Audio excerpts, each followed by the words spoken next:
We will call to order the October 23rd, 2020 Board of Trustees regular meeting. Is there a motion to adopt the agenda, which includes the approval of the consent agenda items? I so move. Moved by Watley. Is there a second? I second with some changes. Have the second, have discussion. The second, Ms. Bailey. Ms. Roberson, you have a question. No, I have changes to the agenda.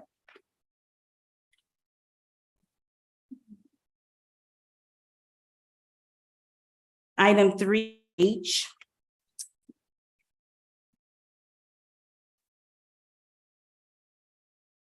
It should be to section 8 as item H.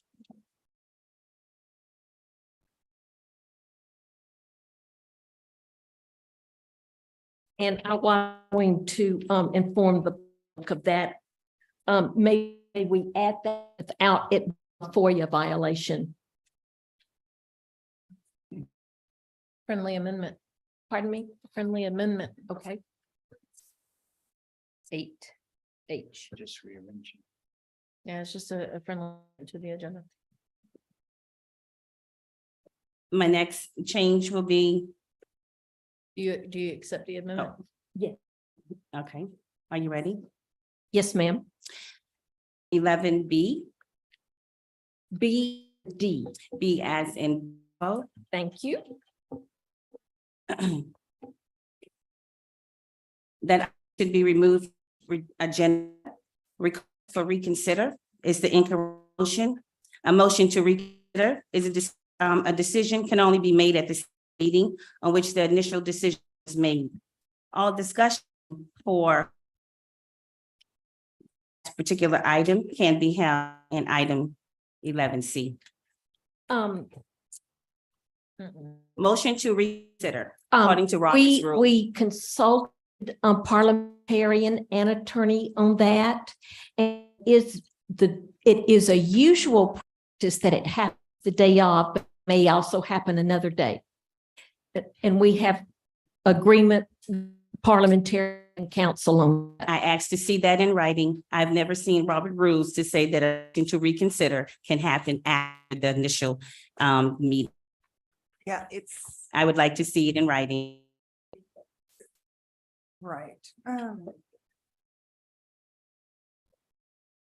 It's 3722 in RONR 12th edition. And the advantage of doing it this way is because it will open the motion and allow changes at a later date. Can you read which you're referring to, please? Sure.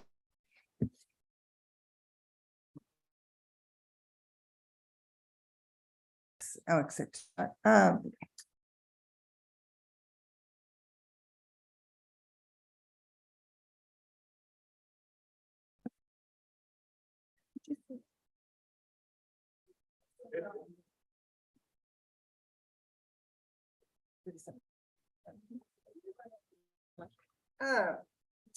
every member's right to debate reconsideration of a question begins again, regardless of the speeches made previously. If reconsideration takes place a day other than that on which the vote to be reconsidered was taken.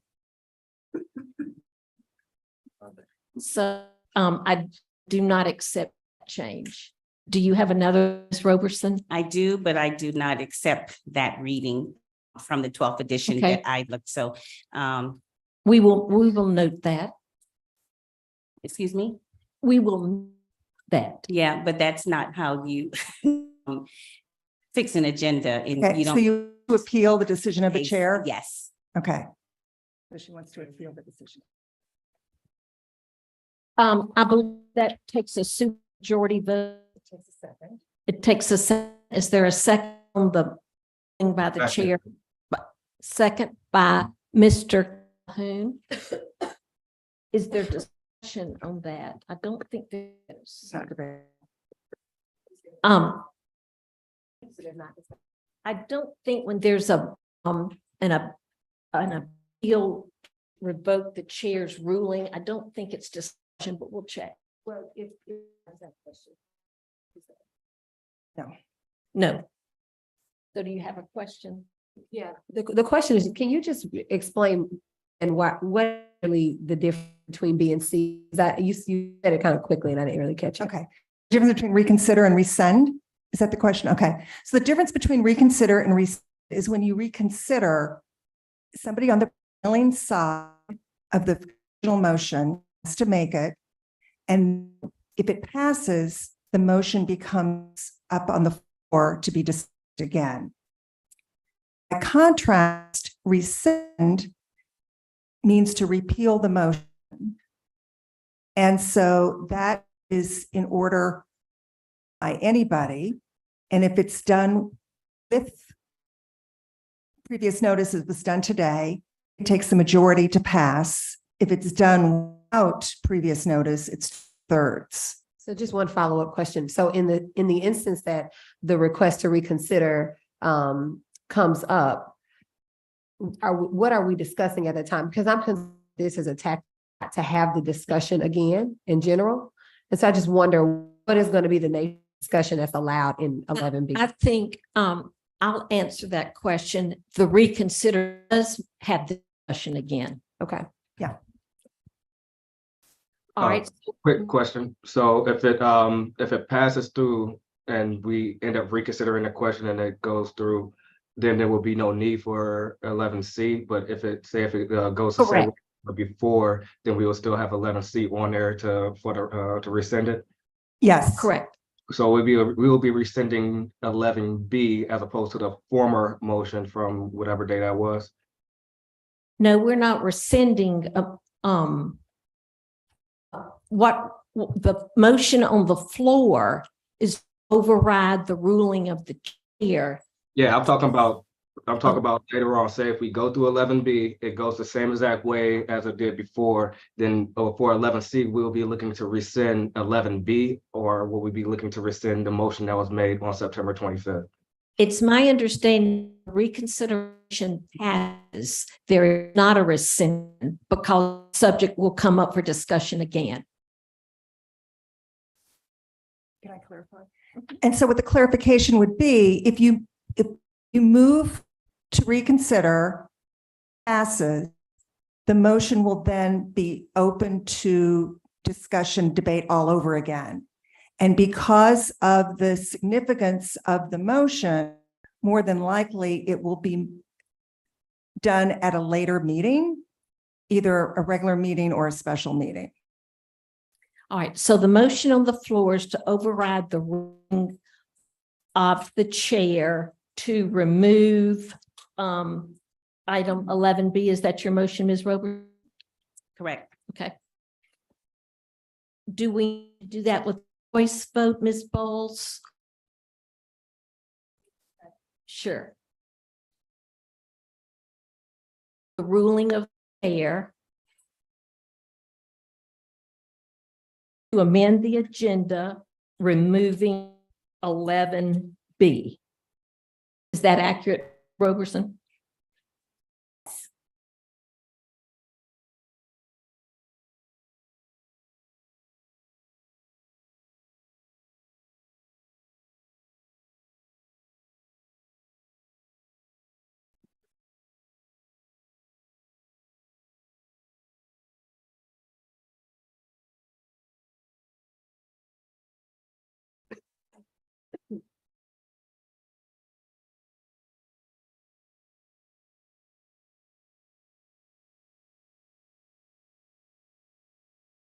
Please cast your vote and confirm it.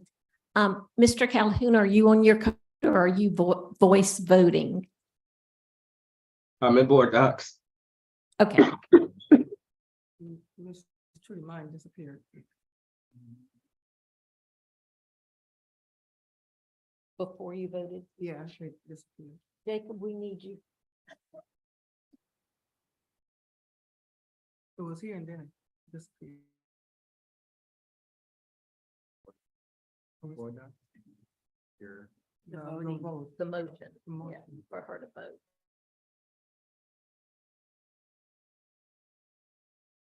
No, I'm there with Dr. Wu.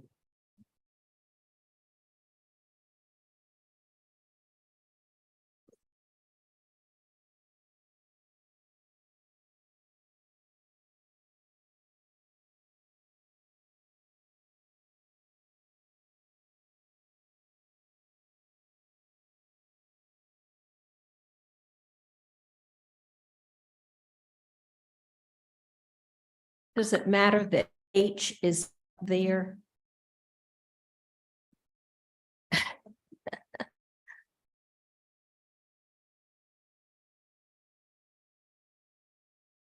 Because that's not, doesn't go with this.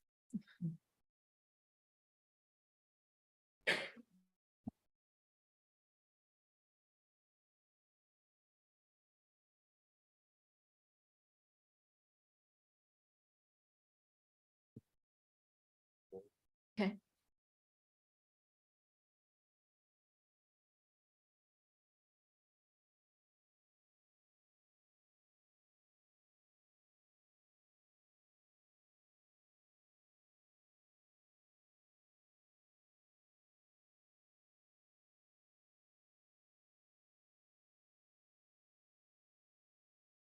The motion is to override the decision of the chair to remove items 11.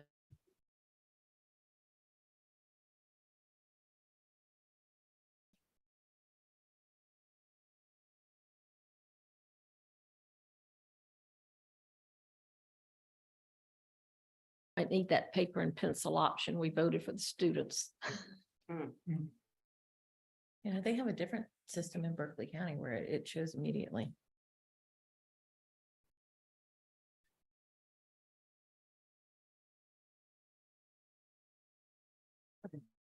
Thank you.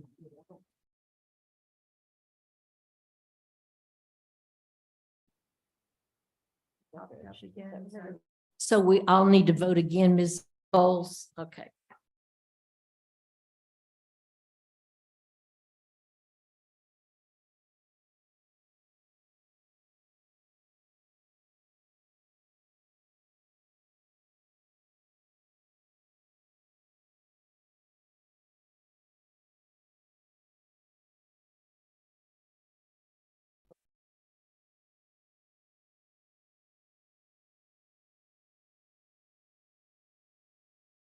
And the motion fails. So the chair's decision stands. I call for the question to adopt the agenda now. No. I have one more. Oh, excuse. Yes. Items 12C and E should be moved to 11D. Removed from the item for proper discussion and proper second reading. We should not rubber stamp policy. 12C, first reading was August 28th, and 12E, first reading September 20th. We should have a full reading, a full second reading. Is that 12? 12C and 12E should be moved to 11D, 11E, full and proper second read. Ms. Trudy, do we have the actual motion on those two items that was passed? Was the motion that we voted on to move consent?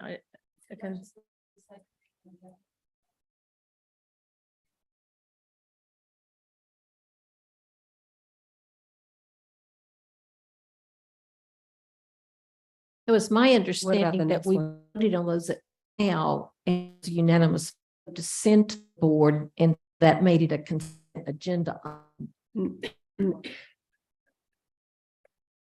Okay, So I have a question. so let, What about what Mr. Because that's like it was only one of them. What about the second one?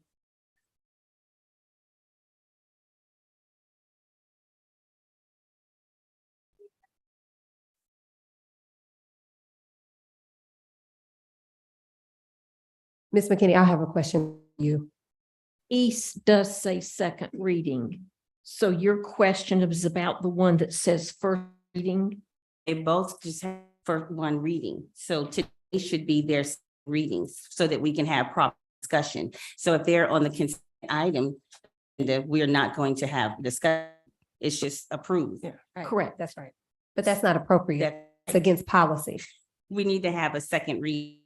unless you suspended the policy. Requires a second reading. All policies go to, Which is why I asked Ms. True to clarify. and we're saying it's incorrect. The first for 12C was done on August 8th, Correct. and the first for 12E was done on September 25th.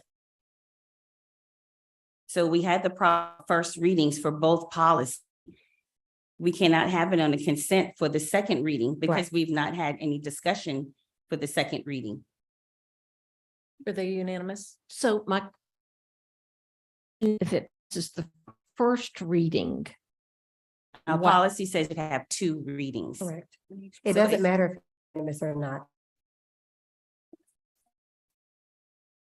right, it can come off of the consent agenda. But you she's know, asking, So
Posting and advertising of professional vacancies mhm. should be moved to under other business as 11D, 11E. Thank you. All right, I will take those off. Anything else, Ms. Roberts? No, thank Is that answer your questions? Okay, so are we ready to call for the vote for the amended agenda?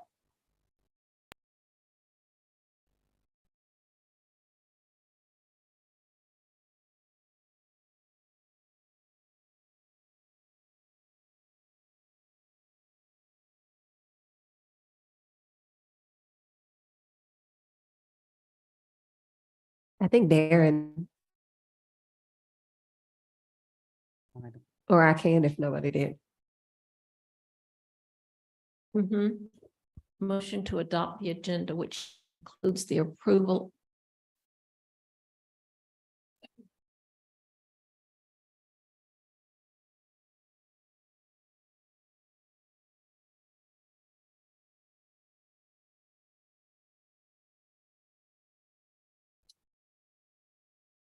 Just double Does it- checking the letters to does make it- sure we vote correctly. Does it also include putting H, 3H on as 8H? That part's not in there. And then, and add item 8H. Checking all letters and numbers.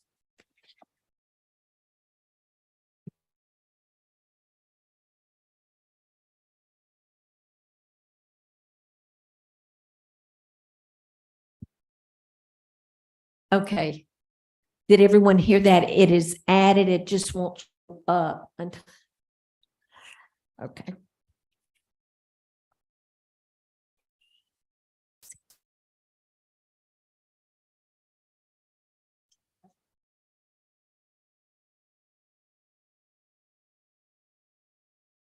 I've written 8H.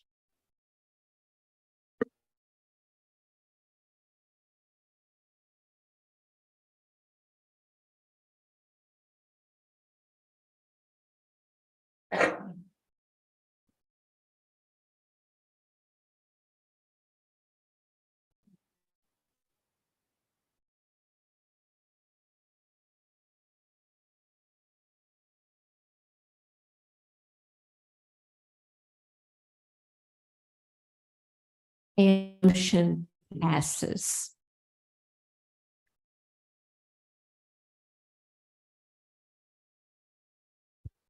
Right, we are on to item 2. Is there a motion to convene executive session to consider the item by attorney-client privilege? Moved by Ms. Watley. Is there a second? Second by Ms. Bailey. Any discussion? Then we'll call for the vote.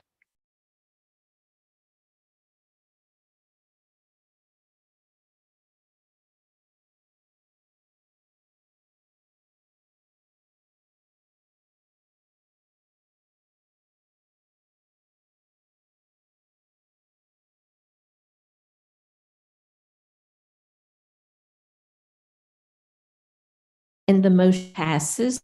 We will adjourn for executive session and hope to reopen by 5:15.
Yeah.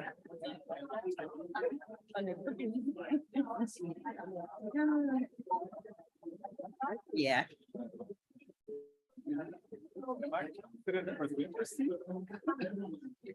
Is there a motion to reconvene in open session to conduct the regular business meeting? I so move. Moved by Ms. Watley. Is there a second? Second by Ms. Bailey. Any discussion? We'll take our vote.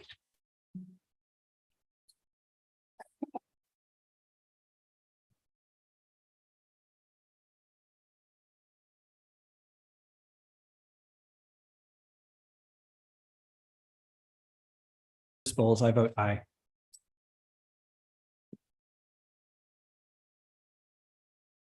Do we have Mr. He's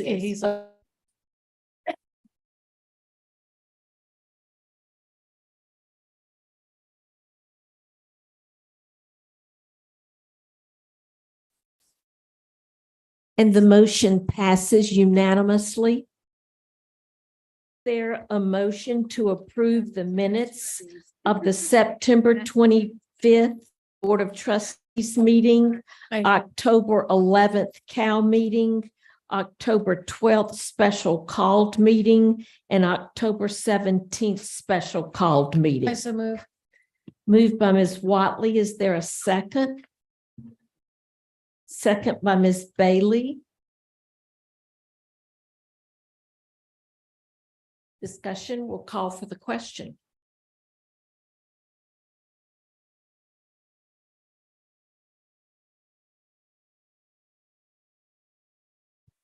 Ms. McKinney, there is a discrepancy on one of the minutes of the report. And would you tell us which one? Yeah, so the October 17th, the 6A that says other bid acting superintendent, no action taken, that wasn't on the agenda when we actually met. 6A. Yeah, the day that we retook. Or was that the first time? I'm sorry, I'm mistaken. Wait. Let me make sure. Yeah, there wasn't, in that meeting, there wasn't a 6A. Okay. Looking back. I remember because it caused some stuff. On October 17th. Yes, Okay. so that's in there now, but it wasn't the day of the meeting. So I have the agenda on the day of that meeting with the 6A. It's acting superintendent. I don't know how. You had, oh, it, or you're saying it, there was no action taken on that. I'm saying I don't remember seeing it on the agenda. And I could be incorrect because there were so many meetings about it, but the second time that the vote was taken to place Dr. Gallion on administrative leave, there actually was no acting superintendent action even on the agenda.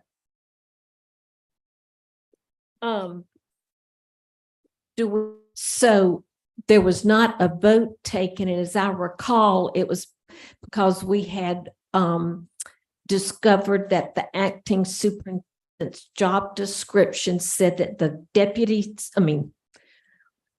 superintendent's job description stated that in the absence of the superintendent, the deputy superintendent acts. Yes, I understand that policy. I'm just wasn't there. I'm just not sure where it has come from. I just wanted to reflect it accurate. Okay.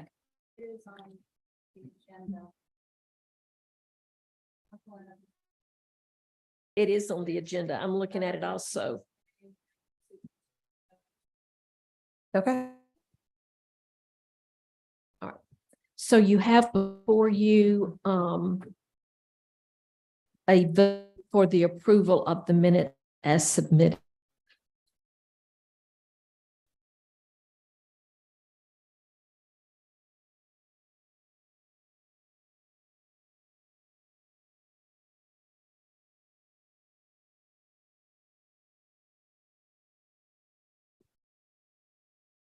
Motion passes 8-1.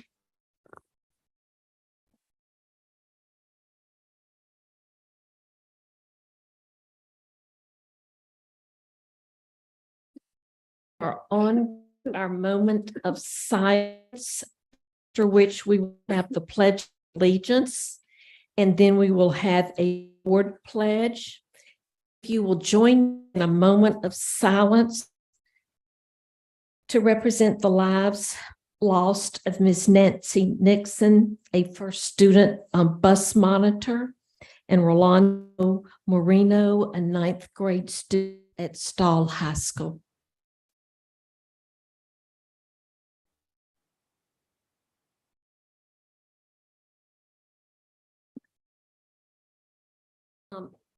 Ms. Bailey, Miss, would you lead us in the pledge? I pledge allegiance to the flag of the United States of America and to the republic for which it stands, one nation, under God, indivisible, with liberty and justice for all.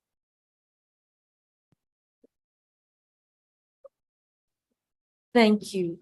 Maggie, if you will give us the next screenshot. Trustees were invited to attend a South Carolina School Board Association workshop on civility last week. And this is a suggested pledge that they asked us to consider reading. And our trustees do want to read it together. I pledge to build a stronger and more effective school board by advocating for civil engagement, respecting others and their points, and finding solutions for the betterment of my school district.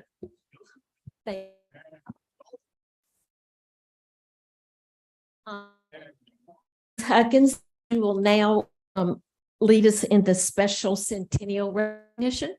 Yes, ma'am. Thank you, Mrs. I'd like to recognize Vanessa Denny. We're going to celebrate tonight. It's the St. John's High School, the centennial.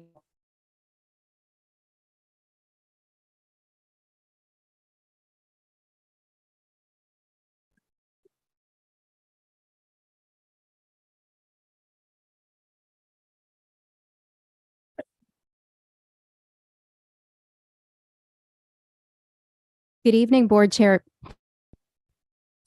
That's okay. Thank you. I can use my teacher voice.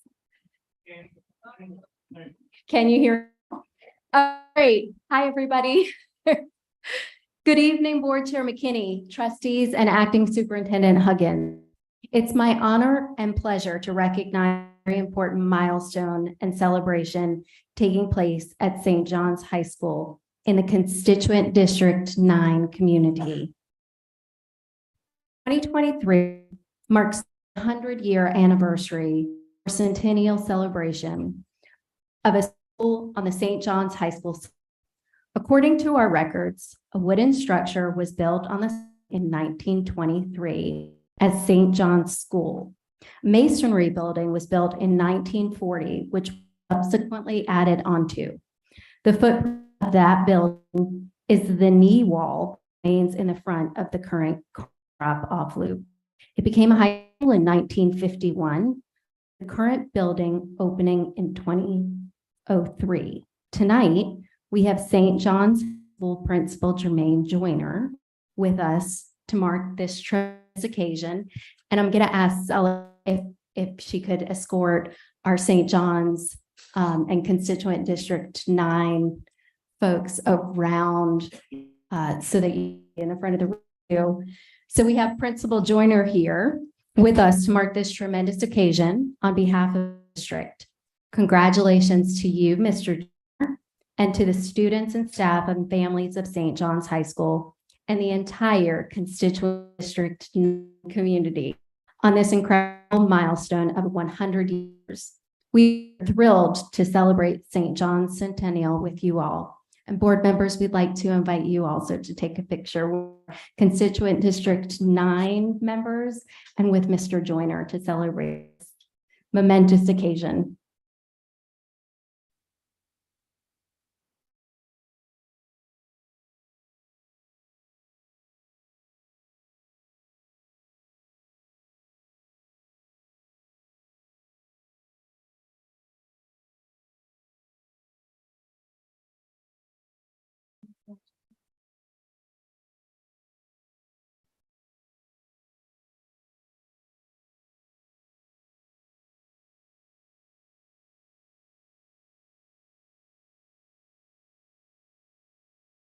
County School District Board of Trustees recommend St. John's High School in recognition of St. John's 100th anniversary and centennial celebration.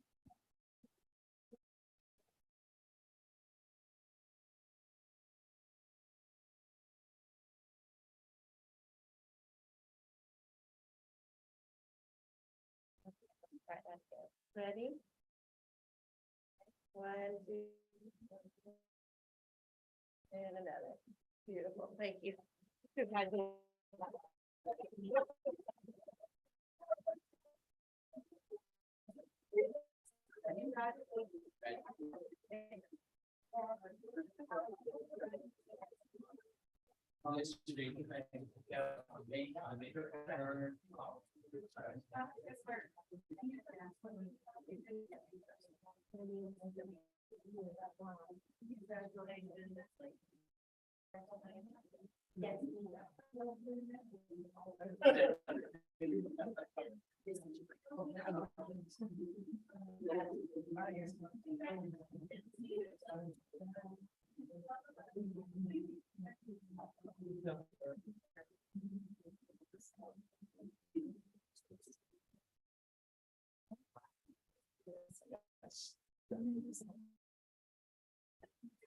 Ms. Huggins, we will recognize you now for the acting superintendent's report. Oh, one more round of applause, though.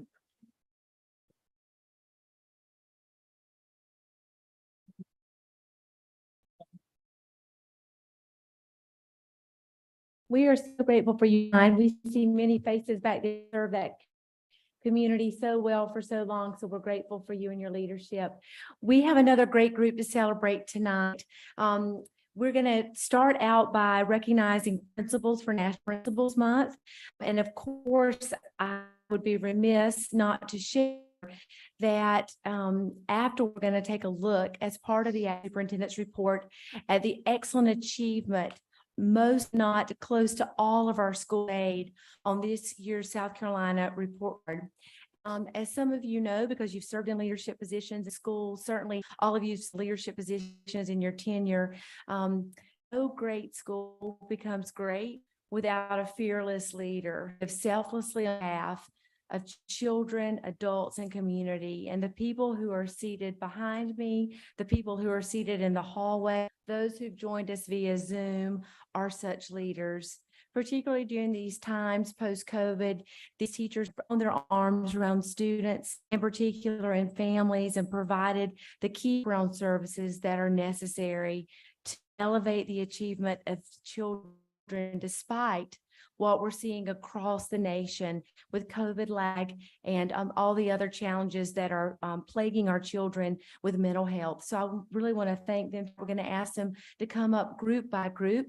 And then against Mr. Reidenbach's advice, we're going to ask them to stand on the side so that they can also be recognized for their accomplishments with the South Carolina report card. So we'll ask first Mrs. Denny, our elementary school principals, to come up and take a picture with the Board of Trustees for National Principals Month. So if you all would join me in a great round of applause for the great leaders in this room now.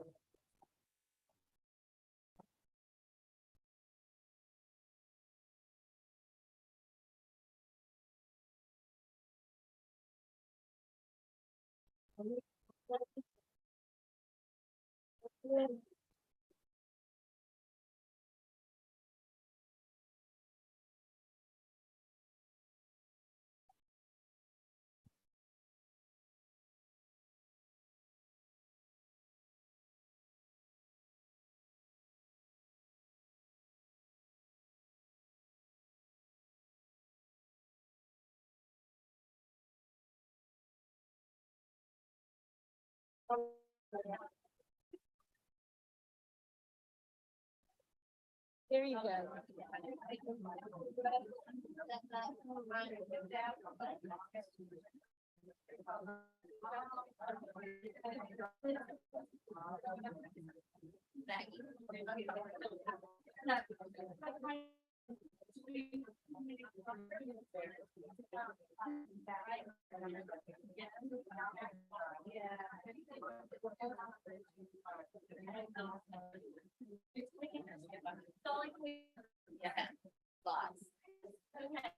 From here, would y'all mind coming and make this for another row? I'm sorry. It's gonna be like prom all over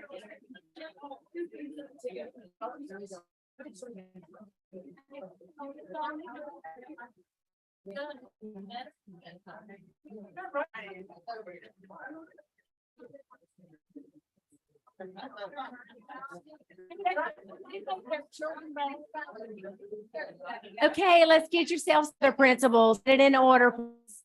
Yeah, let's get it together. Look right here at Sully on 3. 1, 2, 3. 1, 2, 3. That's fantastic. All right. Yeah, have fun. So principals, if you want to go around the bowls over there and try to find a space, Dan, we're going to recognize you really quickly, and then you'll stay, but you can all go. You go, oh, excuse me, in charge. See some great principals online, Mr. Sims, elementary school or primary school. We see a lot of Miss Wallace is over at Murray Lassane. I see her on there. Mrs. Brubaker was ill. Dr. Chevelle, Percy, we're glad you could join us. Meets, we see you on there. Ms. Sheets, do you hear us? Wanda, are you just ignoring me? Girl. Thank you all for your service. Our next principals are our middle school principals. Ms. Brinson, will you let them in? Let's give them a big round of applause.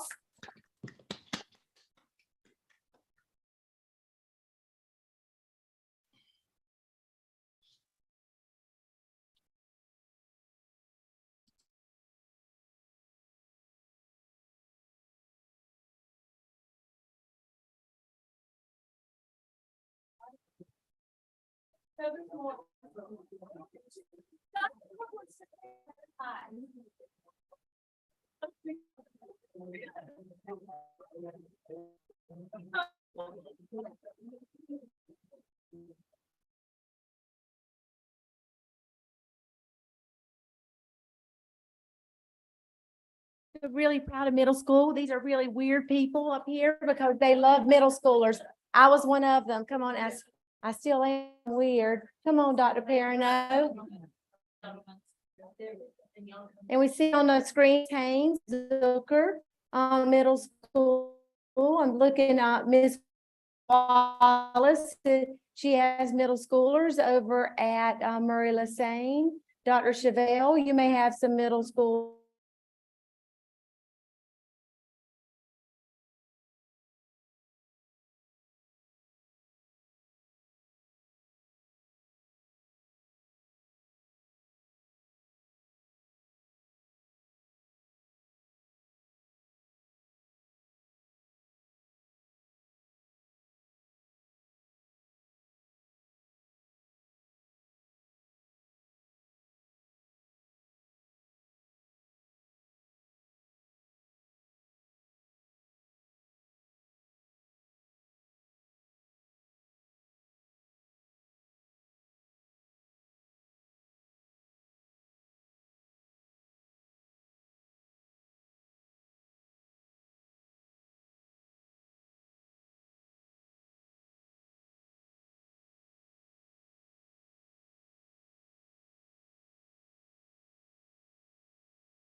Thank you.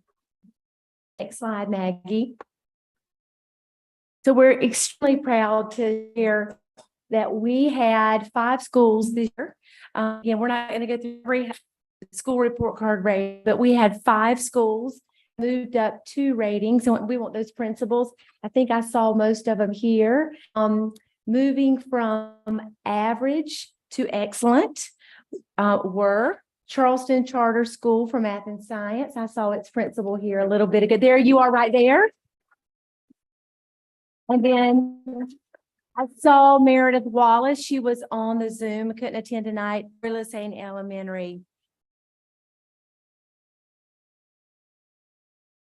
Have a proud new principal at Matilda F. Dunston. It improved from below average to good.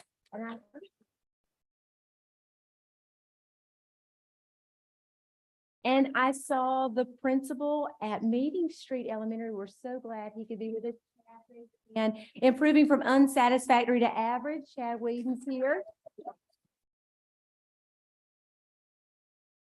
And I see Paul all the way in the back, Pinehurst Elementary. We're proud of you, buddy. Good job.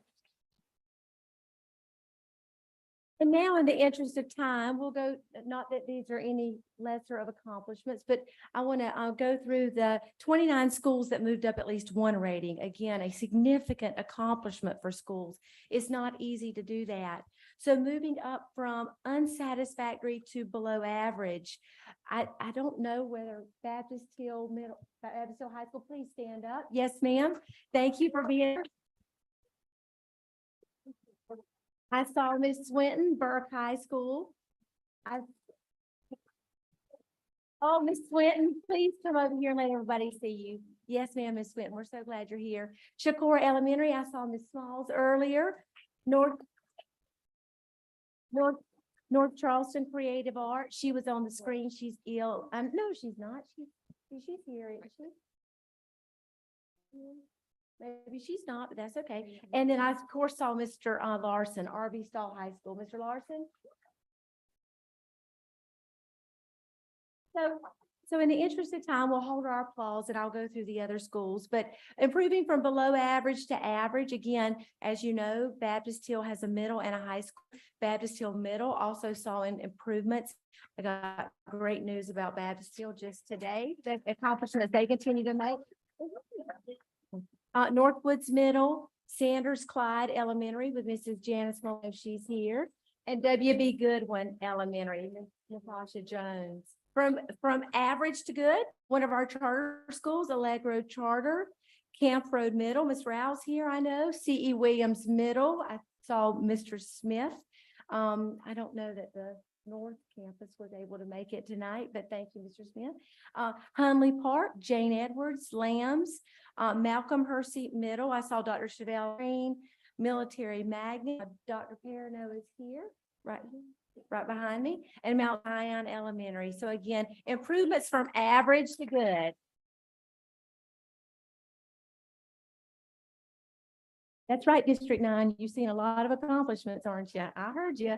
Yes, ma'am. And from good to excellent, again, are really another hard jump to make. The following schools. Again, the high school portion of Charles Carter, nice work.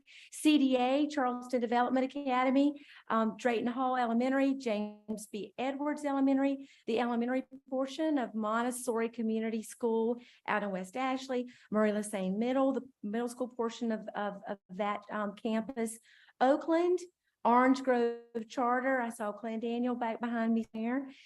School of Math Science, St. James Santee Middle School, way to go, Miss LaCarma McMillan, and Sullivan's Elementary. Let's round of applause.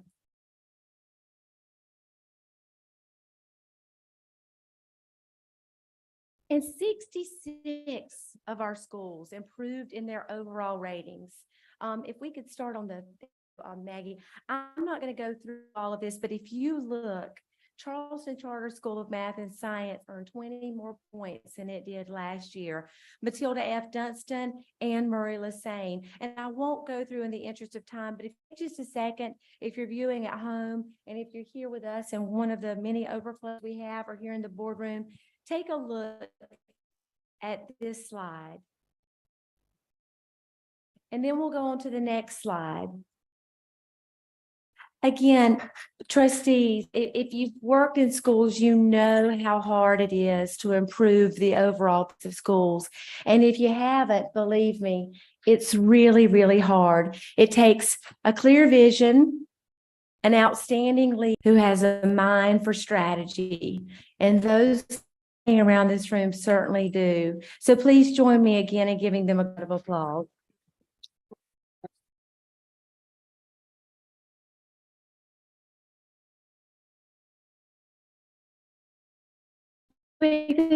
Last two slides. Amazing accomplishment for Charleston is that 35 of its school year are rated excellent, outperforming prior performance. And that in and of itself is quite an accomplishment. We had numerous schools in the top 10 in South Carolina for their performance. So I look at this list very quickly. And if your school is on this list, I'm going to ask you not to be humble and raise your hand or stand up. If you're on this list and is rated excellent, please raise your hand. If you're back doing it.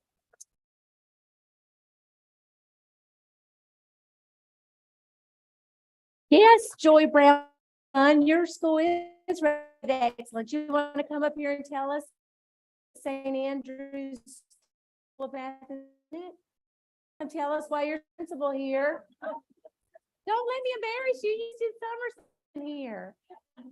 Okay, well, we'll get into it later. So 30 schools are rated. And then I want to ask Nick Reese, and I'm sorry, trustees, to ask you to do it. I'm going to ask Nick and Chad Coker to come up because come on up, guys. Don't look big. No. And I'm going to ask the trustees to join you. Mr. Coker is the outgoing principal at Moultrie Middle School, and Mr. Reese is the interim principal at Moultrie Middle School, and this neighborhood middle school in the state. This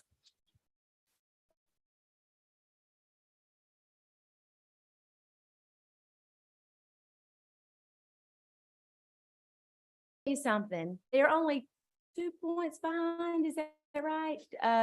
2 points behind a K-8 mag school out of Greenville. And you talk about some competitive gentlemen. They're standing right there. I happened to chain with them. Thought I'd have to turn my phone off. But that is quite an accomplishment. So we want to congratulate. I know your colleagues join me in congratulating both of you, as do the trustees. So look here at Sully, get a great big photo.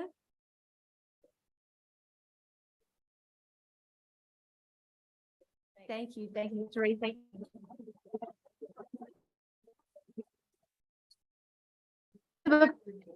So certainly well, stay with us for a nice long agenda, or if you want to exit, may do so at any door closest to you. And I've seen somebody waving hands to show you get out. There's some sweet treats back there for you out the back. Grab your cookie and go. Okay.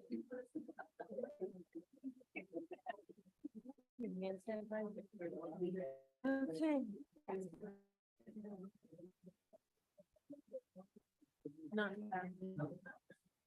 have to go wash hands again. Do you have any hand sanitizer? Yeah. Now we're going to go back to Ms. Sheets. We're so glad you, Antonelli, Miss online could join us. I see on there Jason Sims, Mr. Haynes, Miss Brubaker has a part later on. Dr. Binyard over at Clark are all online. Thank you for joining us. It's so good to see you, Ms. Sheets. All right, bye-bye. Yes, ma'am. Take good care of yourself. Thank you. So as You have our attention. okay, as we wrap up this short report tonight, later on, the board goal here to present later on tonight, you'll hear from Mrs. Simmons, from Dr. Epplesheimer, and Rich Gordon, Buffy Roberts around college and career readiness. And so tonight, we promised that we would bring to you a spotlight each meeting so that you could learn more about what's going on across our district. In one of our earlier trustee meetings, we talked a little bit about Avid, and you expressed an interest in knowing more about the cost. And so our spotlight tonight features the work in many of our schools. Tonight highlighted is Burke High School. You saw Ms. Swinton earlier, an early college high school. Barrett Reese is seated behind. I think he might have stuck around for a few more minutes. So we want to highlight Avid as we prepare for that college and career readiness report in moments about how students are doing in our secondary schools to prepare for whatever they choose to do post high school. So we'll play that short video. I think it's about 4 minutes. Ms. Dangerfield will answer any questions, trustee, about Avid and our work with it here in CCSD.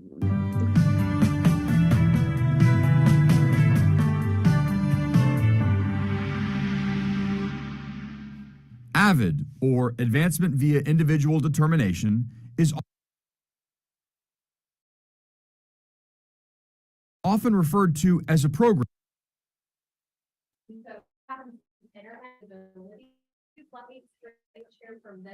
Our connection can be a little more. Thank you.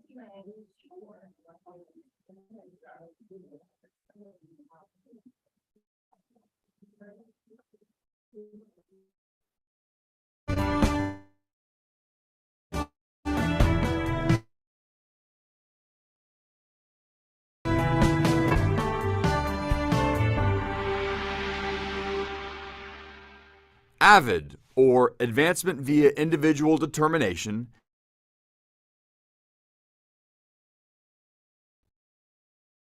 is often referred to as a program, but it is actually a system of instruction, leadership,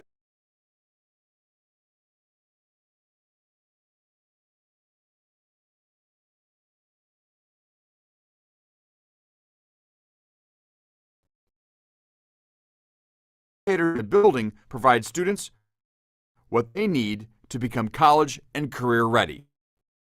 In Avid class, note-taking, binder organization, agendas, digital organization, collaboration. We teach them all of these structures and skills so that they are ready for a college course load. We have an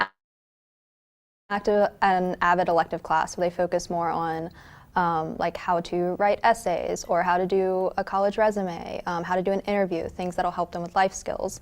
And then in our other classes, we're using some of the techniques and strategies to help them better learn the content and to improve their score and their success in classes.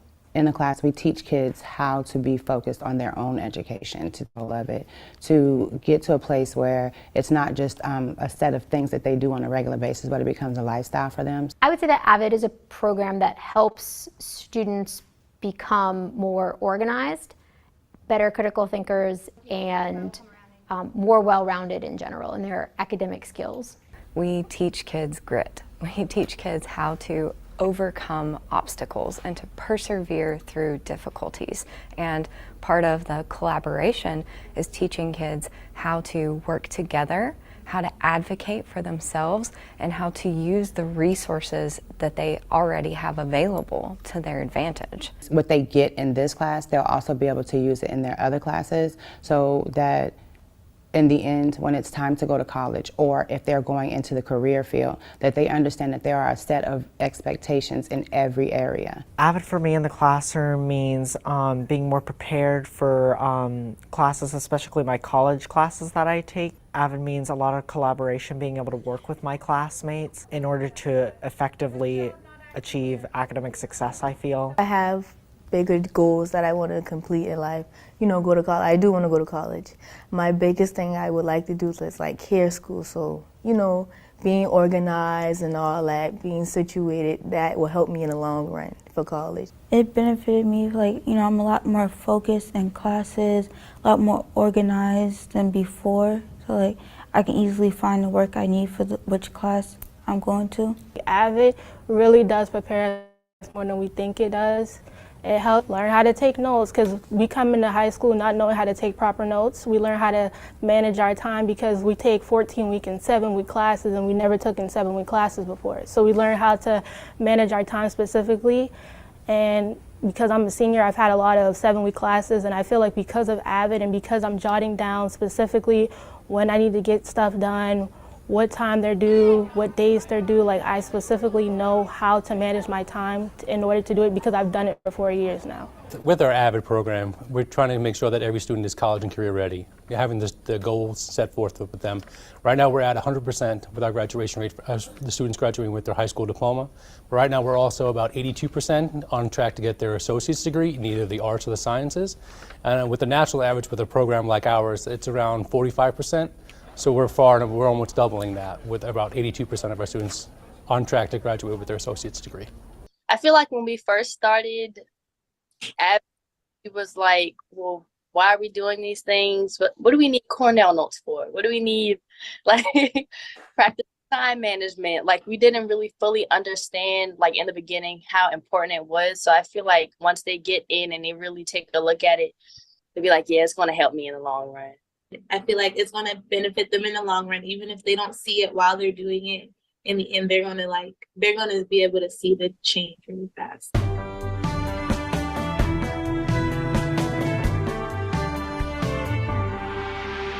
So again, as we look toward the report in just a few moments, as we focus on the board goals in college and career readiness, Avid, as you can see, is one of the programs that we're looking to scale in particular in high schools in order to help students with the skills they need to be successful in college and career ready.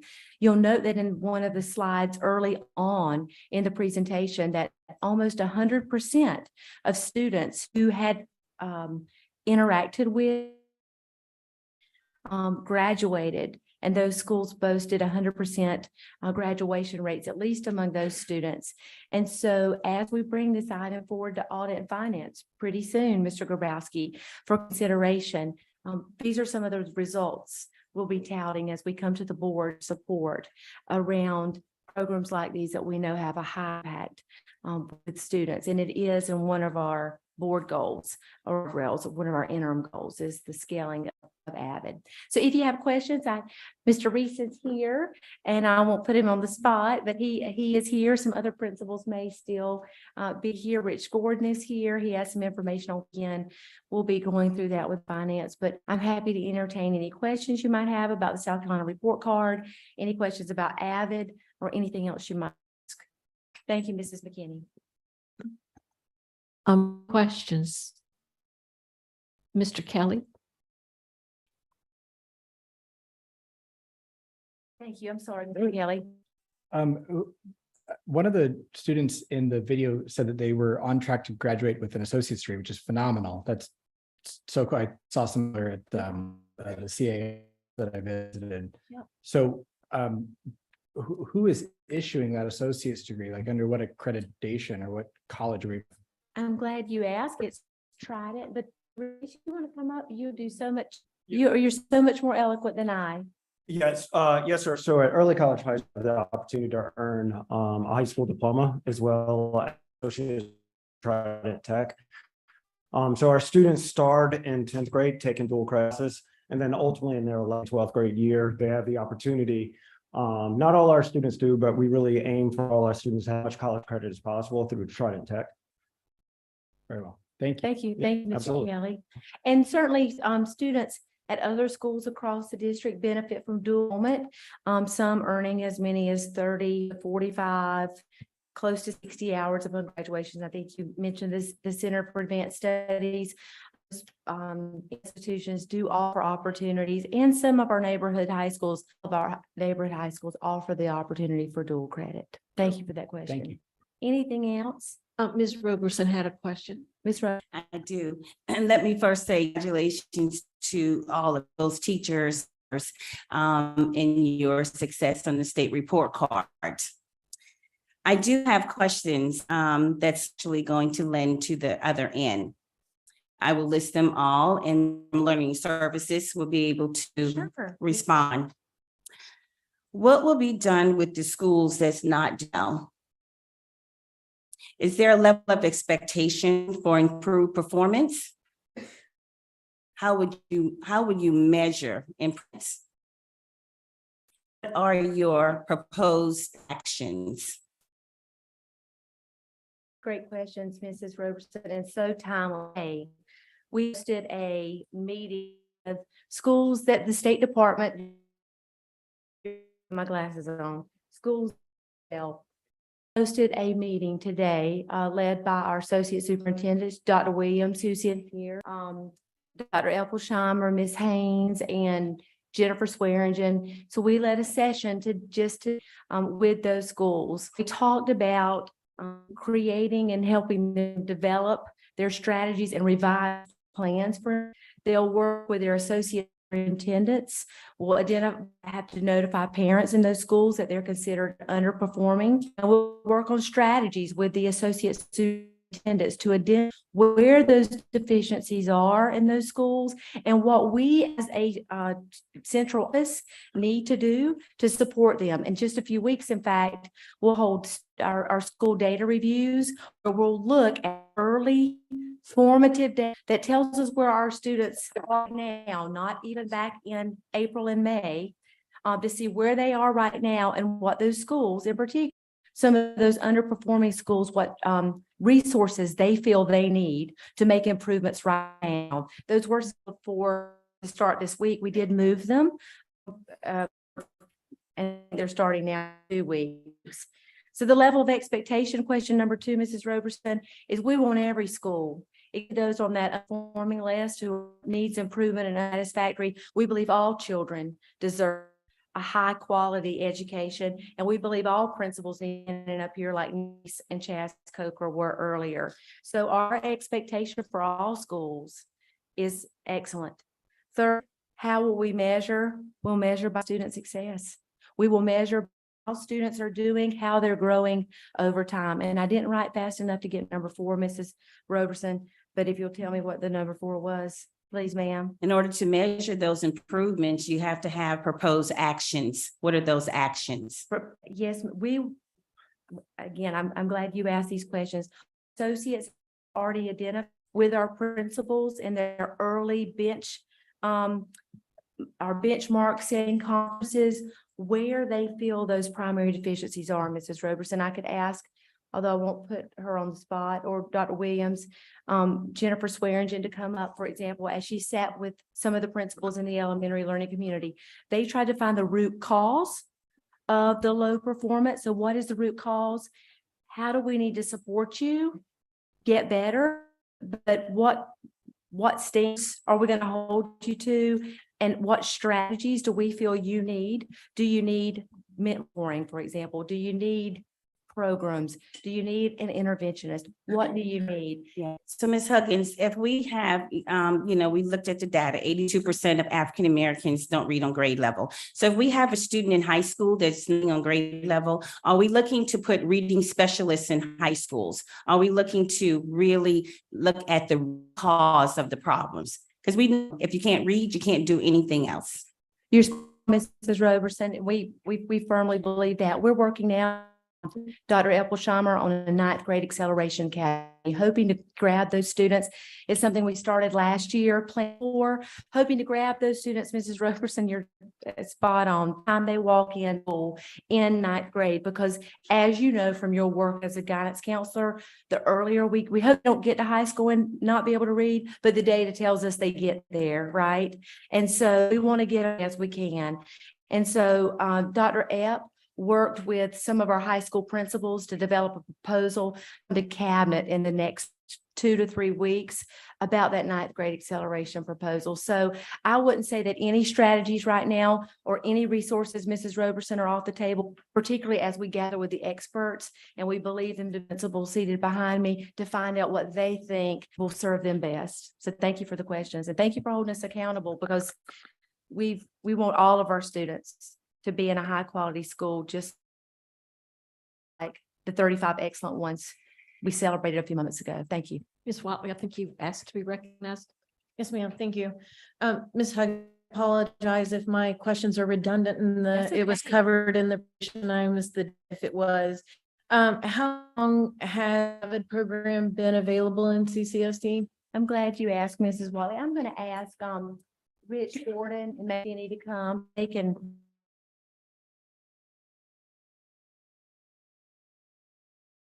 So some schools have had Avid longer than other schools, but it goes back approximately 8 years when we started with Avid. And then as the years go, additional schools were added on to the Avid program. Okay. And then how many children are benefiting from this program currently?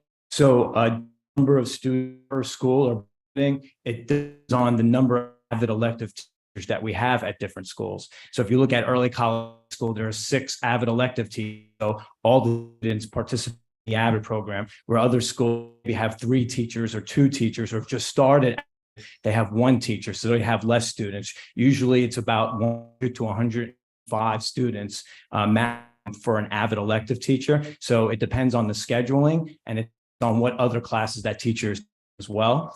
So it could be anywhere from several dozen to several hundred, depending on the location. So this is something like a professional development in addition to that a teacher can obtain. Are we incentivizing this? So the professional development, so a school has to first accept the idea of becoming an Avid school, and then we have to look at membership fees and subscription. Professional development is an Avid Summer Institute. They hold every summer. We send teachers to go away, and then once we identify the team members that'll work together, then we can start implementing Avid.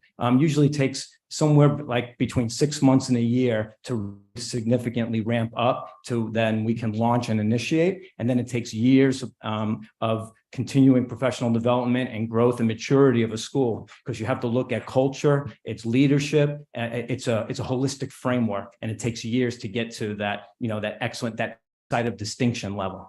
Awesome. And then my last question is, how is this currently being funded? And do we need to be having conversations around strategies for funding? Yes, ma'am. It's funded through our general operating fund. Good. And I am excited to explore those opportunities looking into the future of Charleston County School District. I already want to thank the Board of Trustees for funding Avid at the levels that we had in previous years. But if we want to significantly and substantially, positively and productively performance and achievement for our students, we certainly need to ramp up our Avid efforts in Charleston County School District to offer more access and opportunities, specifically to the pupils in poverty as identified in the board interim goal. Great. Yes, ma'am. Any other questions? Yes. How many schools throughout Charleston County have the Avid program? 10 schools. 10 schools.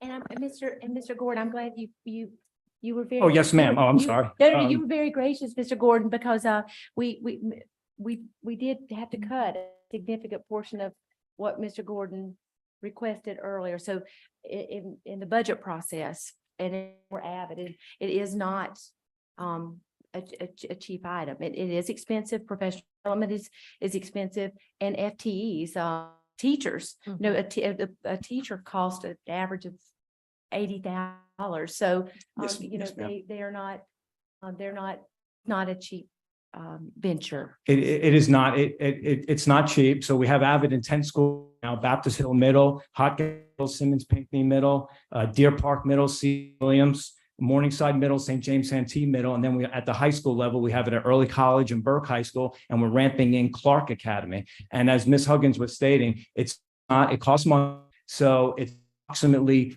when you look at the supplies and equipment and the membership and the training, about $30,000 per year per school, plus the teacher FTE at each school. So if you have one teacher, if you're looking at $30,000 for all that other stuff, $80,000 at about $110,000 for one teacher per school. But if you want 2 teachers, now it's another 80. We're looking at $200,000 and then 280, and then it ramps up from there. So it's a significant investment, but we've seen outstanding and it's longitudinal. It's not just a shot. This is years upon years of work. It's expensive, but that's what it takes. Yes, ma'am. Thank you, Mr. Gordon. Thank you, ma'am. Dr. Temple? Well, I was just wondering, first of all, I've enjoyed my visit at the Avid School, and it was nice to see students that I met in person testifying here. So how many schools are ready to be Avid schools that we were not able to fund this year? Really good question.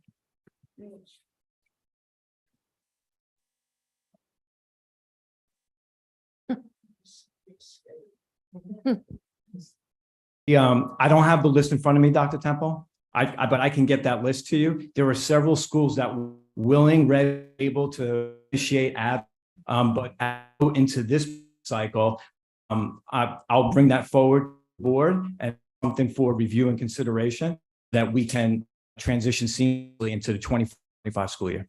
Right, I'll be an advocate. Thank you, ma'am. I Thank you, appreciate Dr. that. Temple. And Dr. Temple, I think it's such a great question. It's important to note that implementation, and Mr. Gordon and I have talked about this, the implementation at every school will look a little bit different. Every school won't look the early college. It's got results, but you've seen, so have the avids that are graduates, just middle high, Burke High, and so look a little bit differently at every school, not in opposition of the program itself, but just how impacts on what groups of students. Thank you. One last question, Ms. Watley. Mr. Gordon, may I fast. Hello. So when it comes to these that we invest $1,000 in professional development to be avid teachers, what is the retention rate and what anything can we do to ensure that we get those teachers? Yes, ma'am. So I have the retention rate, and I don't have that data right now, but I can get that data for you. And I misspoke before. Some of that equipment, some of the teachers are funded through and other grant programs as well. And those are sunsetting this at the culmination of the school year. So that's another reason why to come together and figure out how to not lose those programs and to sustain those programs, also to initiate new programs. So, and I apologize, I forgot to mention that before, but several of those schools are funded through a grant. Thank you. Thank you, Mr. Thank you, Gordon. ma'am. Thank you. Thank you, Mrs. McKinney. That was wonderful. Thank you. Anything, Ms. Huggins, report you'd like to cover? Okay. All right. Moving on to item 7 with the comments. And I do want to remind everyone that we do wish to provide public comments for citizens. And to accomplish this, we need each speaker to be mindful of their time. So the next person can speak. We value your public comments and we read the written comments. So thank you for that input. And we also read our emails and answer our telephones. We turn this over to Ms. Bailey to recognize the public comment. If you will recall, we usually call forward 4 or 5 people at a time to make it a timely effort. And I ask everyone to remember, please state their names so that we make sure we have the right person with the right comments so we can follow up if need be. Okay, good evening, everyone. As I call your name forward, please and state your name at the podium. Kate Alvatelli, Adrian, Dylan Ryan, Owen Russell, and James Garrigan.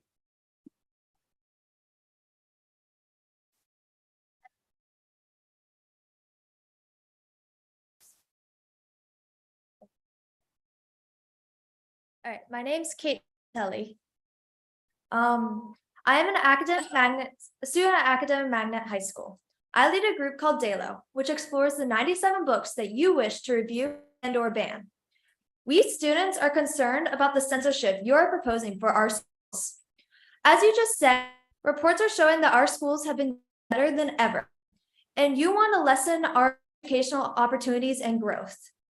Excerpts of books do not tell the whole story, just like excerpts of history do not show what really happened. We deserve to grow up with a broad selection of entire books and truthful curriculum.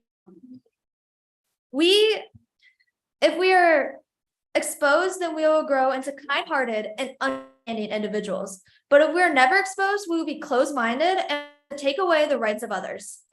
Your wanting to restrict our exposure not only brings down individuals who relate to figures or book characters, but also people like myself who need to be exposed to learn, grow, and I'm disappointed that 15-year-old girl needs to organize a club of high schoolers to make decisions that adults here seem inadequate to make.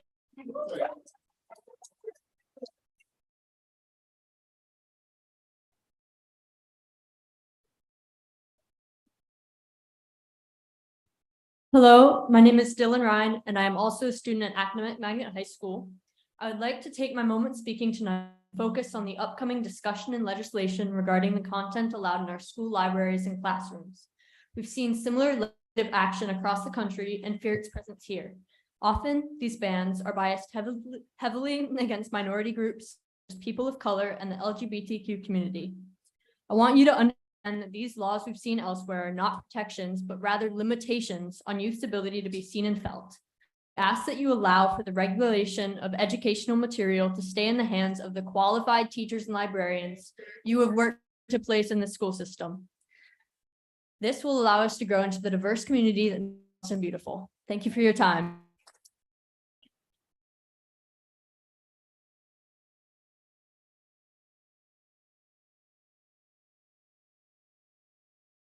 My name is Owen Russell. I'm a student at Academic Magnet High School, and I'm here today to represent my friends and fellow students across CCSD who believe it's neither the duty nor the right of the school board to spend time reviewing and challenging the books in our library. First of all, there are trained librarians and staff whose job it is to put age-appropriate books in our library, and they do their jobs well. In addition to this, there are more pressing matters for the school board to deal with. Banning books is not only but also not a good use of the time that we rely on the school board and using good leadership and decision-making to make CCS their place. This First Amendment issue. When America was founded, freedom of speech was the first thing on the Bill of Rights because it represents what America stands for: liberty, freedom, and standing against oppression and censorship. Our ability to educate ourselves and form our own opinions is what makes us human. The banning of is a terrible thing. That's the school board is currently taking are setting a dangerous precedent against the students of Charleston and the citizens of the West. Thank you.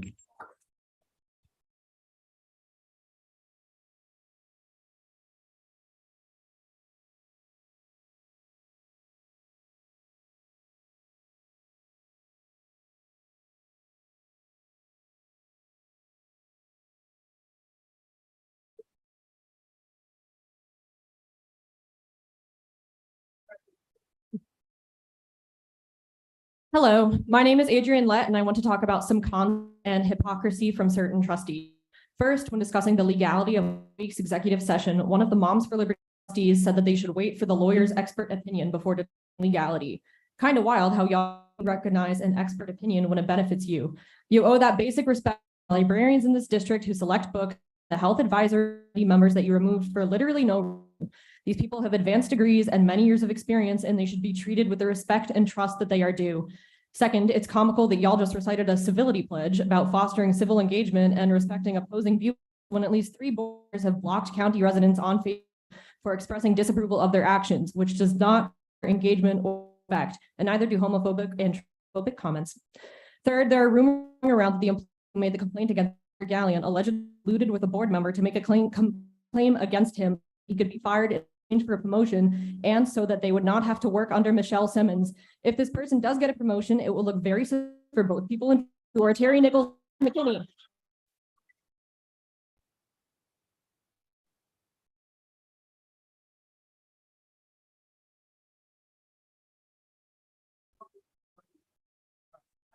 My name is James Gergen. You were called for your failure specific with your agenda to investigate and suspend Dr. Gallion. You cleaned up the do-over vote. Unfortunately, this is a part of a secrecy and contempt for the public. I called attention to your actions to remake the Health Advisory Committee. Your agenda disclosed you would consider appointments. You had a handful of vacancies and those were posted. But you didn't just fill the vacancies in secret and without putting it on the agenda. You first fired the committee. Firing people is not the same thing as appointing people. You did that, but you for secrecy over your open obligations. And you are not competent in how you went about replacing the people you fired. Your own policy says appointees will complete the terms of the people they replaced. materials you posted, you gave everyone new 3-year terms. Please remember, you are public servants. We demand more transparency and more accountability. Thank you.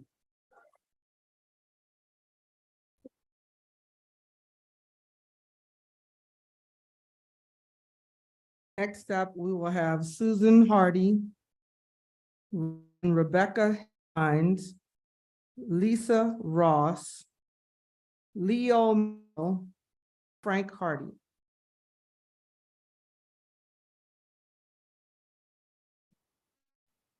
Adjust it for shorties. I'm Suzanne Hardy. Are you aware of the unprecedented number of citizens expressing outrage at your undemocratic actions, degrading our education system and heightening the prejudicial environment for our Black and LGBTQ+ children? Almost all elementary, middle, and high school principals have spoken out and sent you letters. Staff across the district. You've heard from over 2,300 community members. The number grows. You've received letters from constituent board members outlining the damage you are doing. You even caused last 10 years Teachers of the Year to issue a strong statement. Something is quite wrong to cause such outcry. If you are aware, you're clearly not listening nor engaging the community. You have a mandate for your extreme views and ignore us. Yet none of you want a majority vote. In America, you have the freedom to exercise your own voice, but you can't force those minority views on the rest of us. We will not stand for it. We are not going away.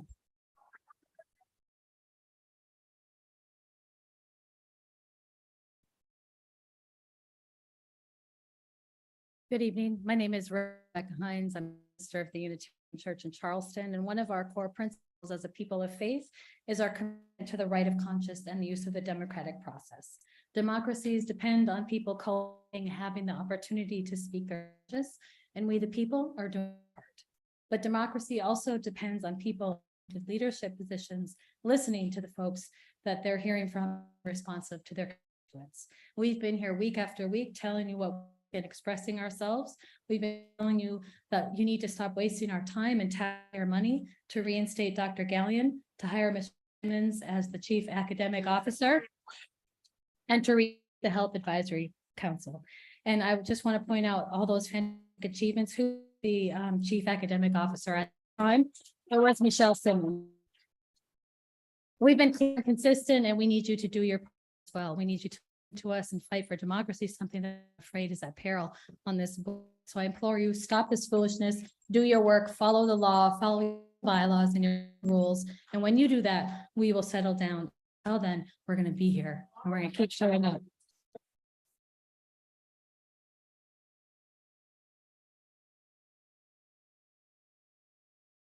My name is Lisa Ross.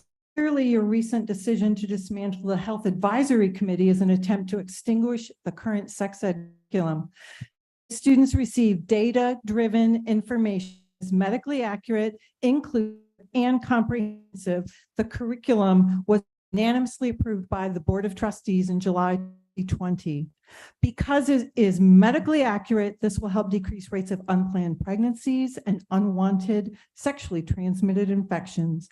Because it is inclusive, all students see themselves represented, which will help decrease depression and suicide rates for LGBTQ students who are already at risk for mental health struggles. Yes, they do exist. Because it is comprehensive, this will help decrease rates of sexual assault and life-altering disasters. Comprehensive sex ed includes consent education and decreases the likelihood of being raped later in life. As parents, you have the right to decline. As a school board, you do not have the right to take away what other people's children are able to learn. Restate the hack and keep the current sex ed. Thank you.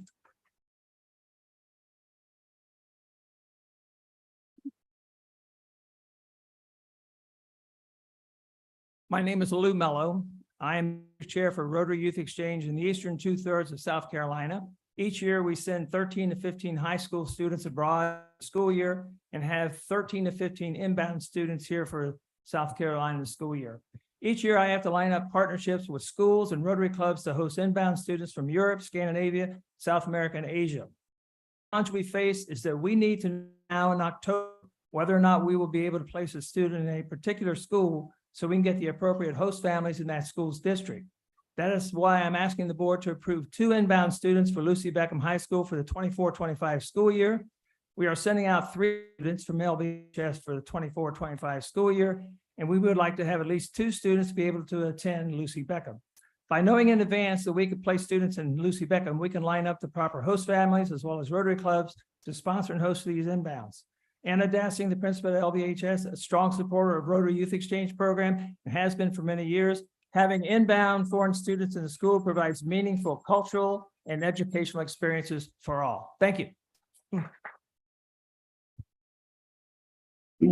Hi, I'm Frank Hardy. My wife and I have been involved in Charleston education for a long time. We've been personally and financially supported times and bads. This is the worst we've seen.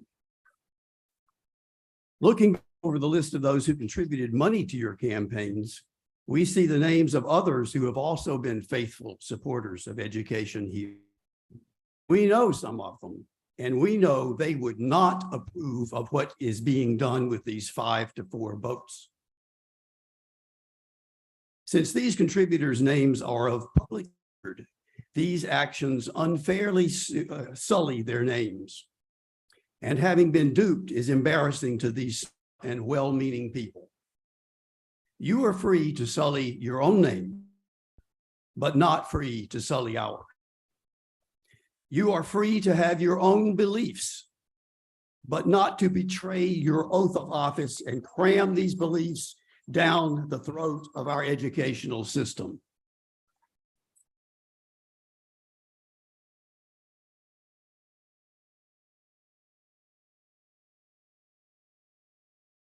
Next up, we will have Merrill Towns, Thomas,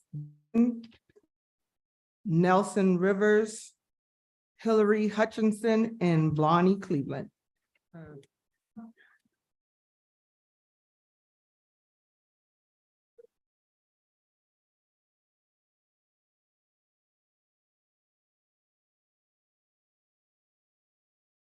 I'm Merrill Towns Chapman. I'm here to say I agree with everybody who's come before me. I'm with Defense of Democracy. There's a bumper sticker on the back of my car that says "Be kind," and it's in colors from white to black and brown, the rainbow of the LGBTQ plus community. We demand that this board be kind to teachers, librarians, principals, and yes, students.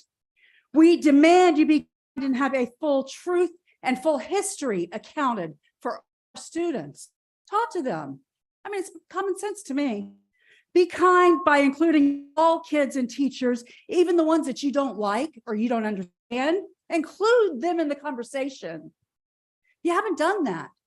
Inclusion builds trust, understanding, acceptance, not indoctrination. That's all I have on that. And my final is, if you call a meeting at 8 a.m., you darn well should be here.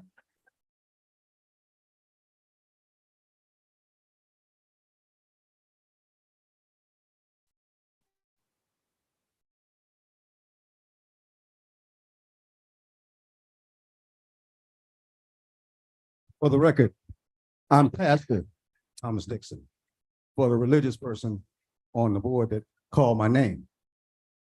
Hypocrisy.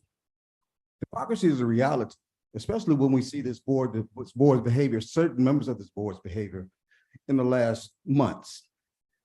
To see a board that brought our superintendent under investigation for an allegation, nothing substantive. And we still don't have any results of the investigation, and although we have a board member who 2 weeks ago was exposed to discriminatory actions with video evidence, more of which was just released again today with an entirely different setting from February, and still no investigation of that board member. That's hypocrisy. That is hypocrisy. So I'm here to say that, yes, as we're not going in, but we do know who's going to go somewhere before we do, and that's that one board member specifically, until next year when we get the rest of y'all this board.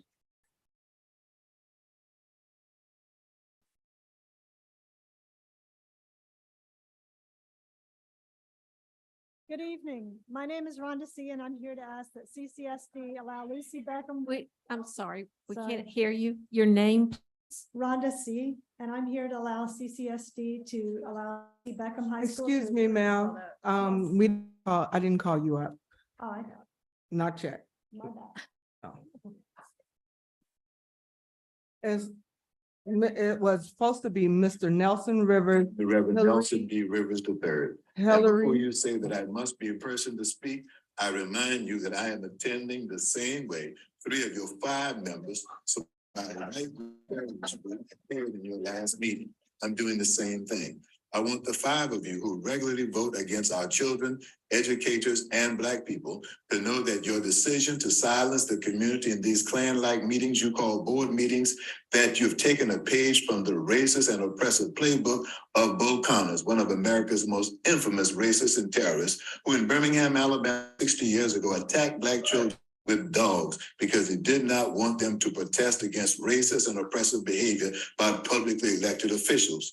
You are doing the same thing. He wanted to come against all children, teenagers, and adults who protested against him, and he wanted them to do it by suffering in silence. We will not suffer in silence as they did not suffer in silence then. Your decision will not make us shut up. We will be heard. No justice, no peace. Respect and protect all children, not just those who look like you or think like you. No justice, no peace. You have a board member in your who said Black parents don't value education as much as white parents. We will not be silent in such bigotry. The same board member said that children and their parents cannot know what is best for children, while 5 say disgusting hypocrisy that you want some parents to decide which books all children can read in Charleston County schools. No justice, no peace. And finally, I call on you to end your charade of caring about children and end the racist suspension that you love in your family of Superintendent.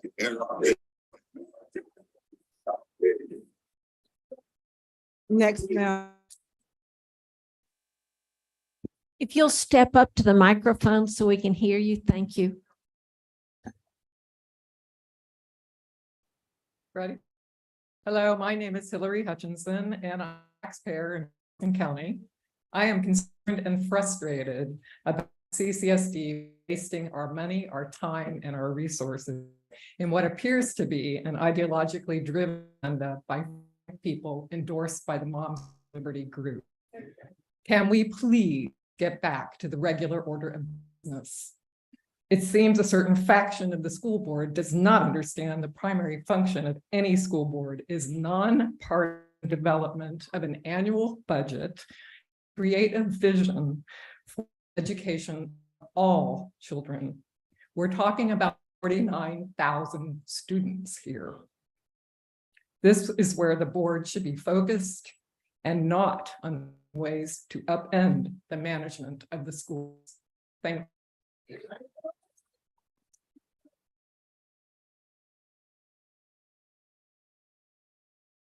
I'm Donna Cleveland, board members. I really like you listen to me talk tonight and not be writing and not be ignoring me. I'm going to talk about something that I usually talk about. I'm a scientist, but I'm going to talk about love. True love is being respectful and kind to people even when they're different from you. And this isn't really what I intended to talk about tonight, but you saw how amazing high school students are. They're brilliant. What's up? And even though this has been really contentious, I would like to invite all of you to meet some gay and trans students, to spend some time, especially with some of these high school students, because they are beautiful people. If it happened, just reach out to me.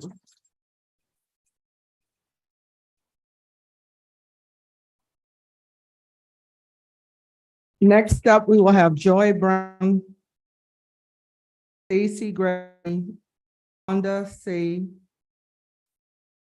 Rhonda Goldberg, and Elsie C.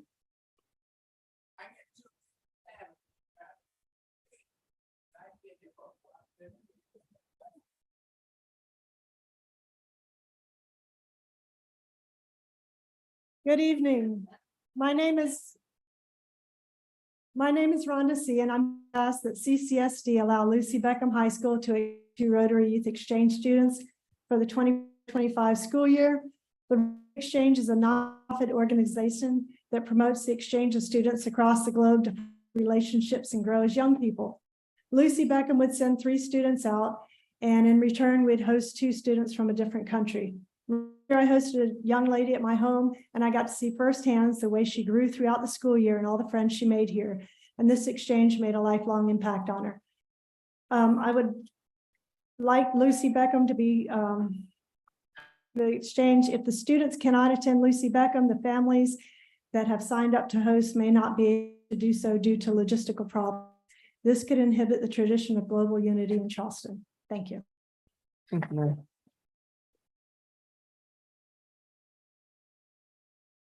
Before my time starts, can I make my birthday? Before my time starts, there's a gentleman that called me a word in front of my children, and I want to make, and he's now behind me, so I just want to kind of make sure that we're safe. You're safe, Miss Brown. Go ahead. Right, my kids, so that's nice. That's civility, right? All right.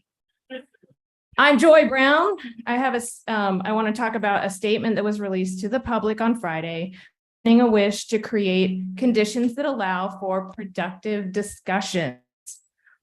That starts with you, the board. There's been no accountability for board members. We had one board member removed and censured for barely 3 months, and another that has had 2 now problematic incidents yet to be addressed. I received an email from a board member saying that he would not engage with me, implying that I am dishonest. I've never been dishonest. To my death. You have held several meetings with information denied to sitting board members as well as the public. If you want decorum, you need the example. If you want respect, you must show respect. Today, we're celebrating the achievements of our principals for National Principals Month, yet the board ignored the voices of our principals when they took the time out of their schedules to write this board regarding the issues at hand. Please listen to the 71 principals and the whole community behind me asking that Dr. Gallion be reinstated, Michelle Simmons be hired, and the HAC committee allowed to be finished their terms. Thank you.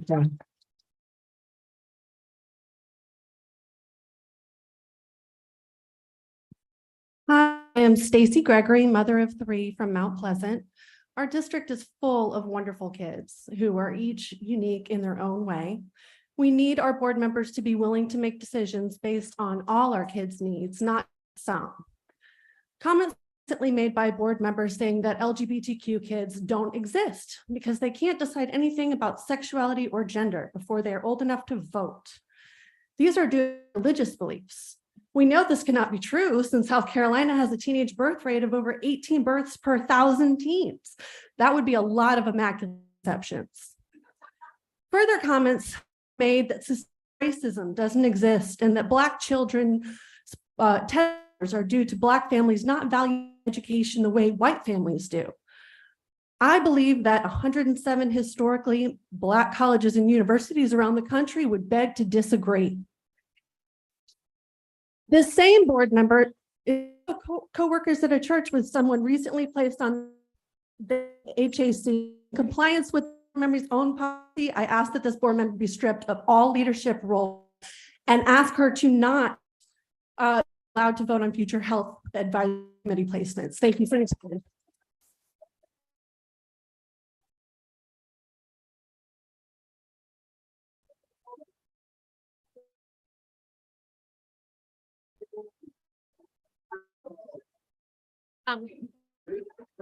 Ed, if you would kindly state your name. Go ahead, sir. Are you in our public list? Yes, I am. And your I'm- name? Yeah, I'm not, this has been too much of a zoo, but thank you for the opportunity to speak tonight. I wish you all a great deal of luck. You got big problems. One comment I would like to make, since I've been defamating here, was just asking the folks if they could quiet down so I could hear what was going on in the meeting. And All right. good luck, everybody. Thank you, sir.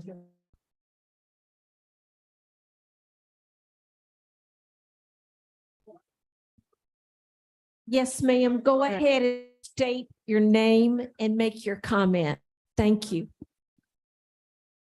Hi, my name is CC. I go to Lucy Beckham High School. I'm here to ask for the 2 Rotary students, but We're listening to you. we, Charleston County, allow 2 students in Lucy Beckham, not only just because it's a good experience for everyone, but it promotes understanding through different cultures, global unity, but also, I mean, we need unity here too. I mean, this board can tell you that everyone,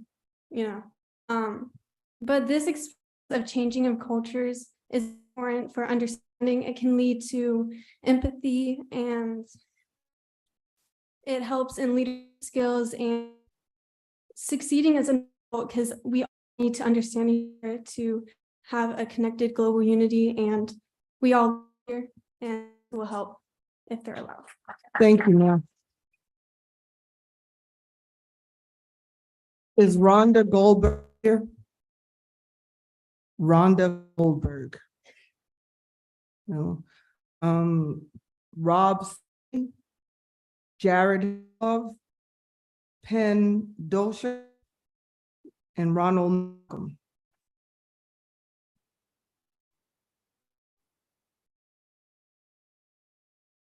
Hello, C.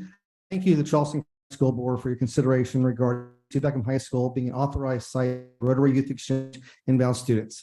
I've been blessed to host 5 Rotary Exchange students over the past years for High School, most recently one this past academic year at Lucy Beckham High School. Seen firsthand the impact these exchange students can have on the school community and the impact experience has on them individually. From a practical perspective, hosting exchange students requires access to local schools. CCSD and Mount Pleasant schools have historically welcomed Rotary Exchange in campus communities. By allowing Beckham High School to be a site for 2 inbound exchange students will make the program open to all students and families in the Mount Pleasant area. Most host families of these students are expected to provide transportation to the students' respective schools. With Mount Pleasant growing and expanding the schools, it is critical that Lucy Beckham be able to open up hosting opportunities all in the area. Respectfully request that the CCSD Board of Trustees allow Lucy Beckham High School and its student, faculty, and administrators the opportunity to Rotary Youth students moving forward. Thank you. Thank you, sir.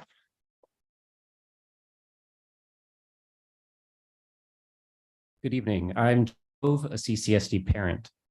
My daughter could tell I was upset when I came into her read at bedtime. "What's the matter?" she said.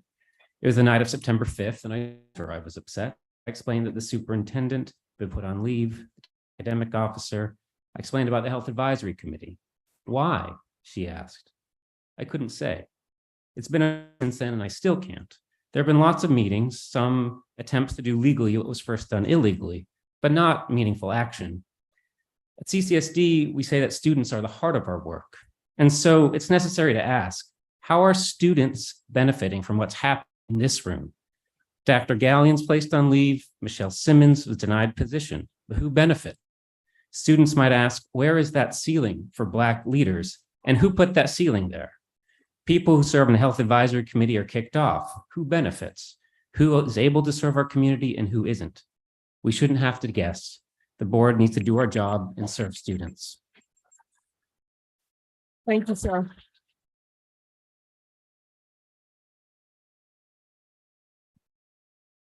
Hello, my name is Penn. I use they, them, or he, him pronouns. I am a senior at Lucy Beckham High School, and I am also a former of the Health Advisory Committee. My term was not set to end until next spring, but a month ago, the board kicked up myself and 5 others off of the committee without an explanation. Since then, I've been told by board members that state law requires one of the student members to be a student body president, and since not one, I was removed. However, the board replaced me with a student who is also not a student body president and left the other application slot open. Why couldn't the board have just kept me on and put the other student body president in the other position? However, since the board made it quite clear, I do not believe they owe us transparency or accountability, I am forced to assume that I was removed for my queerness. I am the trans kid you're so afraid of. I'm committed to making sure that the kids in this district learn accurate and inclusive sex ed.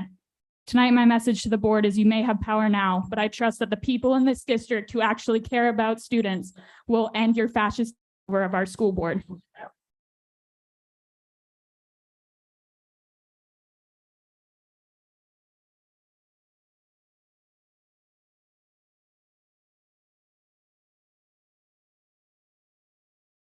Hi, I'm Ron Malcolm.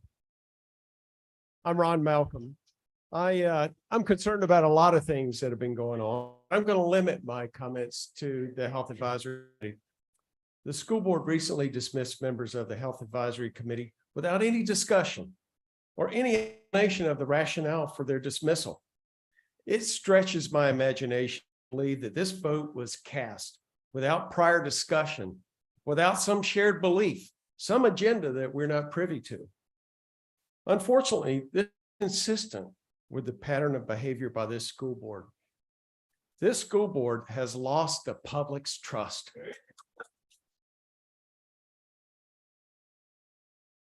It was irresponsible and disruptive to replace this committee wholesale, to restore civic trust, and to encourage optimistic engagement, which is so critical. You've got to be transparent, accountable, and follow good government practices. I'm asking the board to reinstate members whose terms weren't completed. It's past time to do the right thing. The students deserve much better than what they've been getting. Thank you, sir. Up next, we have Sydney Van Buke, Catherine Fraley, Alvin Spates, Jennifer Gomez, and Reverend Benton.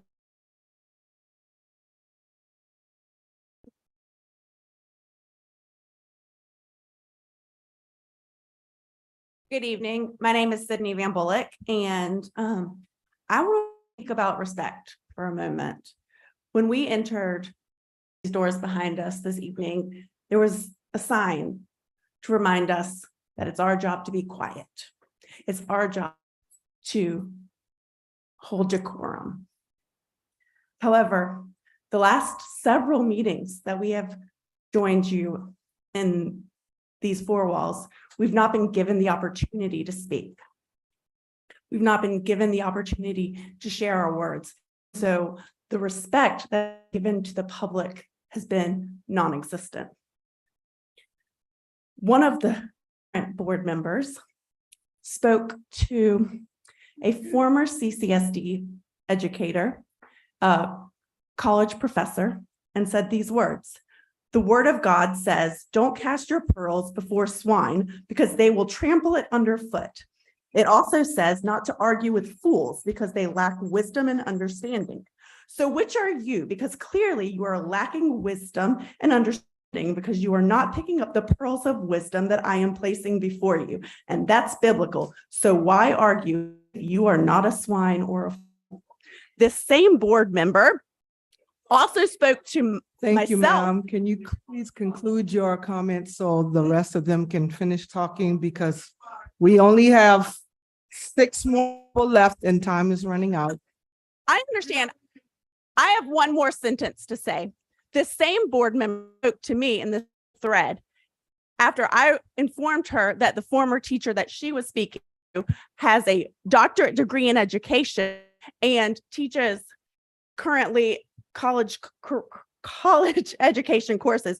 And her response to me was, having a degree does not make you wise. It makes you an educated fool. So you don't have to answer to me. I know what you are. You operate under the spirit of religion, denying the true power of God. It is disturbing that someone sitting on our board would diminish education. Thank you.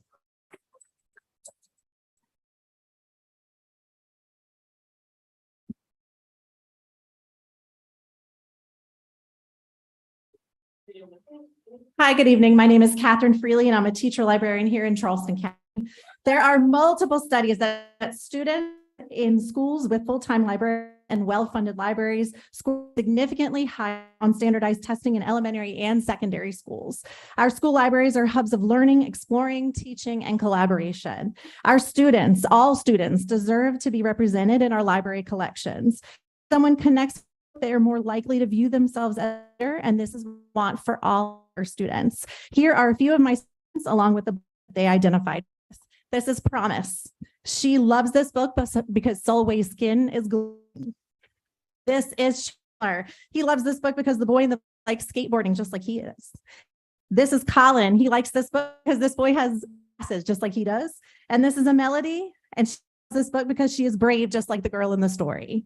Please support my students by supporting the books that represent them. Please support our librarians by allowing us to collaborate with our teachers through flexible scheduling. Thank you. Thank you.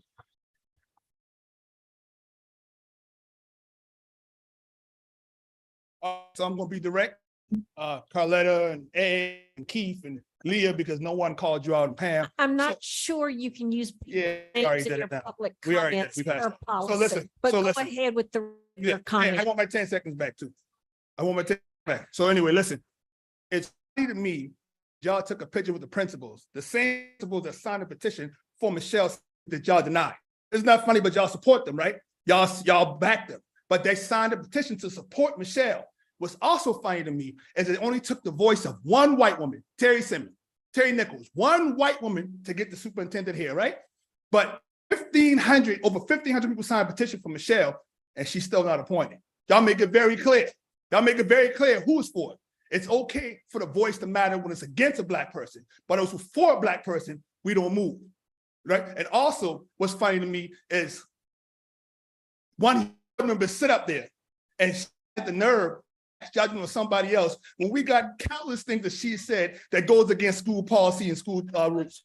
You know, you should be under investigation, not the super.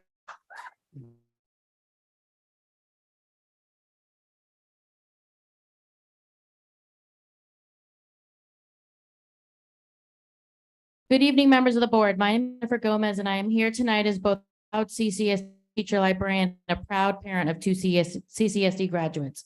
A few weeks ago, State Superintendent of Education, Ellen Verse, severed ties between we and the South Carolina Association of School Librarians. Prior to her actions, the two groups enjoyed a 50-year collaborative relationship. To be a school librarian in South Carolina is a master's degree in library and information sciences. Several years ago, we were facing a shortage of these qualified librarians in CCSD. District leadership devised a novel, book pun intended, solution. They recruited already certified classroom teachers to pursue master's degrees at the University of South Carolina. Many of these recruits staff your libraries now. All CCSD teacher librarians are highly qualified. Whether in early learning, elementary, middle, or high school, in Mount Pleasant or Ravenel, all CCSD librarians are trained, certified, passionate, kid-focused, and community serving. I urge you to continue to maintain a collaborative relationship with us and allow us to serve our communities and remain focused on the most important part of our district, all of our students. Thank you.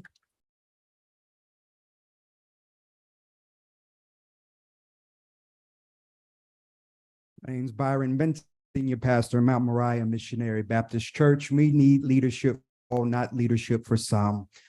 The Constitution tells us freedom of religion, freedom of speech. Those are pillars that keep us operating together. But when they are disrespected, we begin to implode, and a house divided against itself shall not stand. And in the rubble of that destructive house are our children. Our children have money for attorneys and fees, but not enough to make sure our children can read. That's a problem. We're banning books, but they can't even read them in the first place. That's a problem. I implore you to fulfill your role as leaders and lead for all, not just for some, so that we can have a brighter future for our children. History is watching. We are watching, and we will not let our kids down. I have a 9-year-old, a 7-year-old, and a 3-year-old, and I'm going to make sure that they live better tomorrow than I did on yesterday. So we need you to stand up with us for all kids, not just ones who look like you, believe like you, or walk like you, but for all God's, for what we do to the least we do to God. Thank you, sir. And up next, it will be Andre Johnson Senior and Tara Wood.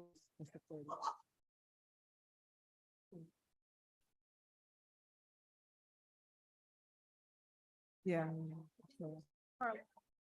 I count two, so. Yeah, Andrew Johnson. No. There's one more applicant because there was two people that weren't here. So add two. Andrew Johnson Senior, Tara Wood, and Catherine Nagel. Nagel.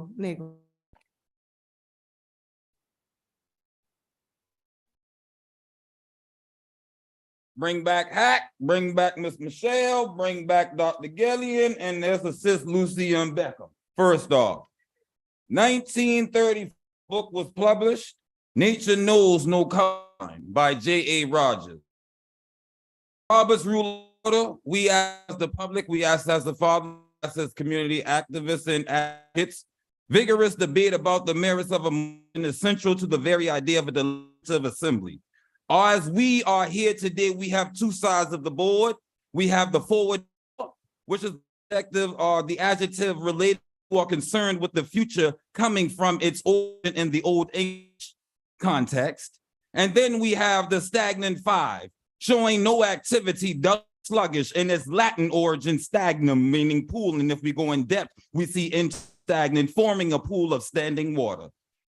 When one relates back to history, yet without a rules and procedures, such the quickly become where we are today, demonstrating acts that are chaotic and unruly. I can remember vividly as my grandma an old spiritual traveling from one sea to the next. There's a storm out over the ocean and it's moving this whole way.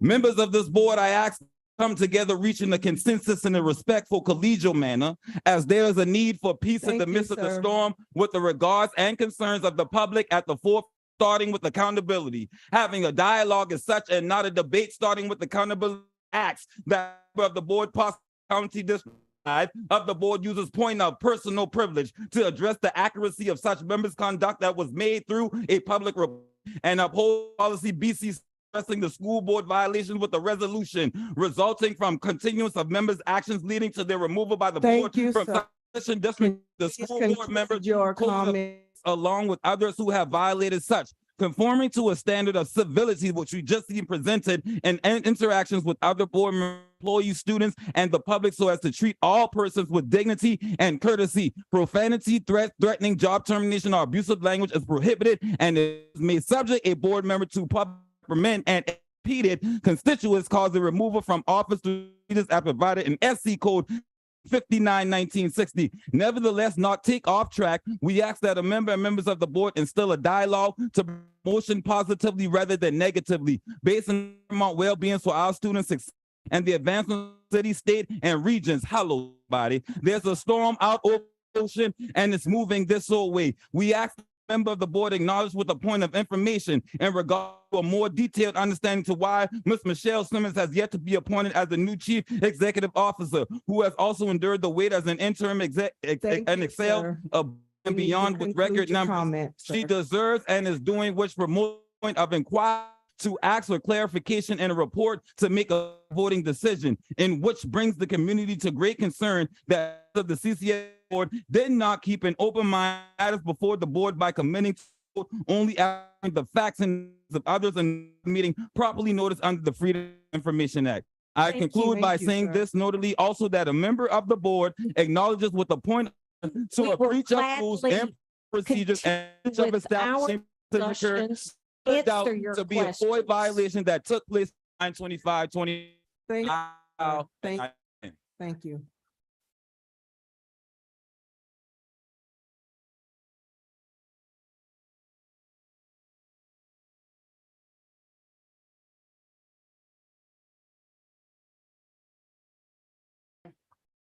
Hi, my name is Tara Wood, and I don't understand why such controversy over trying to protect children from sexually explicit materials and graphic material. Okay, listen to this, y'all. Nobody has a banned book. If if parents want their children to read certain books, they can get them on Amazon, Barnes and Noble, Public Library. So our schools are supposed to be a safe place. So this is a book that is found in 13 of our schools in Charleston County. Boys aren't blue. He asked me to over while he slipped a condom on himself. This was my ass, and I was struggling to imagine someone inside me. And he was large, and I had previously taught someone who clearly enjoyed it, but he had been enjoying sex.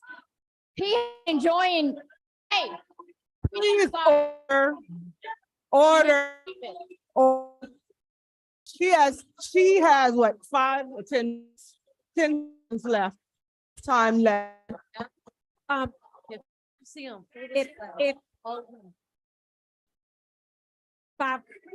Go ahead. Can I tell you something? Can you imagine? We showed up acting like this. Y'all put us out. This is ridiculous.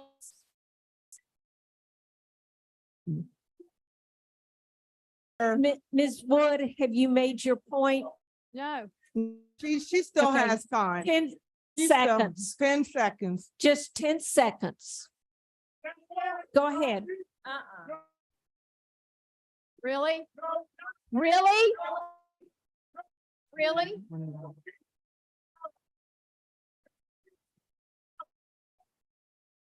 This is how y'all gonna let everybody behave? Like, really? Hey, freedom of speech.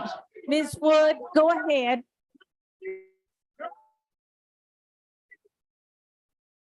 Don't address the crowd. Address the board, Ms. Ms. Wood, don't Woods. address the crowd. This is Address the board. unacceptable. This is acceptable. It's freedom of speech. I have a right. I have a child in CSD. Have a right. Start the And I have more than 10 seconds. All right.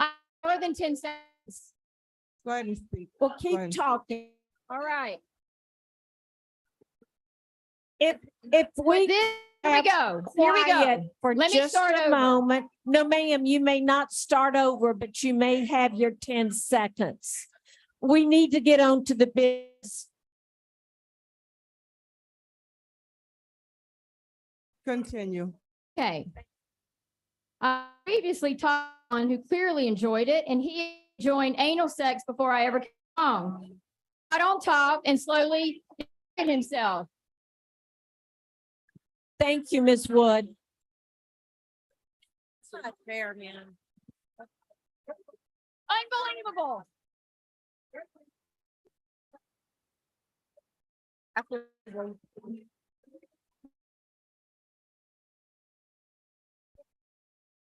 There was one more.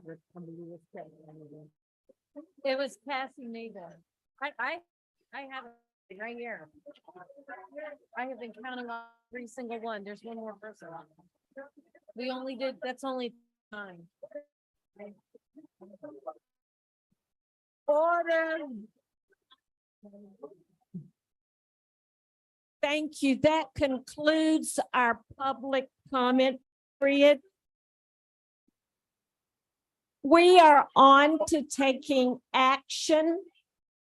We would like to conduct the business for the district. We would like to not take a recess. We're on item 8A.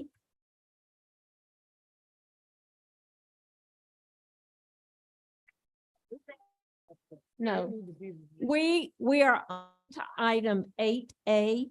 Is there a motion to allow the out-of-county enrollment request to attend Jane Edwards? Please, we want to help these children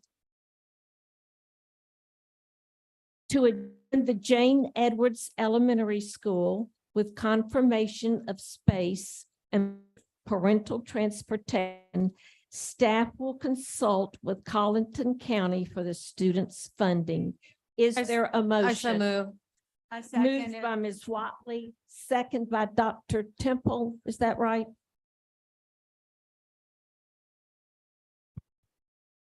Any further discussion? We'll take the vote, Ms. Bowles.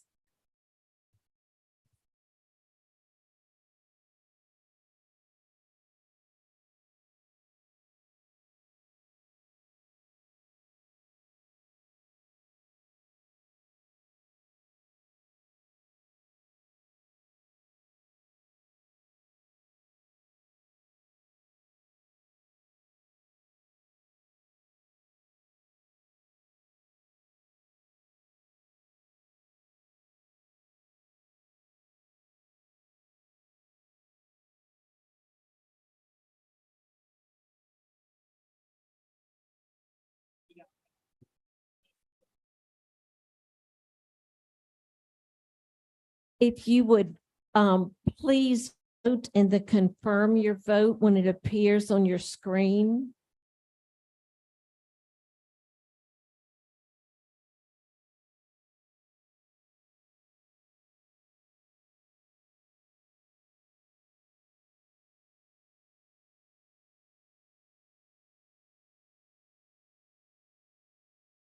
And the motion passes 9-0 unanimous. Item 8B, is there a motion to approve the homeschool application for the 2023-2024 school year? I so move. Moved by Ms. Watley. Is there a second by Ms. Bailey? Any further discussion? We'll call for the question, Ms. Bowles.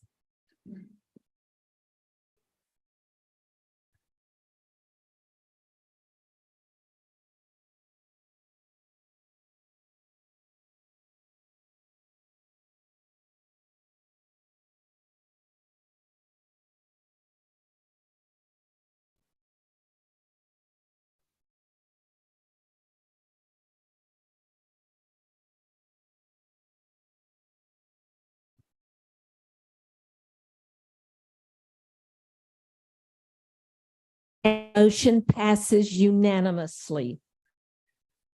Is there a motion, the student placement appeal 8C? Yes, I move to overturn the that's constituent Mr. board Calhoun. decision. Yes, I move to overturn the constituent board decision and place a student at Daniel Jenkins Academy until successful completion of the program. And second by Dr. Temple. Any further discussion?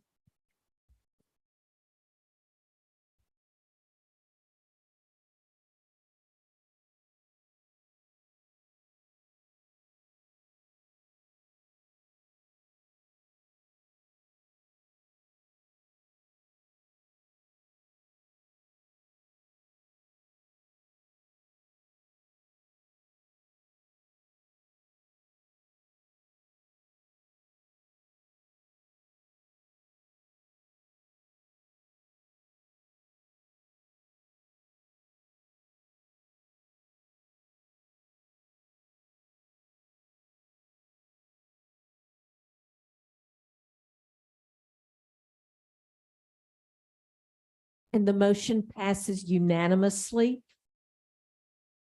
Is there a motion for item 8D? Yes, I move to uphold the constituent board's decision. Is second? Second by Dr. Temple. Any further discussion? Then we'll call for the vote on the question.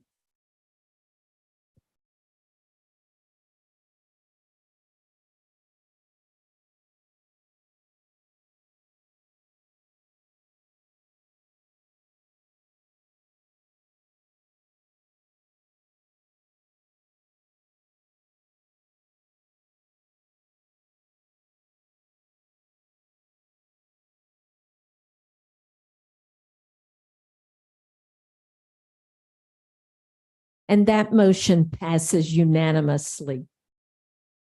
Is there a motion to approve the appointment of Mrs. Jeray Green to the District 9 Constituent Board to fulfill an unexpired term ending November 2026 as recommended by the Constituent Board? So move. Moved by Ms. Second. Roberson, second by Mr. Calhoun.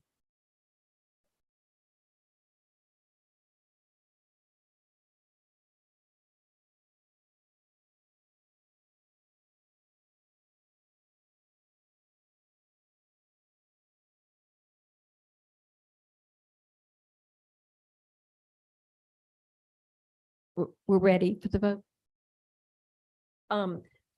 Ms. Roberson made the motion and Mr. Calhoun seconded.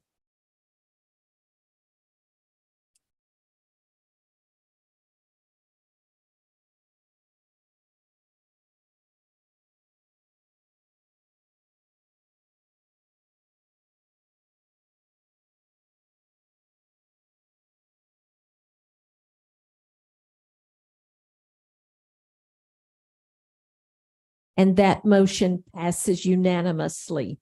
We're on to item 8F. Is there a motion to approve a forwarding of the formal complaint to the South Carolina Department of Education related to the referenced contract teacher? I so move. Moved by Ms. Watley is second, and second by Ms. Bailey. Any further discussion? We'll call for the vote.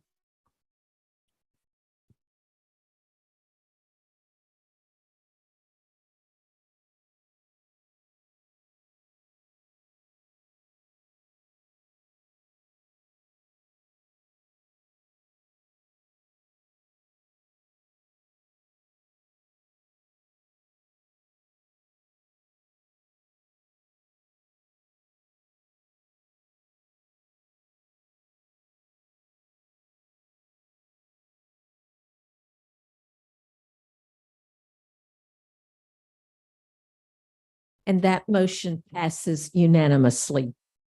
Is there a motion in reference to item G? Yes, Madam Chair, I have two motions. And would you mind making them one at a time? Of course. The first motion is that I move that Carlotta be removed from the leadership positions of the Strategic Education Committee and as vice chair. Is there a second? Oh, I'm sorry. Excuse me. Ms. McKinney, I'm sorry. I forgot the Head Start position as well. Okay. So would you like to restate your motion completely so Ms. Bowles can get it? Sure. I move that we remove Carlotta Bailey from her leadership positions as Strategic Education Committee Chair, Vice Chair of the Board, and Head Start Chair. Is there a second? Second by Ms. Roberson. Any further discussion from outside of the committee? Executive session. Yes. The person making the motion first. Yes. I just want to say to my fellow board members that it is very important that we operate with integrity as a governing body, that this is personal, but that it is very important that we put distance between ourselves and statements or behaviors that put our students in a position where they feel unsafe, where they might feel that this board is not operating on their behalf, and families as well. And I'll name that given there was no investigation and we haven't been able to affirm the recording and what exactly happened, I will add that there's been a demonstrated either inability and willingness to separate personal beliefs from governance on this board that is highly inappropriate. And I'll give an example that was written in black and white, since we are not able to go based on an investigation. I was very concerned when someone sent a statement that Ms. Bailey had made that she didn't vote for Michelle Simmons because she had repeatedly received phone calls from other people.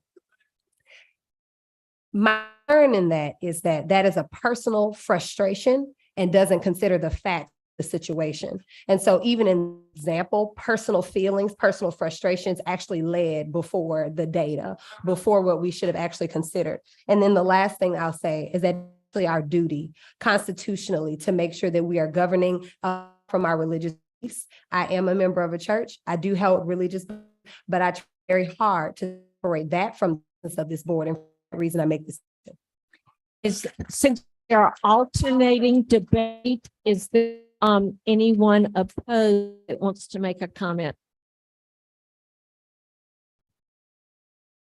Madam Chair, Mr. Kelly? I have yet to hear an articulation of what it is that Miss Bailey has been accused of. And what is.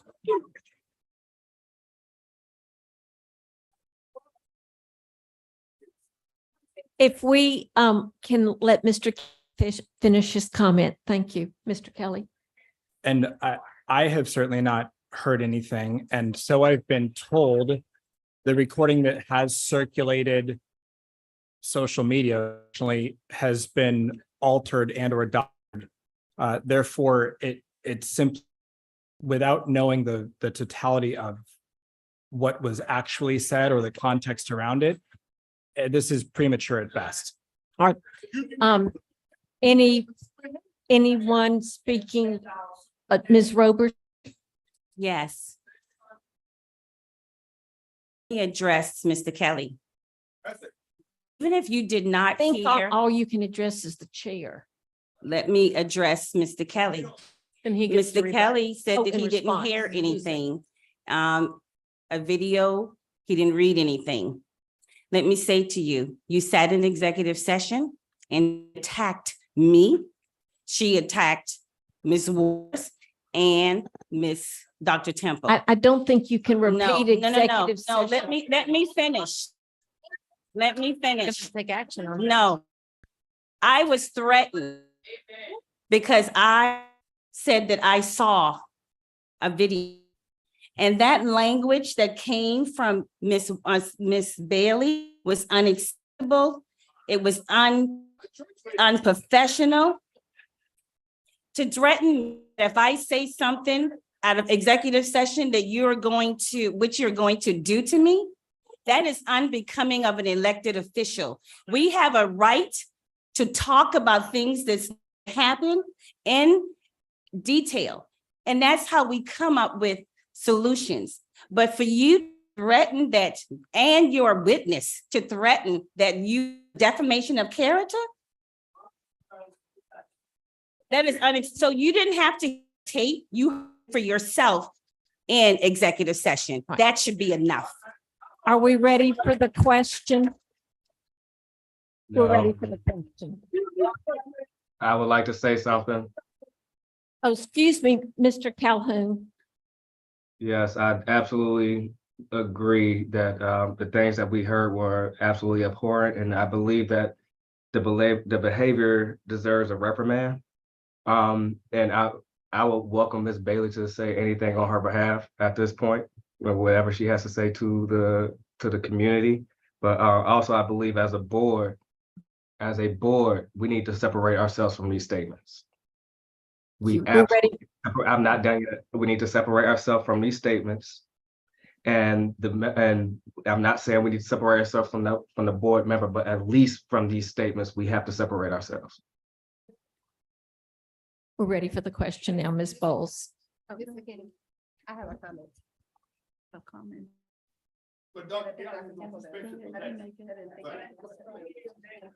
We called question, it's on our screen. But you called for it before asking if we were ready for discussion.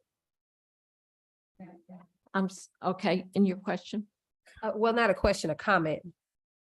I want to point out that just a few months ago, we had another board member in an identical situation. We voted regardless of whether there had been an investigation or not. It has been confirmed that it's Ms. Bailey's voice on the recording. So there is no question about the comments that were made. And so there also should be no question that we should separate ourselves as a body from those and also having two very specific roles that impact direct academic instruction, that impact what comes to this board. She can literally stop instructional strategies or instructional topics that she doesn't want. Well, she can. As the Strategic Education Committee Chair. Liaison. What, okay. The other thing is, as chair of the board, she determines what gets allowed to be on the agenda in a large way. Well, I was there, so I know how that goes. You have a say before anybody else on the board does, and we should take that seriously. Even the slip of paper that we got with these Facebook statements are enough to say this should not be someone's leadership who can't control their engagement with the public in a professional way, should not be in leadership. Thank you. You will please cast vote now. Oh, Mr. Grabowski. I think Mr. Calhoun said a very interesting statement, and that we really need to separate ourselves from, what's being discussed. We all have personal beliefs. We are. I would hope you get elected and when you're out campaigning and you're letting people know who your beliefs, people know who you are. That's why they voted for you. I hope that people would be able to separate their, their beliefs so that we have open discussion on issues that come up. I'm not aware of a big issue that's up that, this pertains to. So I think it's important that we look at, and we're all intelligent people, when an issue comes up that affects all children, we would all be adults and logical enough to look and have open debate where all children are represented. Are we ready for the question now? Yep. Anything new to say, Dr. Temple? Well, I don't know about anything new, Chairman McKinney. I am someone who listened to the videos that were posted. There are 2 of them. And frankly, the words that I've heard Ms. Bailey say are words that I think our community is not going to accept, because it is true that as individuals, we have beliefs, but we cannot use those beliefs to discriminate against children and also against teachers. So I think that these things are serious enough. We need to lose confidence in this person's ability to perform 3 different leadership positions, and I just support that. Any other comments before we vote? If you will cast your vote according to the motion, and then you cast your vote, if you will please confirm its accuracy in the upper corner of your screen.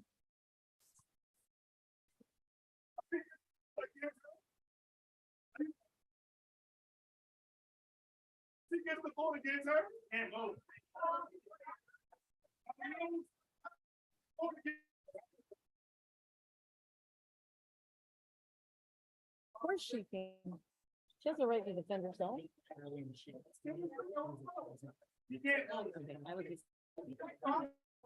And the motion fails.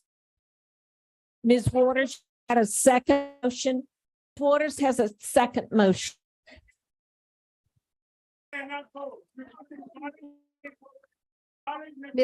Go ahead, Ms. Waters. I move to Senator Carlisle Bailey and ask for a public apology to be made for the comments that were shared in that taping. Okay. Is second by Mr. Calhoun made the motion order, so you to make the first statement. I don't have if anything. you have one. I don't have anything new to add. Is there anyone of opposing wanting to make a statement? Are we ready for the question? You have. I have a question. Is the person in this motion, are they allowed to vote for them? Yes. Well, for the Ms. Waters, I think Ms. Bowles wants you to confirm. Ms. Bowles is trying to hear Ms. Waters' motion. Is confirmed with our parliamentarian that trustees vote on all issues. Same as self.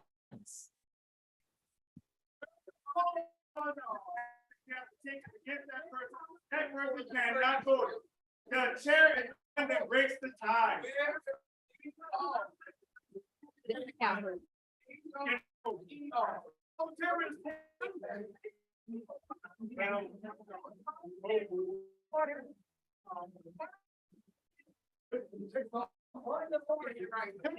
And the motion fails. No, we didn't vote. Oh, did you the previous one? I'm sorry. Motion to censor Carter Bailey and a public apology if you will cast vote.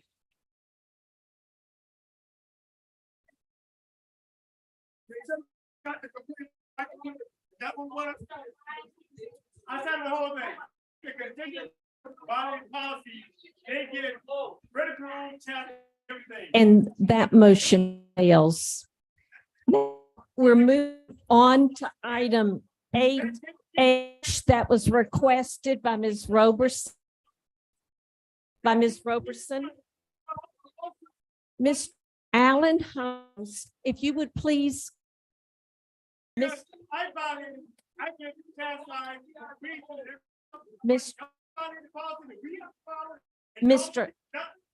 Mr. Allen Holmes. I understand. I understand. Item 8H, Mr. Allen.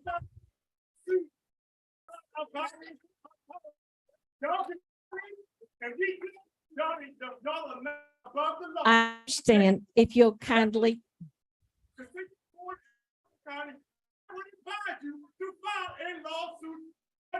Thank you. Thank you, sir. Mr. Allen Holmes has an interview left to conduct on. Excuse me. We can hear you some, but we want to make certain that the public and those that are here can understand the business of the district. Addressing Ms. Roberson's request for item 8H, and it is a report from Mr. Allen Holmes that was covered in executive session as an update that he has an interview left tomorrow. His report will be completed and submitted before the end of October. And we're on to item 9A. Ms. Huggins, do we have our principals here? Yes, ma'am, Ms. McKinney. We have Mr. Darby, the principal at Charleston High School, is here with us. Mr. George White, the principal at Morningside, and Mrs. Brubaker, unfortunately, is ill and has joined us via Zoom to talk about the ESSER plan for District 4. Mr. There Thank you, an sir. order you'd like them to go in, Ms. Huggins? I think Mr. Darby's gonna, Mr. Darby might head us off, sir. Thank you, Mr. Darby, for being here.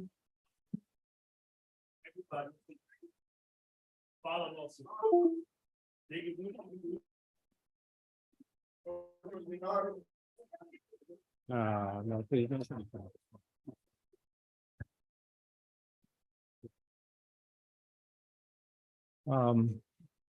Go ahead, Darby. I think your fan club is behind Thank you. you. Chairman, and to all other members, I come this afternoon to give some perhaps some ideas what North Charleston is going to do with the dollars that it has procured. If one were to go to the next, we have basically 6 areas of which we will spend our dollars. It goes from staff salary to instructional technology, supplies, and printing. If you would go to the next slide, please. You'll see to your left, as a student, the student told never ever to read to people who know how to read. So if you'll take a look at why we would use some of our dollars, say for instance, the staff salary, this about $496,000 for 2 high school teachers, 3 summer school teachers, and so forth. If you look at professional development, we are very desirous of our teachers to attend state and national conferences. If you look at ESSER, innovative schools, project-based learning, and also to at-risk students in terms of conference. And then if you look at the curriculum in terms of field trips, very desirous of our kids have the opportunity to visit various colleges, universities, so they can get some experience in terms of going on campus. Most recently, we had a student along with a couple of teachers to attend USC in terms of the Holocaust. If you go to the next slide, please. Incidentally, the professional development costs about $20,000, and instructional technology is about $5,000. The next slide, please.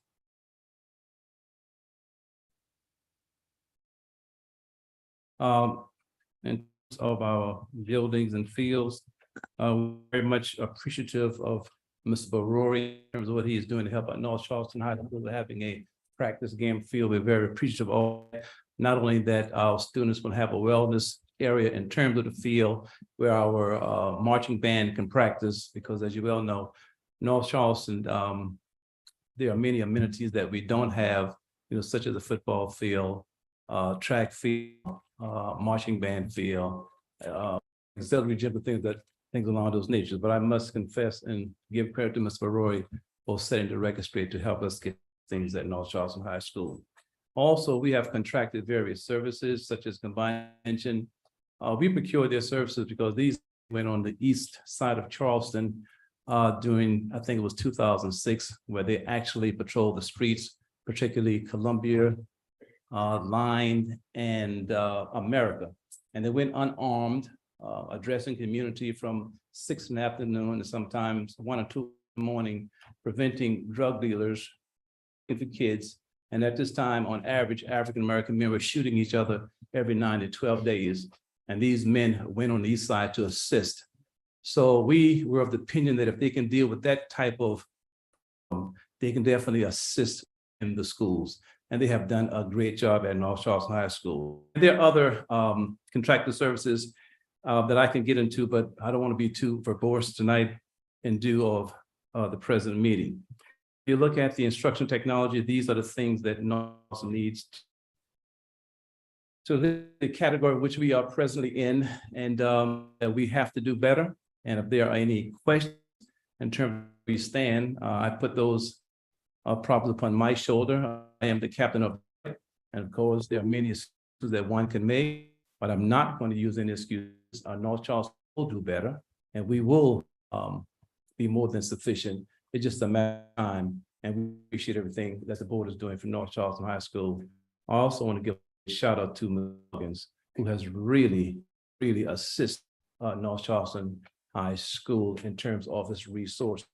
If there's anything, and again, not to be verbose, terms equality, equity are not synonymous. And what Title I schools need is equity. Now, if I may give as an example, and I'm not disparaging anyone or any entity or any official, but for a high school to lose 5 teachers because the archaics that we have, I was to get to 750 students, only had 745, and that was the 7th day, not the 10th day or the 15th day. But Title I school to lose 5 teachers based upon 5 students, it's a commentary. But again, has been fixed. We have numbers, and again, Ms. Huggins' office and the school board, we appreciate what you're doing in terms of giving us the necessary resources in terms of our teacher points. Ends. Thank you, Mr. Darby. So in regards to Mr. Darby and North Charleston High School, what we know about school turnaround is that efforts such as his come with a sincere labor of love, and that school turnaround doesn't happen overnight. And in schools with abject poverty like North Charleston High School, it takes more than 3 years to see the fruits of one's labor. And Mr. Darby leads with a whole lot of love. And so, Mr. Darby, not only do you lead with a lot of love, but you put a lot of skill in your strategy, thoughts behind what the board just saw up here, and the folks that are around you. So we want to thank you for leading with love and strategy. And we have no doubt that you are going to make continued efforts for student achievement, and that your school is on its way to turn around, and we will see that. Well, thank you very much, Ms. Huggins. I must honestly say with all veracity that we were not always unsuccessful according to the state report card. We did get to below average, but again, there are no excuses. I take that upon my shoulders in terms of our failure, and we will get there. It's just a matter of time, and I'm very appreciative. Yes. You know, you are. Madam Chair, did I ask some questions? You are right.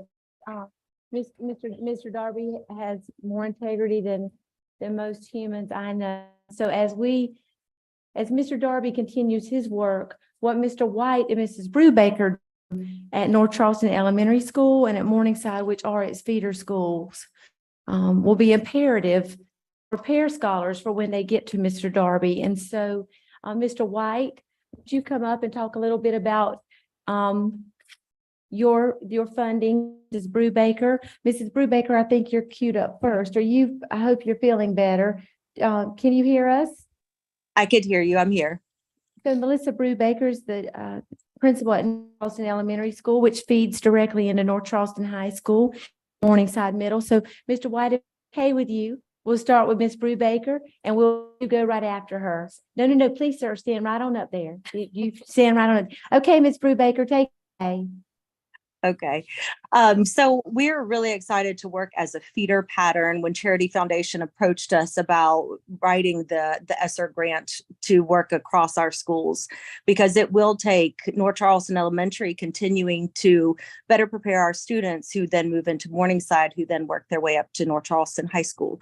And so that's the work that we are trying to do with the funds that we have this year. One of the things that we started off this summer using our funds was taking about 10 to 12 of our staff to Seattle to learn from Solution Tree RTI at Work, so that our staff understand the MTSS process, the multi-tiered systems of support, and how important that tier 1 base instruction is to the entire system. That if you do not have strong tier 1 instruction, which is that first time that the teacher presents the information to students, that you're going to continue with the tier 2 and tier 3, the intervention and other supports. And so really helping our staff understand that solid foundation is so important to the work that we do. And so we had the opportunity to go. I think that it was really solidified the things that we have been working on for the last several years, and helping our staff use the same terminology and vocabulary as we're talking about each of our tiers of service for our students.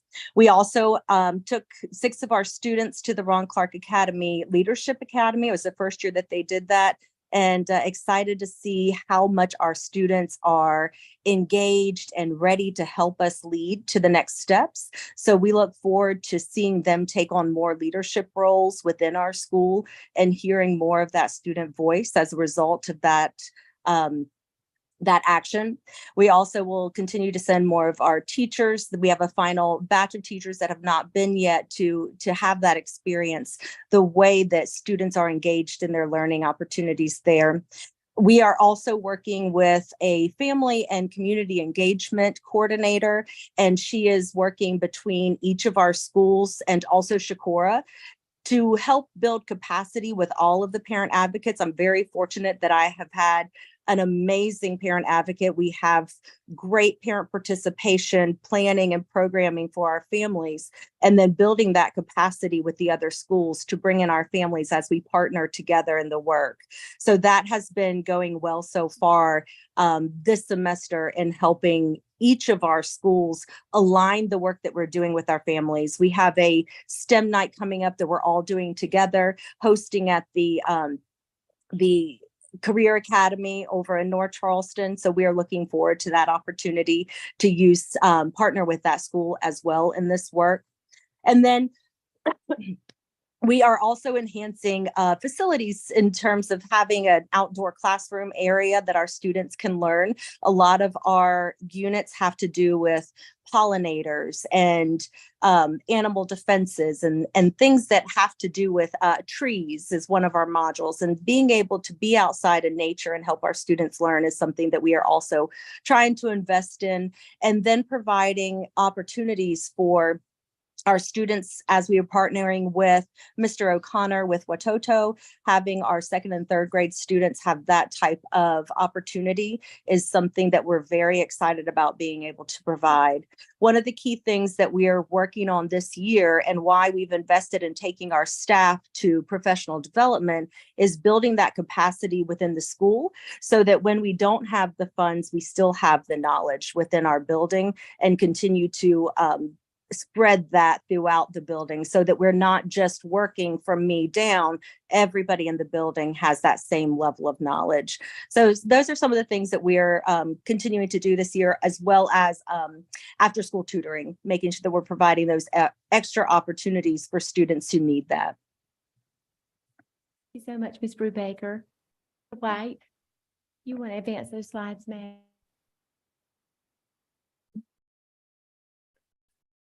It is my pleasure to present to you Morningside Middle School's effort in supporting continued development of our school and the North Charleston High School theater pattern with a purpose and transformation of our school and community.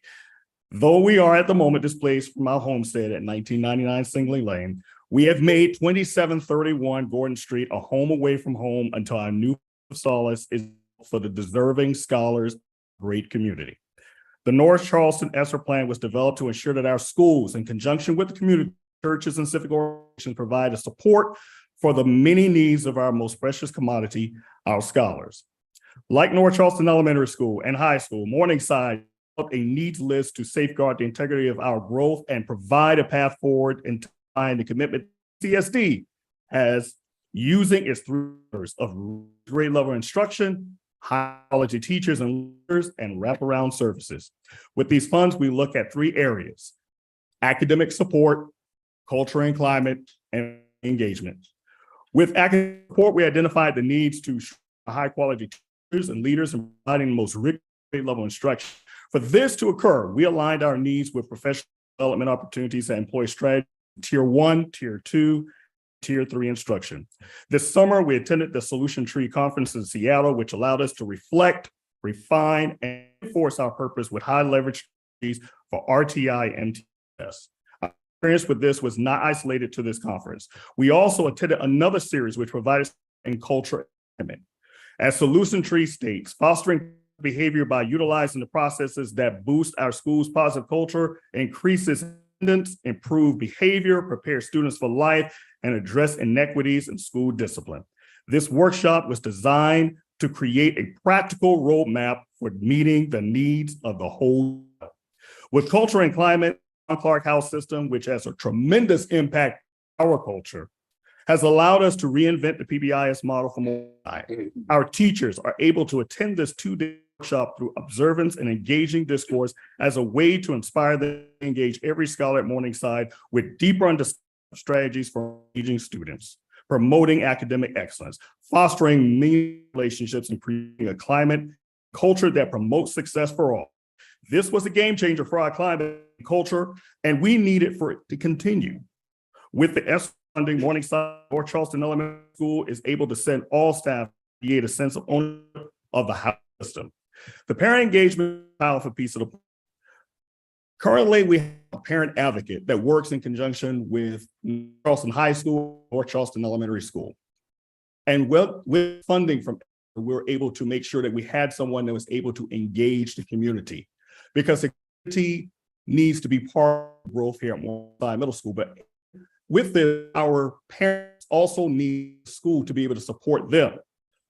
We have found that our parents are in need of a lot of resources that they feel as though they do not have access to.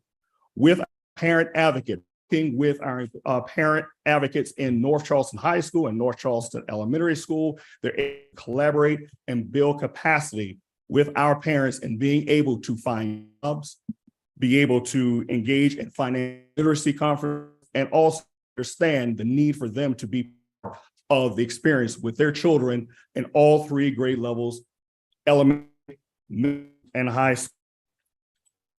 Funding the after-school program is yet another we have done with the ESSER funding. We're able to program effective programs. We'd be able to program effective strategies, being able to deliver for our scholars, not a school program that is just there for our kids to be on computers and to do makeup work, but something that's targeted to their needs. Because Morningside has made gains, we want to be able to do so, and we have to do it with intentionality. The funding that we receive from ESSER is intent to make sure that our scholars are getting the best and that our parents are also getting the best. Thank Ms. Huggins for her leadership in being able to help this for us. I thank also the leadership of Ms. Brubaker and also Principal Darby in working with me, and also others that also collaborate to work with us as well. Thank you. Thank you so much, Mr. White. Well done, well done. Some commonalities in the presentation where Mr. Baker, Mr. White, and Mr. Darby got together, collaborate around, particularly those round sports that students need to be successful, focusing, of course, on academics as well and social emotional and the school environment, but also largely on those wraparound sports. And like Mr. Darby referenced, we'll be coming to audit and finance in just a few weeks, talk about some improvements in facilities and sports opportunities for kids. So we're happy to answer any questions you might have about this ESSER plan. Or you've already heard from D23, and then you'll soon hear from D20 as well. Thank you, Ms. McKinney. Madam, can I ask some questions? Mr. Darby, Ms. White, and Mrs. Brubaker, the documents I have been given regarding E4, I think they show the total ESSER for 2024 is $2.6 million, of which 800,000 went into the field. So what we're really looking at for all these wonderful education programs you're doing is like 1.4 million dollars. I mean, if I'm looking at this correctly, and I'm getting you ready for when you come in front of finance, because I am pretty impressed, because you're one of the few districts that I don't see a lot of outside money going to. I mean, I see this all staying within the district, being spent with the district to support the district, unlike some of the other districts in which they've spent a serious amount of money for outside groups that we will be harshly looking at when they do come to audit and finance. So I give D4 a plus if this is what I'm seeing. And, you know, with the understanding that so much of this went towards educational programs. And I think the key thing, Mr. Darby, Mr. White, and Mrs. I'm Brubaker, is really the question that we need to ask ourselves is figuring out how to stretch what little we have, what works best as supported by evidence of impact, because that is the one thing that we have been missing from everywhere. We see it in the test scores, but that's a very general. But I really would like to see more. I know the success at Morningside has been incredible. So, you know, I hope we can find and keep it going the way it is, because, you know, obviously when ESSER comes and goes, we're looking at adding this into our general operating fund. So my hands off to you. It was a great presentation, and I look forward to seeing you at Audit and Finance. Thank you, Mr. Bukowski. Ms. Waters? Yes. So this is intended, I think, for the organizers and not for the principals.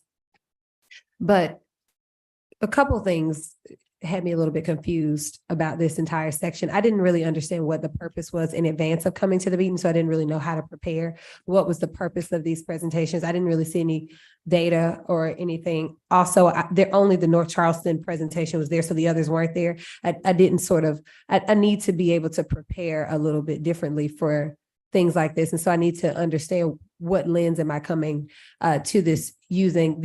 And the reason I also name that is that we need to be able to tie what's happening to student performance and student outcomes. It's not really clear to me what programs were the reason, what does the data show, and what should we be preparing to do as a board. I actually think that just needs to be a standard for all of the presentations. What is the goal first, and then having all of the information so that we can properly prepare. Thank you. Thank you, Ms. Waters. We'll make sure that it's linked appropriately, at least a slide with student outcomes here for I think a lot of the question has stemmed from Mr. Grabowski and Mr. Calhoun on audit and finance, particularly about the ESSER feeder patterns and wanting to understand what was included in them.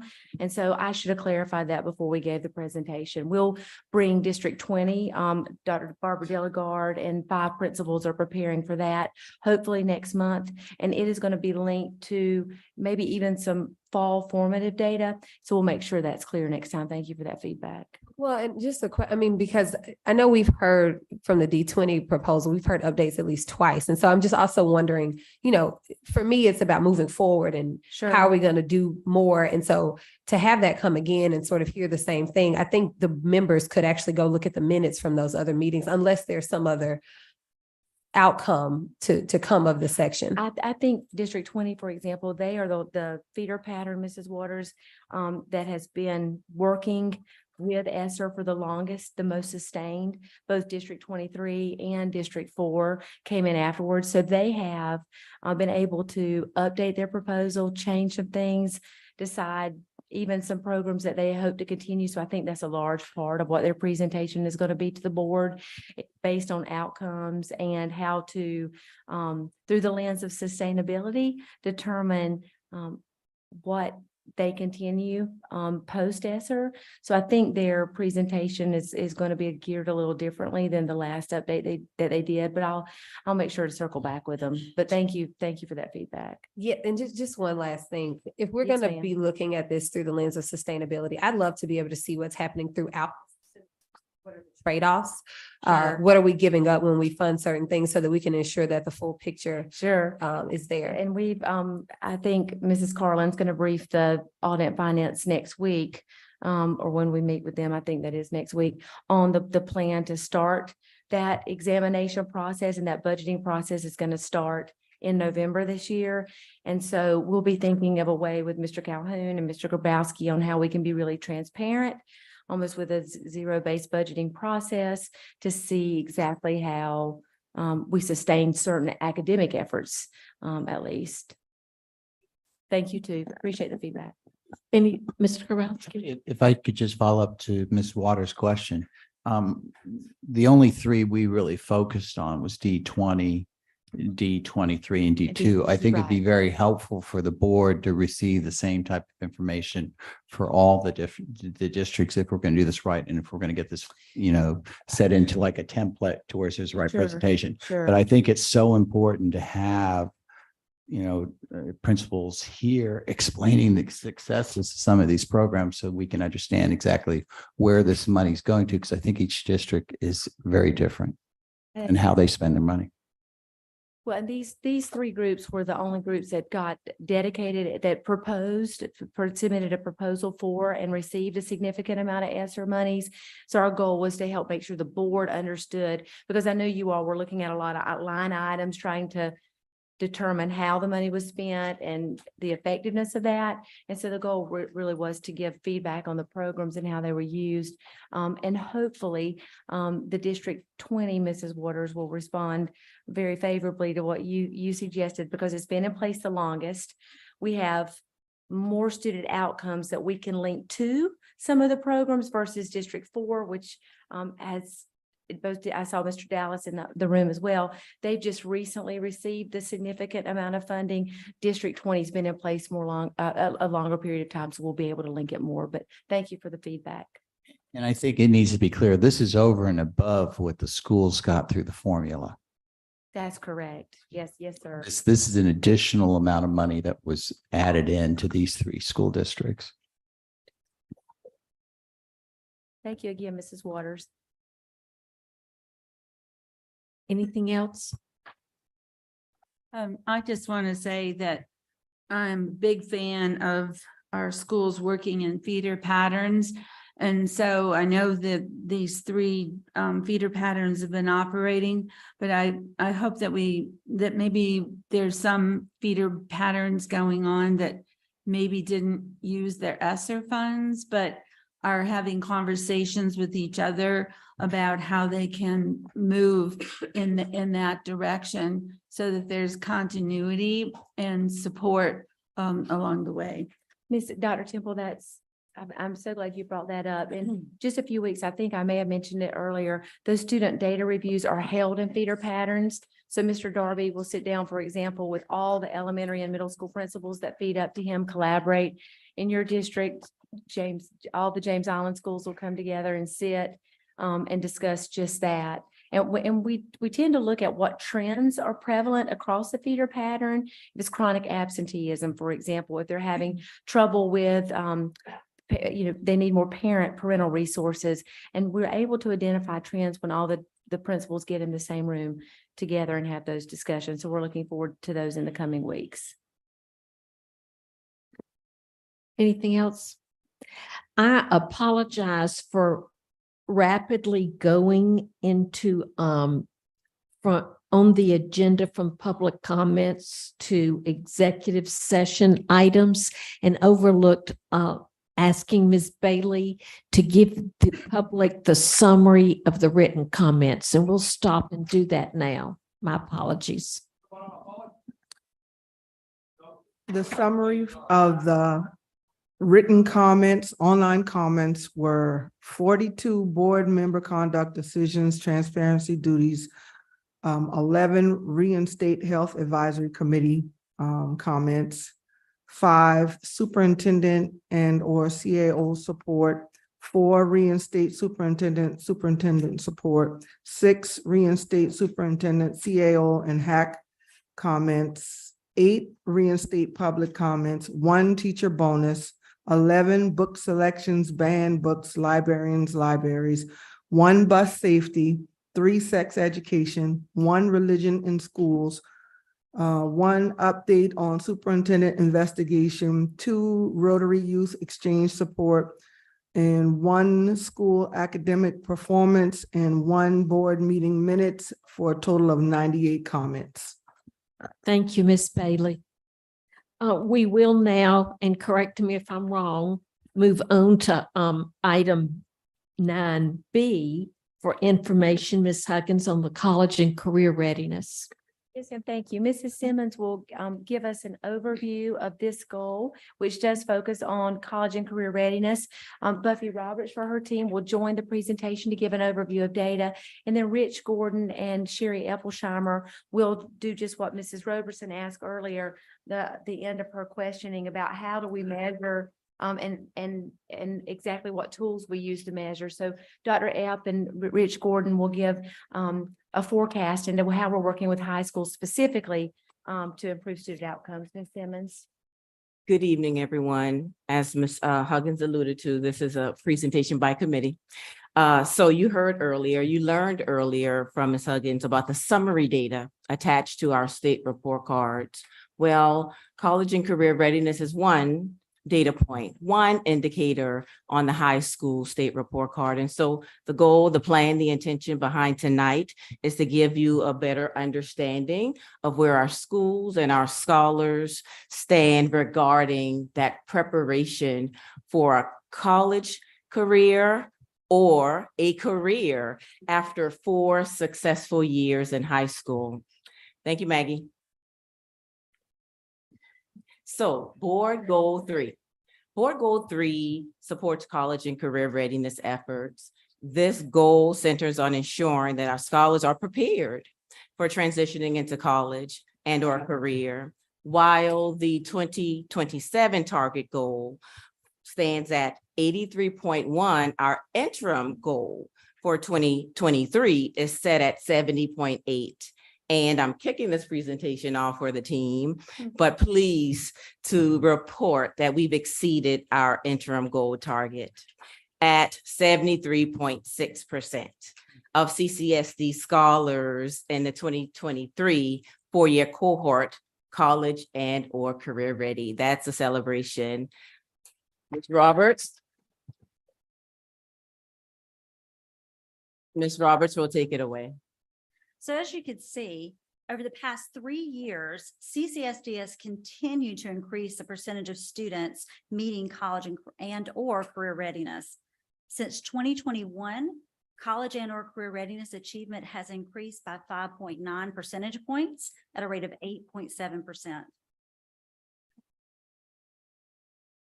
Not only has CCSD continued to increase the percentage of scholars achieving college and or career readiness over the past 3 years, but we've also continued to outpace the state. In fact, in 2023, CCSD outperformed the state by 8.9 percentage points, representing the highest increase and greatest percentage above the state in the 3-year time period. Mr. Gordon? Thank you, Buffy. Board of Trustees, here's a snapshot of what it means for a student to earn college and career readiness. So what I first want to do is just level set us so we understand the definitions and the terms as to what it means for a scholar to be college and or career ready. Also, please keep in mind that students can achieve CCR in multiple categories. So they don't just score a certain level on the ACT or the SAT, they can also take dual credit classes. They can pass the career readiness assessment. So they can be represented in multiple categories. So just know that as you look at the data. Of course, we have an ACT score composite of 20. You may be aware that the ACT, there are four subtests of the ACT. There's an English, there's a math, there's a reading, and there's a science section. The composite is the average. So a student would be required to have a 20 or above to be considered college or career ready on the ACT. Same with the SAT, except the SAT is offered by the College Board. 2 subtests, the reading, writing, and the math. Minimum score of 200, max 800 on each one. So you can get between a 400 and a 1600. So the state has identified 1020 as the composite score for a student to be college and or career ready. Both of those tests are offered to all third-year students in Charleston County School District. They get the option to take either the ACT or the SAT. We have students take it for a variety of reasons. They use their strengths or their weaknesses. Maybe they can score better on one or the other. And then colleges accept different SAT or ACT scores. And now some schools are test optional and they don't require an SAT or ACT. So just keep that in mind. The next one over to the right are AP. So that's advanced placement, also offered by the College Board. Those are in conjunction with our AP courses that we offer throughout Charleston County School District. So the teacher teaches the curriculum, and then at the end of the year or the end of the course, the College Board administers the AP exam. If the child scores 3 or above, that's considered college or career ready. Next one is dual enrollment, 6 credits. So that's 2 college classes, 3 credits each. If the child earns a C or above in dual credit coursework as a high school student, that child's considered college and career ready. Of course, we've talked about Trident Technical College as one of our sponsors, as well as College of Charleston. The next one to the right are CTE completion and certification. So throughout Charleston County, we offer a wide variety of career clusters to our children, whether you live up in McClellanville, down to Edisto, to 100 miles in between. You have access to a whole bunch of high skill, high demand, high wage career cluster programs. If a child completes the whole sequence of courses in one of those programs. Some programs are 3 courses, some are 4 credits, some programs are even 8 credits. But if they complete the whole sequence and then pass the culminating industry certification, they're considered college and career ready. The next one is a work-based learning. We have students that participate in, it's sort of like an internship. It's a 40-hour training agreement with a partner. If they successfully navigate through that, culminate with a satisfactory evaluation from the employer, that student's college and career ready. The next one on the right, that's the career ready assessment. It used to be called Work Keys, but now we use WIN learning systems. Students have to earn a 3 or above in all 3 subsections of that. And that's a work ready reading, math, and data. So we have interventions to help students with that. And then finally, ASVAB, and that's the Armed Services Vocational Aptitude Battery. And that's a test that's administered by the Department of Defense. The student's score tells us 2 things. One is their level of ability to perform certain duties in the armed forces, but also future potential for careers where the recruiters will use that information to look at MOSs. Certain MOSs require higher scores, like if you want to go into cybersecurity or engineering, you need a specific ASVAB score. So that's just a quick snapshot of all the ways that our students become college career ready. Our students need to hit one of any of those to be considered college and career ready. Next slide. College and career ready broken down by cohorts, by demographics. SWD, the students with disabilities, those are students that are receiving special education services, also have an IEP in effect. The PIP, or the Pupils in Poverty. Those are students that are Supplemental Nutritional Assistance Program, or TANF, students that are on Medicaid, students that are foster students, migrants, also some students who are homeless would be considered into that demographic. We have our multilingual learners. Those are the students whose primary language at home is not English, also have not initially proficient in some of those English-speaking skills. And then we have African-American, Hispanic, and Caucasian students. And so that's just a snapshot over the last 3 years, 2021, 22, and 23. I'll be followed by Dr. Eppelsheimer, who'll show a little more about the longitudinal trend data, as well as some of our growth targets as we go into the future.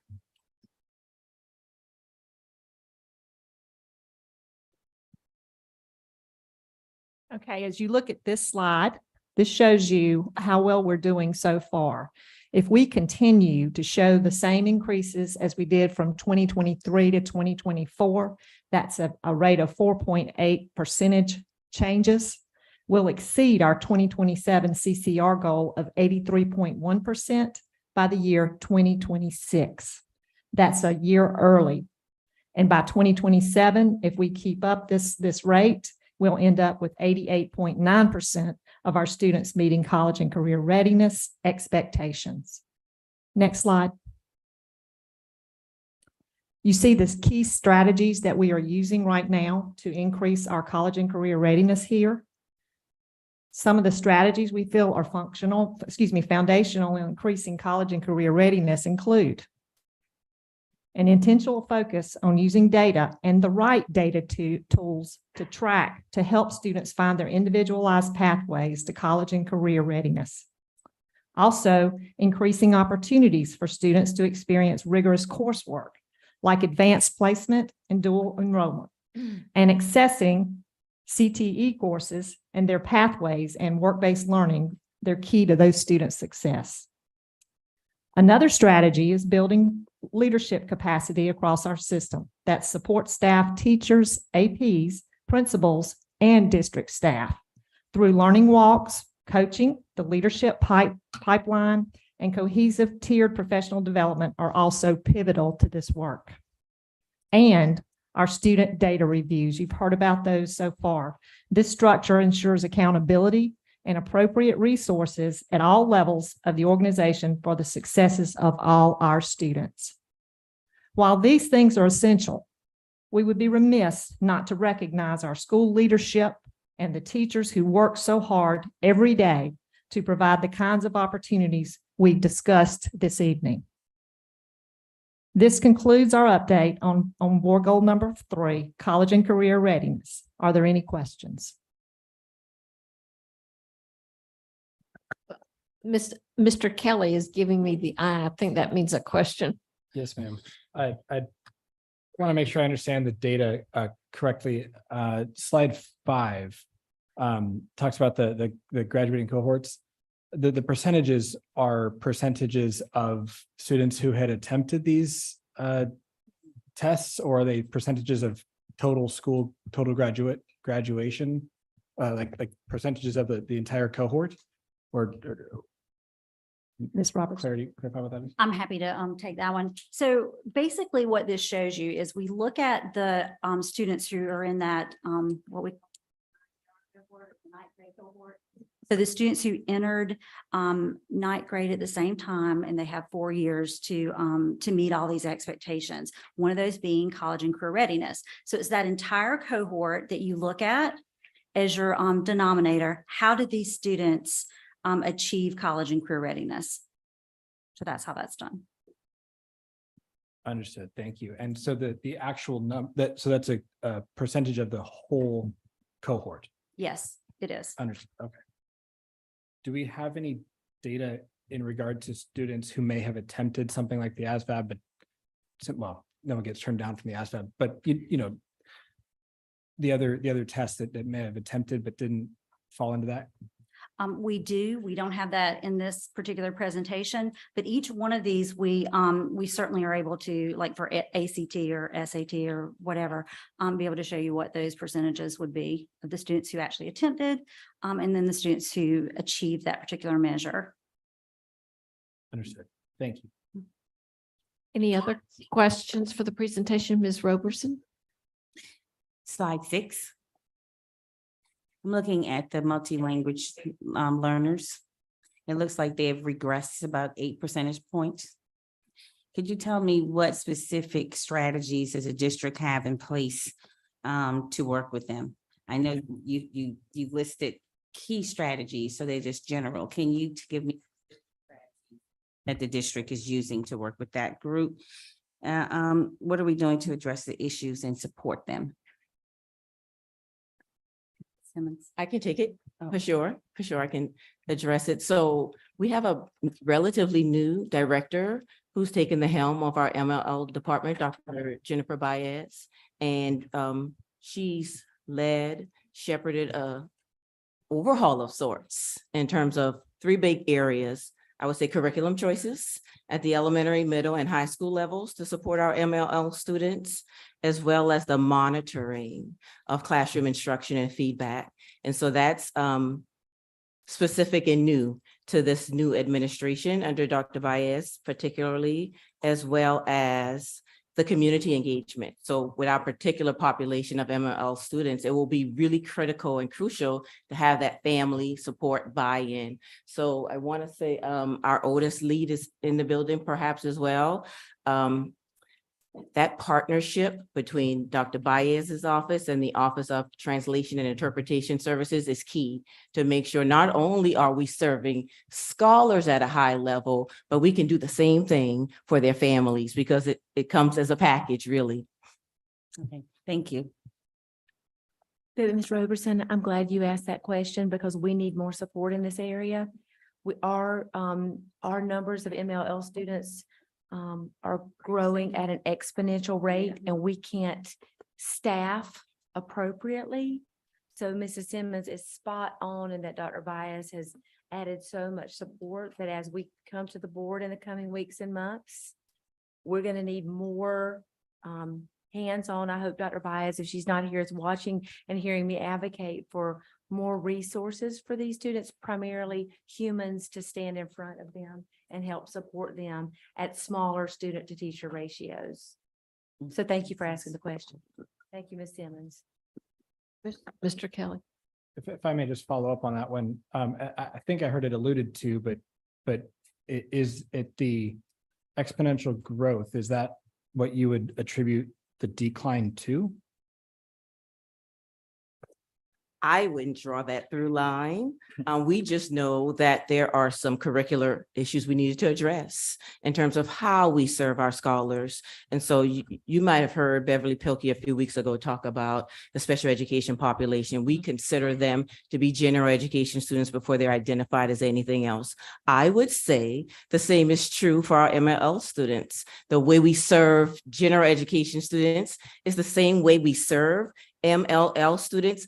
The package might be different, the program may be different, the intervention, the frequency, the rate at which we provide those interventions are specific and unique, but I wouldn't necessarily say the growth in the numbers create a decline. You might want to add on. No, I think that's perfect. I've just pulled up an email from Dr. Baez because we've been talking about this just this week. She said, Anita, the state recommends a ratio of 60-1 students, but does not mandate it. The number of teacher points that we have puts us at a 90-1 ratio, which is the average across the district. So again, like Ms. Simmons said, I wouldn't necessarily suggest that the decline is solely related, but Mr. Larson was in here earlier. I won't turn around to see if he's still here, but the number of students and the level of support is growing at such a rate we can't maintain it. Even the curricular support, as Mrs. Simmons suggested earlier, will have to be a focus of ours.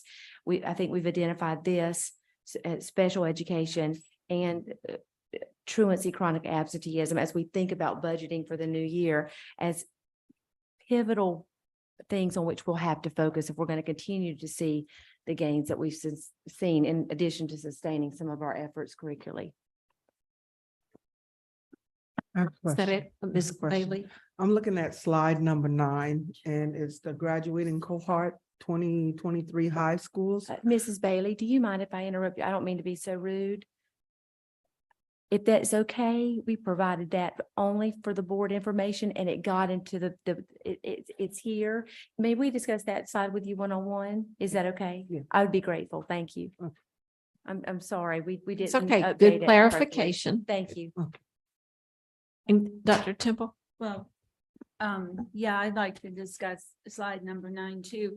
And I guess the question, as we discuss it or think about it, I'd like to know about, is any of this attributed to access to our CIS programs? I think we got to look to see if there is some differences here in access to the programs.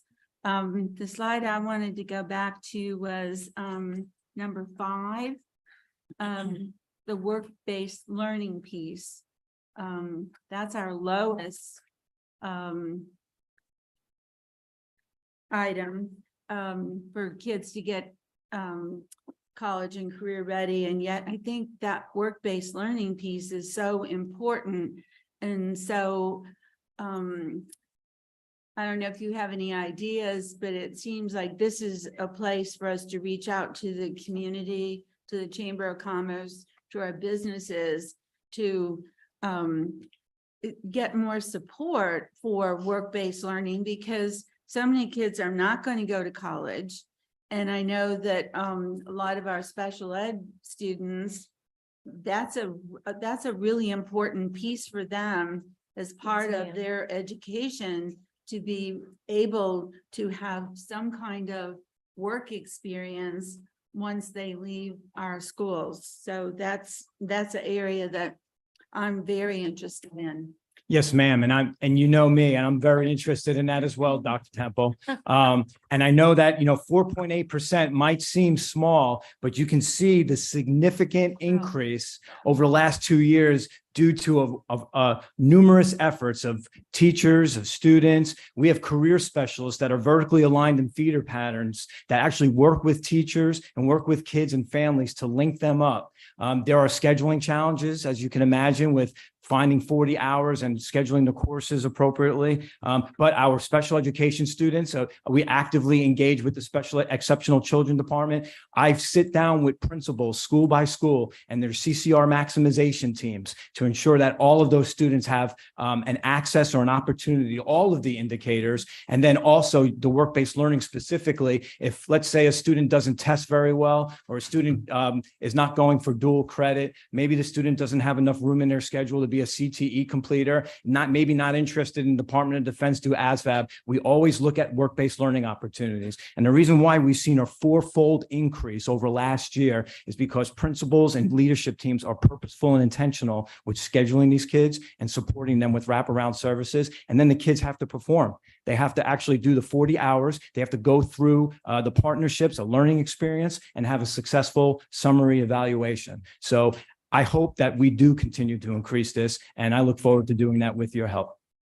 That, and also I have seen in some of my visits to schools where the students are getting kind of work experience because of the student stores that are going on, or, different projects that kids are learning to be entrepreneurs and having those opportunities. So I think that is an area, that our community, let's get behind it and find more opportunities for our students to have this work-based learning experience. I'm speaking to the community right now. Ms. Waters. Yes, I just want to call attention to, and I'm sorry if it happened when I went to the restroom, but on slide 9, when you look at the, Hold on just one Ms. minute. Waters, I'm sorry. Miss Bailey. Oh, tried to that's ask the a thing that question and I yeah, interrupted her. If it's okay, we'd like to discuss that with you all one-on-one. That slide was meant for your viewing and we didn't realize it made the public. So apologies. sure, so that's fine. And without being specific to school, Yes, I'll ma'am. just Thank go you. to slide 6. Yes, ma'am. Thank you. And one name that I am happy to see an increase, a significant increase in the graduation of students who are Black.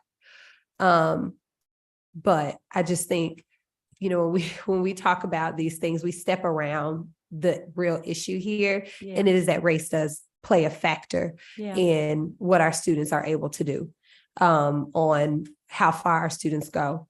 And as someone who represents almost all Black or Brown students in my district, I want to make sure that we're naming the things so that we can actually provide the supports specific to the students, because it's not about poverty. It's really about mindsets of people. And it's about making sure that we have strategies that actually connect to students. And if we're going to have honest discussions about data, then we have to also talk about race, and we have to be able to examine what strategies, take a look out in the field and see what strategies have helped accelerate schools. In these circumstances, I mean, actually, when I mentioned accelerate schools, Ms. Haynes has made a lot of progress in schools that have these predominant demographics. And so even being able to talk specifically about, what those are and how they correlate specifically to the success of Black and Brown students, because it is very concerning to see the rates lagging so far behind, and then us at the same time want to assign it to every other reason but the main thing, which is very blatant when you look at the data. Thank you for that, Ms. Waters, and thank you for being part of a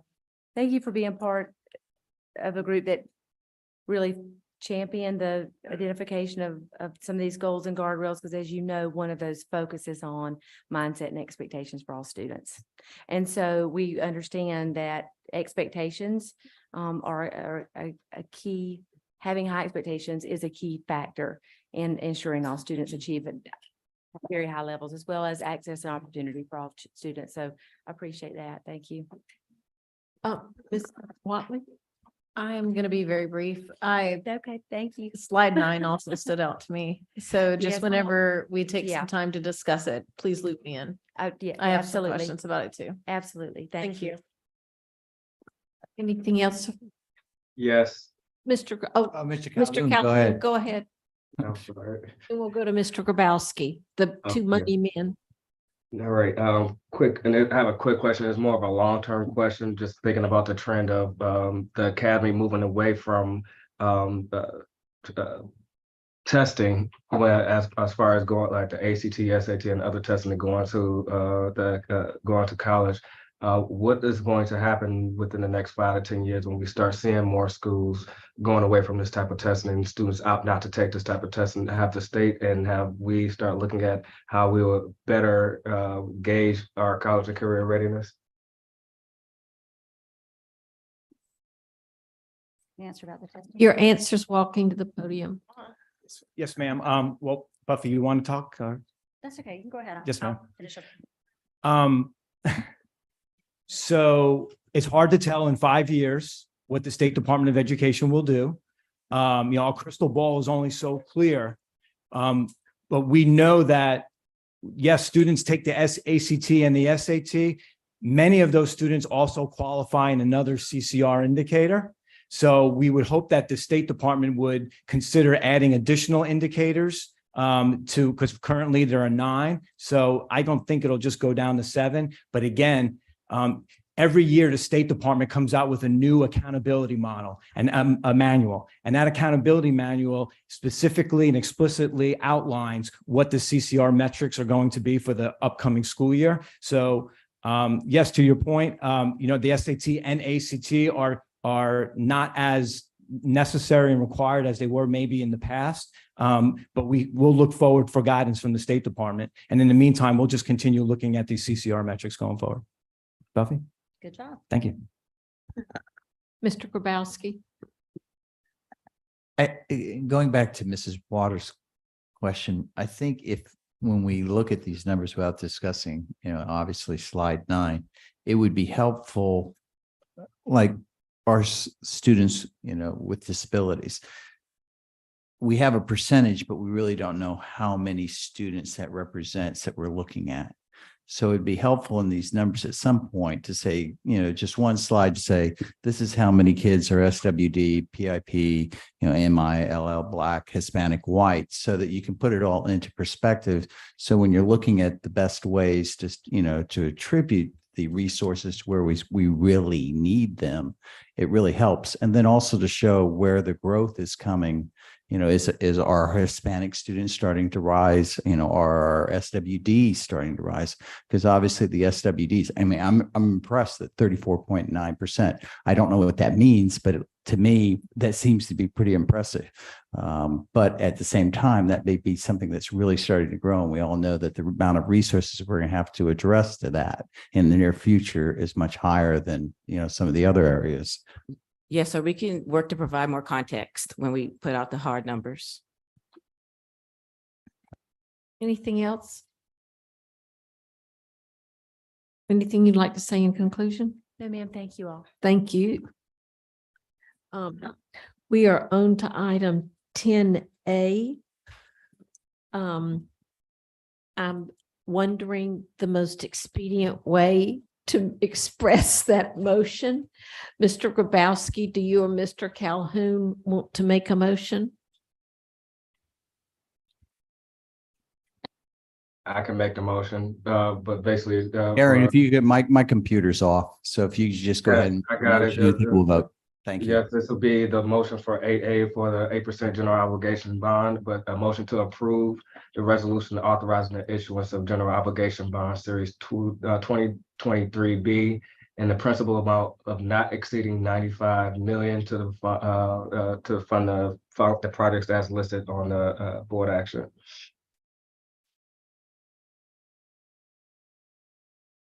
So I'll second. He stated the first part of the written motion, Ms. Bowles.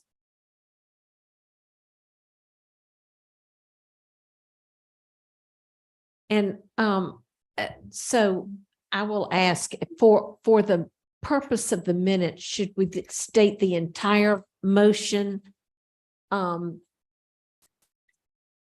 the minutes are written?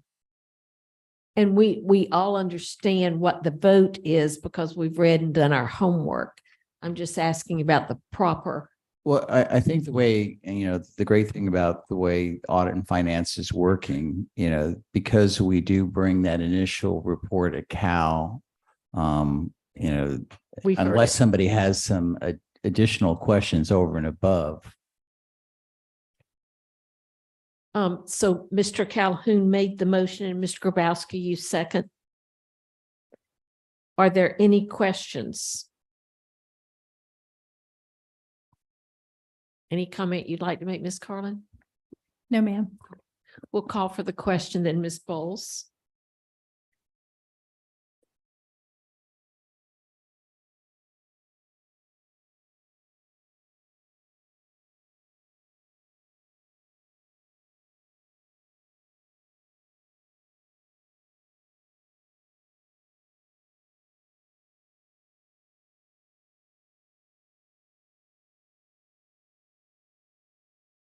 Ms. Bowles, I'm going to have to vote aye. My computer, I'm off of board docs, so I'll vote aye.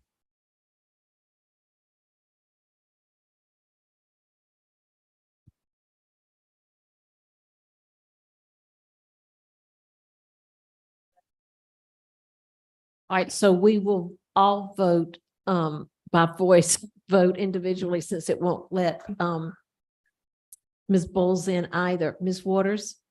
Aye. Dr. Temple? Aye. Ms. Bailey? Aye. Aye. Aye. Aye. Aye. So it passes unanimously.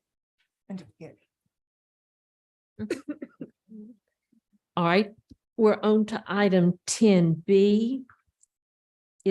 I'll go ahead and make the motion. Motion to approve the reallocation of funds as shown on the attached resolution. And this is the capital programs phase 4 sales tax technology replacement upgrade budget reallocation, which we went over at the Cal meeting. So Mr. Grabowski made it, Mr. Calhoun second. And are there any questions? Would a voice vote help? All right, Ms. Waters? Aye. Aye. Aye. Aye. Aye. Aye. Aye. Aye. Aye. So that it passes unanimously. On to item 10C. Is there a motion? Motion to approve the reallocation of funds is shown on the attached resolution. We went. So made by Mr. Grabowski. Is there a second? Second. Second by Mr. Calhoun.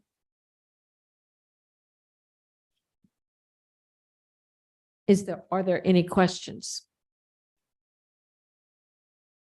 And I would assume all of these that we're passing or voting on, when it says as shown in the attached resolution, we can attach those to the minutes. A voice vote, Ms. Waters? Aye. Aye. Aye. Aye. Aye. Aye. Aye. Aye. So it passes unanimously. On to item D. Is there a motion to approve the list of purchases and contracts greater than 250,000 through September 2023? I'll make the motion. A second. Okay, made by Mr. Calhoun, seconded by Mr. Grabowski. Any questions on any of the items? All right. I just wanted, everybody to realize we do have an ESSER allocation here, but it is for iReady digital collection of materials. So that was for $285,000. So it was something that we'll have to look at and address for future, sustainability, because obviously iReady is a very important tool. All right. Thank you. Ms. Waters? Aye. Aye. Aye. Aye. Aye. Aye. Aye. And that passes unanimously. It came up. Okay. Are we back on now for? We're back. Okay. Of course, that voice vote is item E. Is there a motion to approve the June 2023 through August 2023 CCSD Head Start, Early Head Start financial report and credit card expenditures? So move. Moved by Mr. Calhoun, Second. second by Mr. Grabowski. This was explained at the Audit and Finance meeting pretty thoroughly. Ms. But Foxworth, I didn't know. Did you get a chance to speak at the Cal meeting? I wasn't Yeah. there. So No. yes, then we should move so forward. it's- yes. So we're She ready. does a great job. We're ready for the vote, Ms. Bowles. Mr.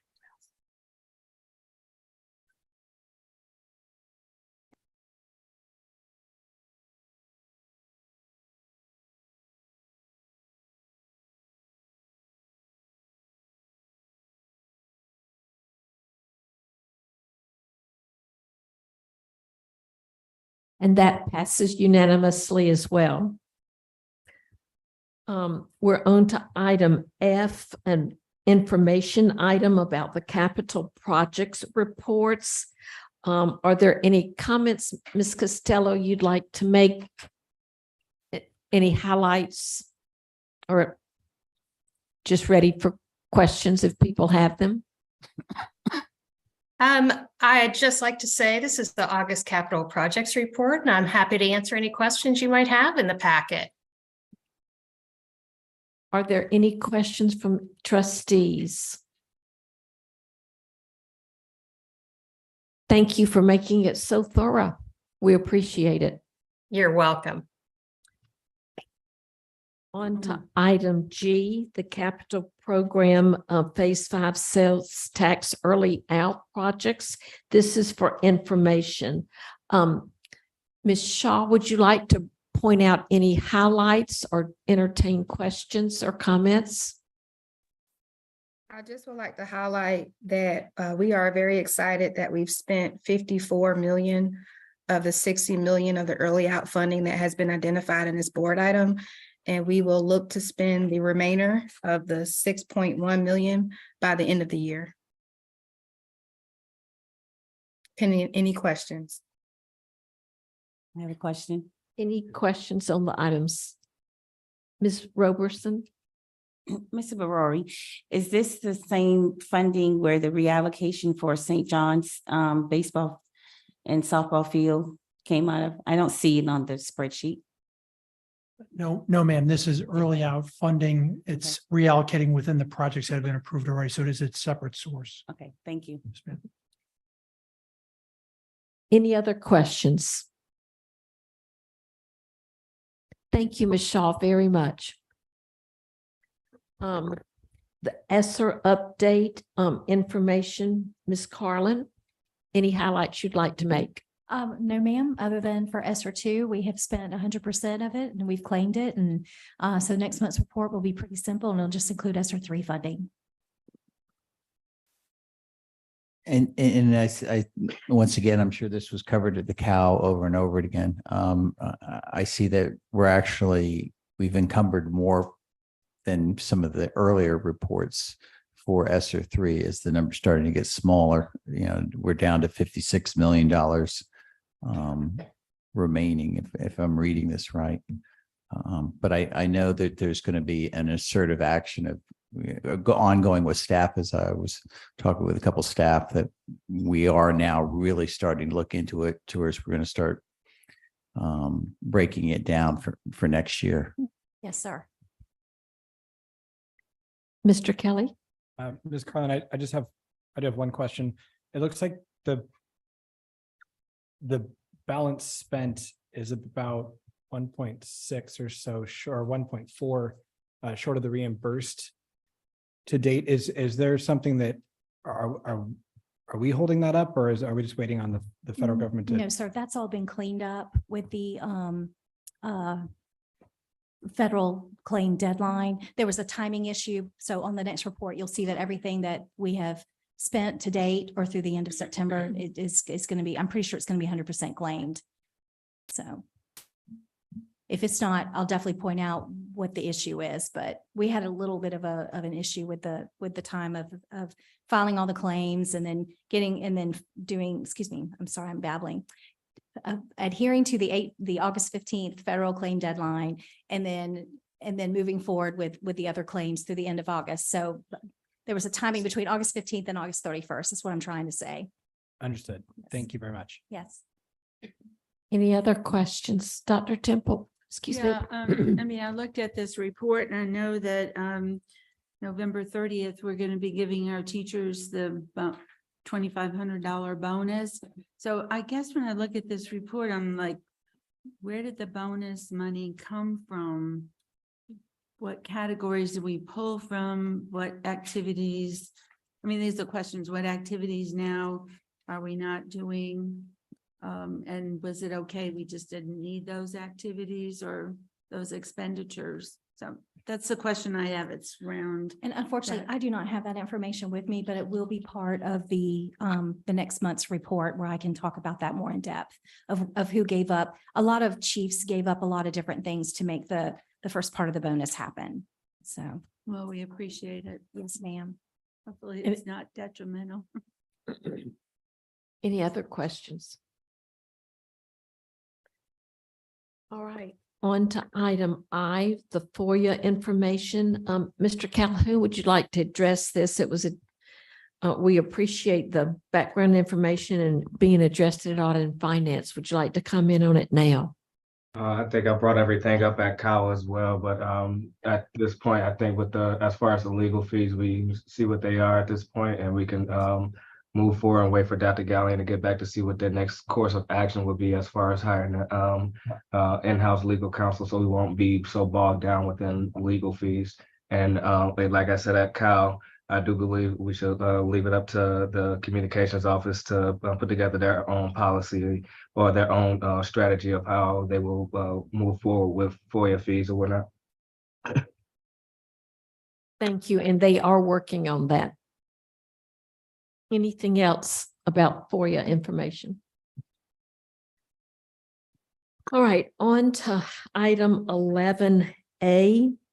Is there a motion to consider the Rotary Youth Exchanges request to allow 2 foreign exchange students to enroll into Lucy Beckham High School for the entire 2024-2025 school year? I so move. And 2 Lucy Beckham High School students to study abroad. I so move. Second. Moved by Ms. Watley, seconded by Mr. Calhoun. Is there any further discussion? We had a good discussion about this at Cal. I think this is a great program. I wholeheartedly support it, and I think it's been detrimental to the culture at the school that they haven't been able to participate in this program. So I always loved having exchange students in school, and I've traveled abroad quite a bit. So I am 100%, maybe 110% behind this. Any other questions or comments? Well, I just would like to encourage more of our community groups to think about how they might support an exchange program, because I think Charleston is an international city when you think about all the companies and businesses that are here. And I think it's very beneficial for our students to travel abroad, but also to have the experience of being with students from other countries. Because I know I didn't get to travel when I was working, and now in retirement, I travel, and it's eye-opening to see the world. And I think anything we can do to help our students see the world and know others in the world is important for peace and prosperity. Ms. Waters. Just that, I mean, I'm in support of this, but I wish that it wasn't just specific to Lucy Beckham. I wish that it was for all schools and all students, even if exchange students don't want to come to some of our schools because of how we have not been able to bring them up. Other students should be able to go who come from schools in my district and others. And I agree with Ms. Waters on that, because it just seems we get so many requests for students coming here. This is the first I've seen towards we've actually, I mean, it's the only way it would have worked is that the two positions were given up because Lucy Beckham's overcrowded as it is. But I do think we need to be looking so that other kids have that opportunity and that we are swapping in. Right. Because it's so much easier to go 1-for-1 rather than what we've been doing is taking all these kids in from Europe and trying to find places for them. So I think this is a great program, a good model. And I agree with you. I think it's something that we need to get the business online on. So. Are we ready for the question then? I just have one more comment. I agree with everything that they're saying as well. And I know that one time we've had discussion about when the Mount Pleasant schools have been full, that we would receive a student, but they could try a different school. And I do think that it's a good idea that they could experience other schools. Yeah. We're ready.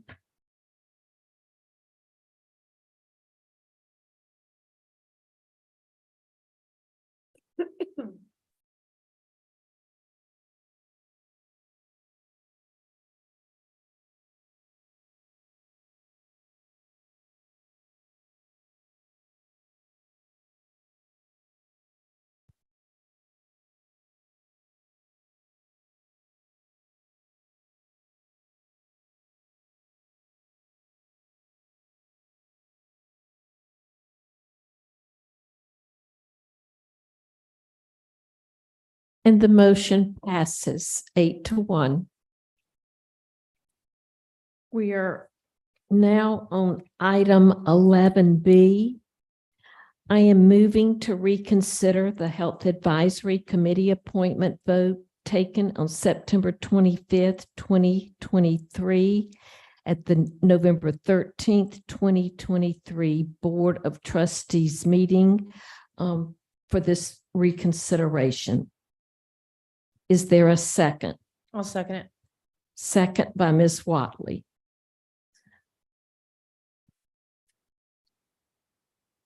Are there any comments? Ms. Waters? Actually, question.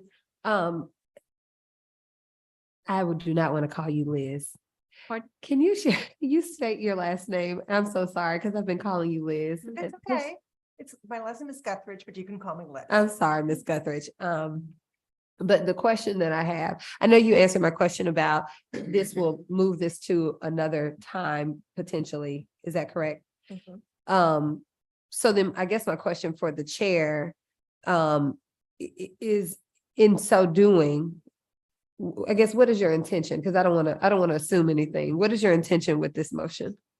Well, by definition from this, it reopens the question for discussion. Is that the correct interpretation?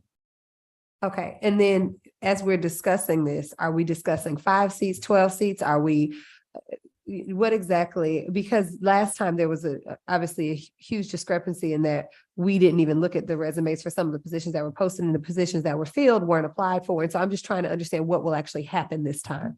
Well, we're opening the question again, so we're asking for a presentation again, is my understanding.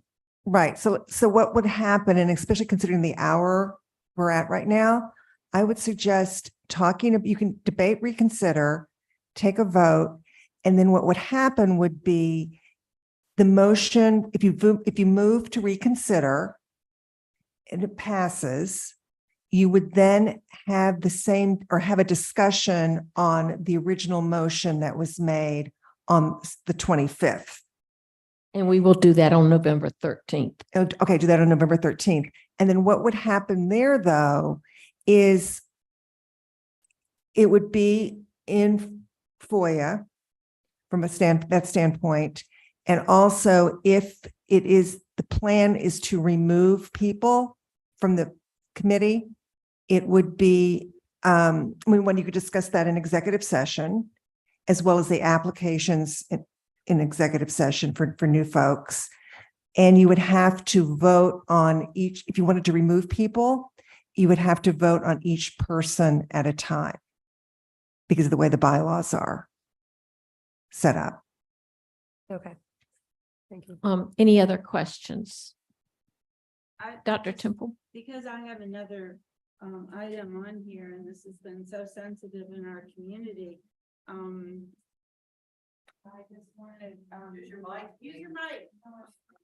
Because this has been so sensitive in our community, I just want to be sure that in voting for this really does mean that we will look at the list of applicants, because there were 5 positions. For example, there were 2 people vying for the clergy, and we will discuss all of those people and fill those positions. And that in coming back, we removed 6 people. And that was, that's been troubling to the community, that we will also be able to address that so we can reinstate people. I mean, is all that gonna I think there will be a full discussion of the original motion and how we carry it out. I have a question. Mr. Calhoun? Yeah, so with the motion to reconsider, say if it passes through, will we be operating as if we were before September 25th, as if the motion did not go through? Is that the option for the rescission? Yes, it would be the motion would come up again as it came up on September 25.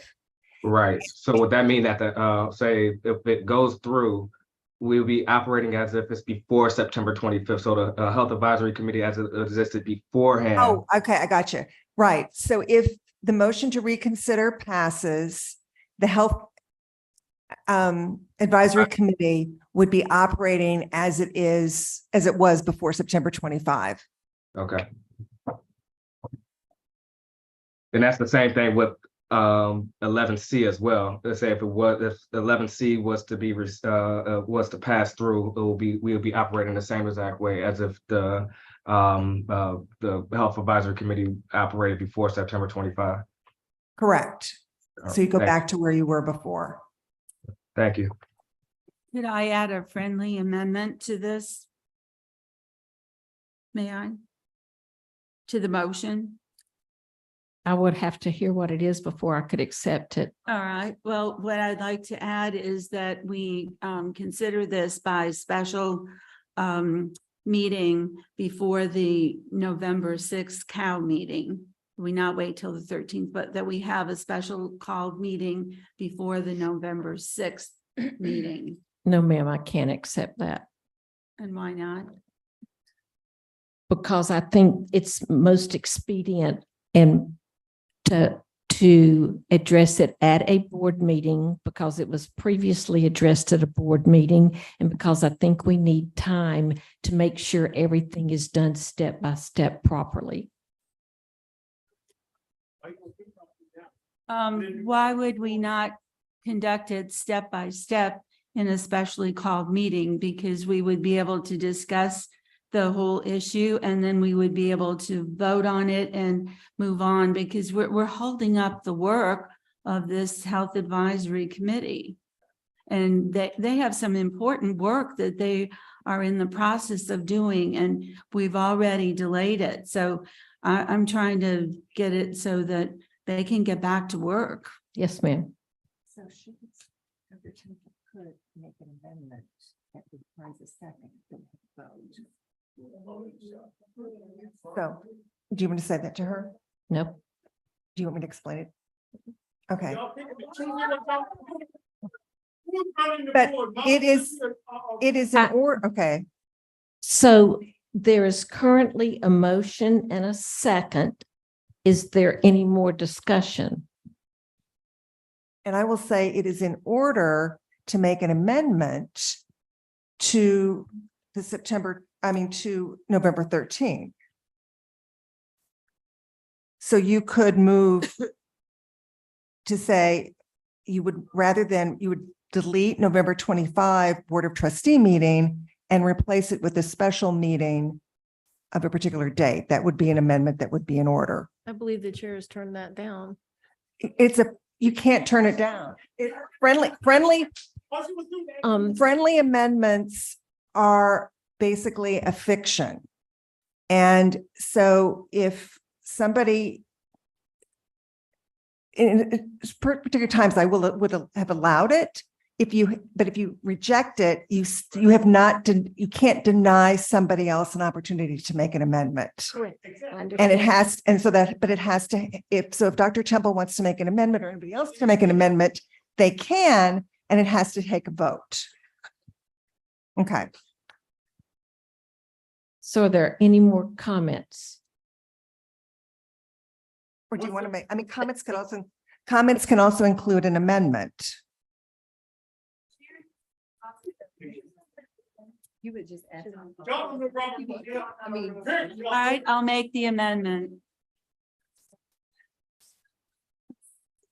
Go ahead, Dr. Temple, we're listening. Would you please state that, Liz? So the amendment is up to you, but it could be something like I think the amendment should come from Dr. Temple. Well, I'd like the advice of our parliamentarian. All right, now, yes. Okay. So it could be at a particular date.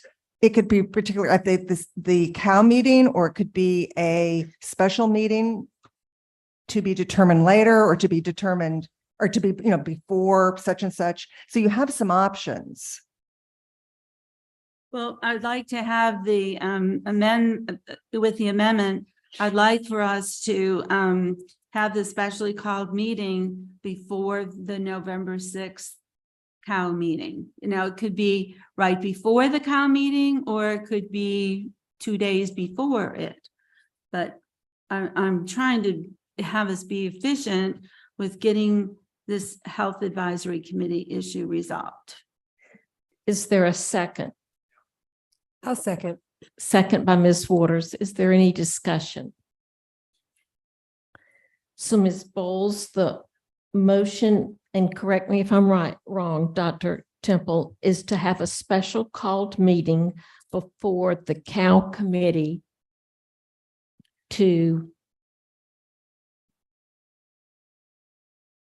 consider the Health Advisory Committee. Okay, to consider. Health Advisory Committee appointments. All right, the Health Advisory Committee appointments. I have a comment. Yes, ma'am. We call special call meetings for any and every other thing. I don't understand why you all are so opposed to everything that comes from one of us. It's actually not, it won't kill you. We call them so often. We could have the meeting sooner because there's a whole committee not doing its work that is required to be done. And I'm actually seconding in support of Dr. Temple because I realize how important this is to her, not because it matters to me personally, whether it's November 13th or before, but I hear and understand that my colleague has actually named a very valid reason that we should get on with this. But again, our time is voluntold to us all the time, but when it comes from one of us, it's a problem. I just don't understand. That's how we feel. It couldn't be because you're in control of the board. It It could not be how you feel because you actually make all the decisions. Is It's everything by 5-4 vote. We had a lot of unanimous votes tonight. On audit and finance and basic run of the mill things, but anything that is Students. ideological about what you want or don't, we have an issue every time. Rudimentary things, sure. We have unanimous votes. Never on anything that is your opinion, her opinion, his opinion, her opinion. Never. Are there any other comments?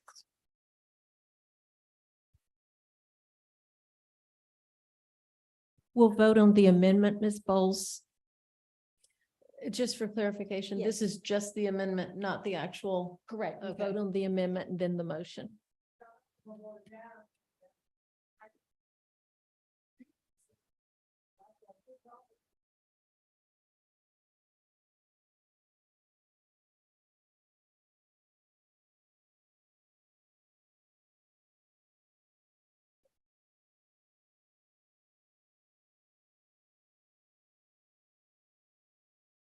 And the motion does not pass.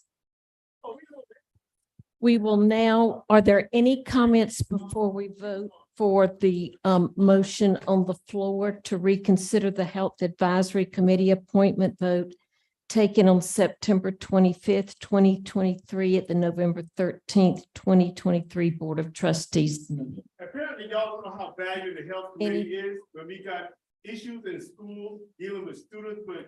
Mr. Kelly? Ms. Guthridge, Y'all got students with issues. my understanding of Robert's We rules, want to hear his comment, please.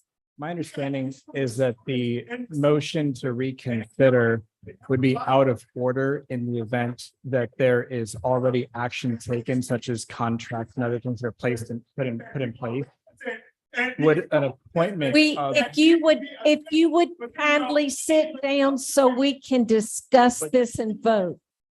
We want with to, the group of people that are currently appointed already being in place, not qualified this to be an out of order motion because. yes, sir. Because it's. Yes, sir.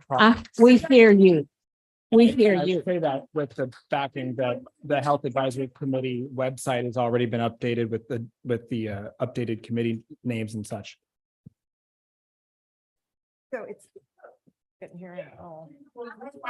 Mr. Kelly, would you kindly repeat your question? Go ahead, Mr. Kelly now. So a motion to reconsider is out of order in the event that there's already action been taken that are not considered or that it's already in progress. So such as the committee roster being updated, the website being updated, those members being contacted, et cetera. This is now a month into this new committee being put together. So the motion to reconsider seems out of order, in my opinion. Excuse me, I said that. Excuse an me. hour ago. He's addressing Ms. Guthridge, Ms. Roberson. So the website has been changed. I'm sorry. Pardon me? The website has been changed. Yes, ma'am. And who notified the committee members? I believe the district staff did. I can't speak.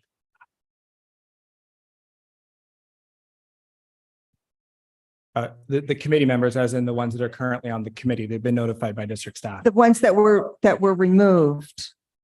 Can't speak to that.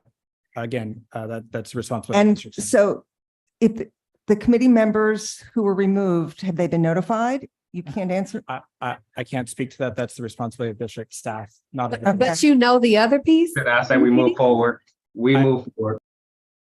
I'm sorry. But Was there a so question? you know that the folks who are now on the board were notified, but you don't know if the folks who were removed were notified. I didn't say the the people that are on the current board, the current committee rather, the roster has been updated on the HAC website. Has the committee met? The new constituted committee met? Can't speak to that. Again, I don't know. No, they haven't met. Because if no action it's been taken, it would still be appropriate to reconsider because nothing, it's all in limbo.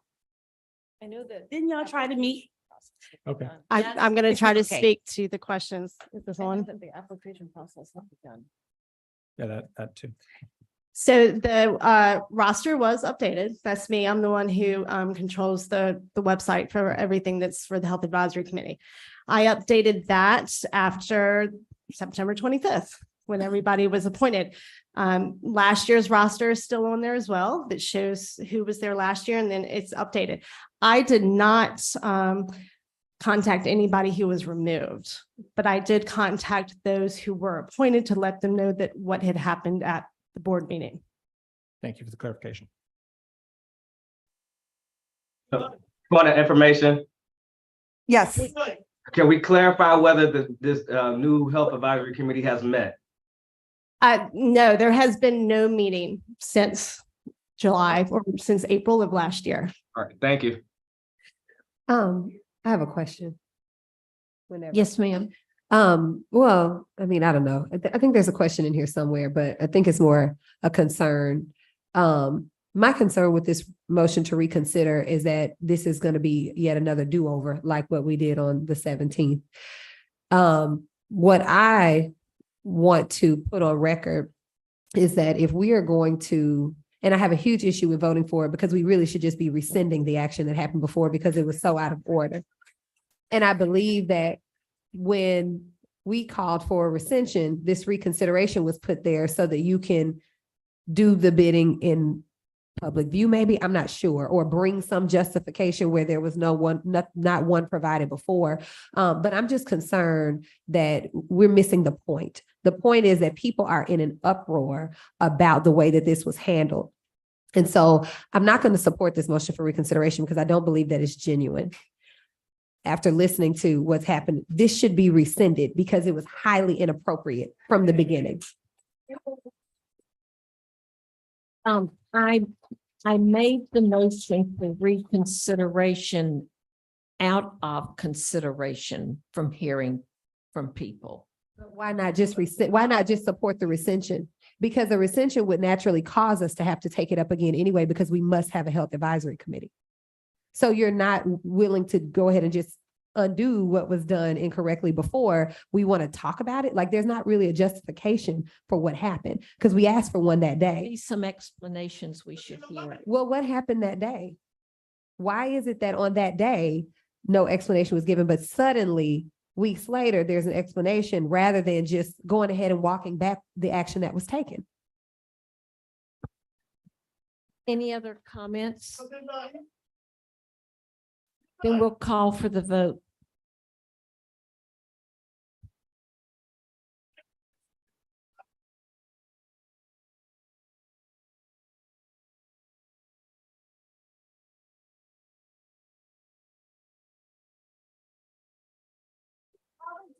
I'll tell you that, Peter and Ryan order, under of the board, look at Robert's order. That doesn't mean they can just remove us. And you'll remove things from her if it's term. What they have to do is take out the wrong do it. And then they have to give us the process. So there is a trial process under Robert's order. Which they are required to do, they're going to remove us.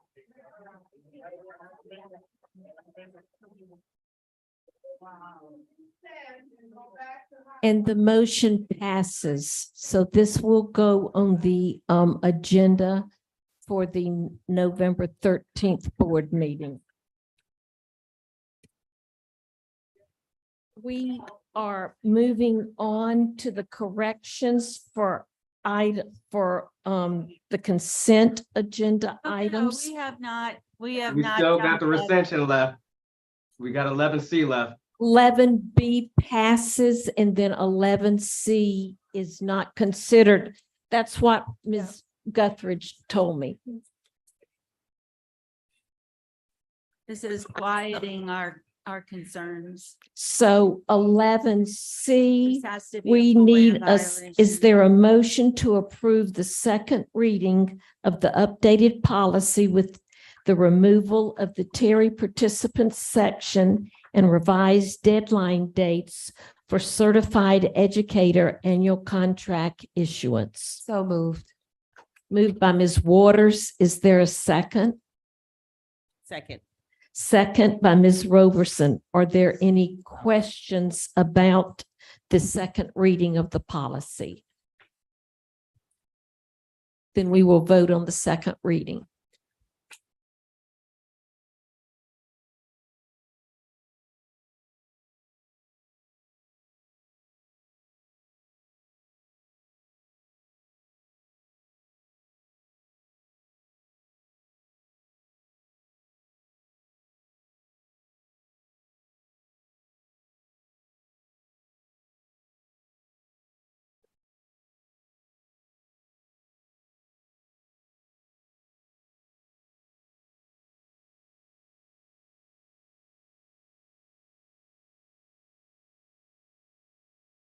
And the motion passes unanimously.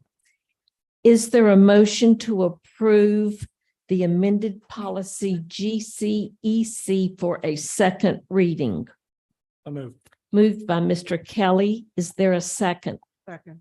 Second by Ms. Bailey. Is there any discussion on this one, Ms. Waters? Yes, as I shared when this first came forward, this is inappropriate and actually outside of our policies that require us not to be involved with administrative duties in the district. Policy BA, also our ethics policy. I also stated at the time that we discussed this in the committee of the whole that this policy is not appropriate at this level. If there's an issue with interim hires, then the district needs to work that out through the administrative rule manual. It's not something that we should be involved in as a board. This board has demonstrated a propensity toward picking and choosing and getting overly involved in hiring matters. And so with this policy requiring interim hires to come to the board, I have no faith that folks on this board won't also be trying to pick and choose who the people are that come as a result of those hiring processes. I believe this is another instance of the board emboldening its own power and reducing the power of the district. And I'm just really, I think it's really unfortunate that this is even done in concert with district folks because it's inappropriate and it's beneath our level per policy.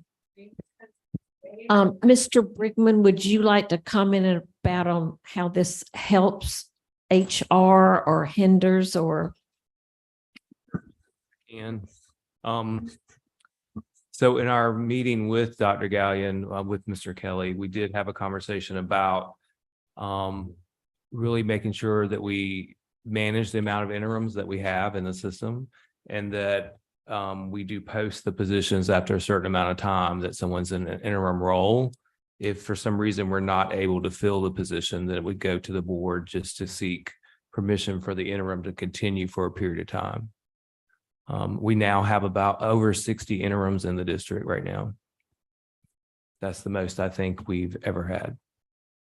And Ms. McKinney, may I, if you don't mind, Yes, I'd like sir. to add to that. So in the meeting where Dr. Gallion completely endorsed this policy, we also talked through the downstream effects of interims because of the requirement to hold the position open where the person comes from. Then there's a gap in the other department, and then there's an interim placed, and it's just this cascading effect where long-term interims very much hinder, and that problem leaks into multiple parts of the organization. And so there was a complete consensus both in the among the staff when we discussed this policy, which did originally, like I said, with the staff. Dr. Temple? Yeah, I have concern about this. Having been an interim, the piece that I was interested in here was that if an employee was an interim and they were not hired for the permanent position, that they would be able to return to their prior position, but I don't see that. I spent some time looking at this because originally, pass out. some suggested changes that I have so that you can read it. Because I think that there's too many details in the item. I think it really is not so much a policy as much as it is regulation. So I submit this. So as I understand it, there's a motion on the floor that has been made and seconded, and we should vote on that. And if that does not pass, then you can pass your suggestions on. Do you have a question, Mr. Brickman? Well, I just wanted to make another comment. When I talk about there being 60 or more interims, and when you look at what's on this proposed policy, interims are really about an emergency. So if for some reason, let's say a principal needs to go out on some type of medical leave, we ask the assistant principal to step in. So Dr. Temple, when the principal returns, if the principal does return, the AP goes back to their contracted position. We don't ask an interim to take a person to take an interim role and then give away their job. That's not the process. So again, an emergency could be that school is starting and there's a central office position that's critical, and we need to go ahead and appoint an interim for work to continue. But it should not be a way to prevent us from posting positions and having a fair interview process. Go home tonight and read your Bible. Please go home and read your Bible tonight, please. Can I ask a question? Yes. Mr. Brickman, did you initiate this change, or did it come from the board? I did not initiate the change. Okay. Are you comfortable with the language that's in this? I am comfortable with the language. I think it gives guidelines. It allows the superintendent to, if for some reason there needs to continue in someone in an interim role, it allows that to happen. And then my last question is, you said that there are about 60 interim positions. When did this happen? This has been going on for over a year, probably a year and a half or so. And you just, then all of a sudden, I mean, it was going on for a year and a half, but now it's an emergency. I'm just wondering, where did it come from? I'm not necessarily considered an emergency. I'm not Take sure the that I can. emergency away, but you have 60 interim positions. Right. Why? The superintendent at the time or what have you, maybe made that decision. The then superintendent just made. So managers make the decision if they have a need in their department, and they forward paperwork through HR that goes to the superintendent for approval. So there was never a time limit on, how long someone should sit in that position, that then superintendent just let somebody sit in the position. They are renewed annually. So for July 1, if there's a need.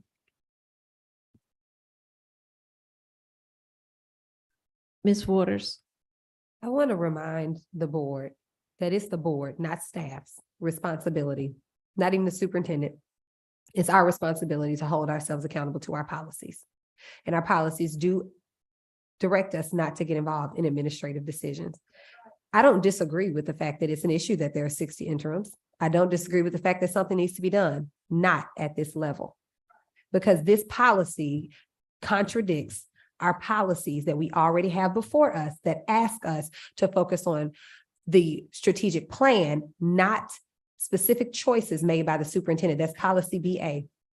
Our policy for ethics, I can't remember the name, asks us to discern between what is our responsibility, discern intelligently between what is our responsibility and what is not. The district should not need the board's help figuring out an interim issue.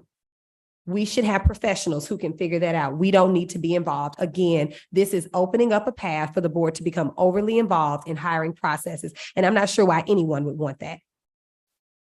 But I also feel like if staff has come to us and asked for help, But he didn't. it's something we should He said consider. he didn't initiate this. He didn't ask us for help. And he's not going to go against a board member asking him to get involved in this because his job might be on the line. So he didn't actually ask for our help. We initiated this.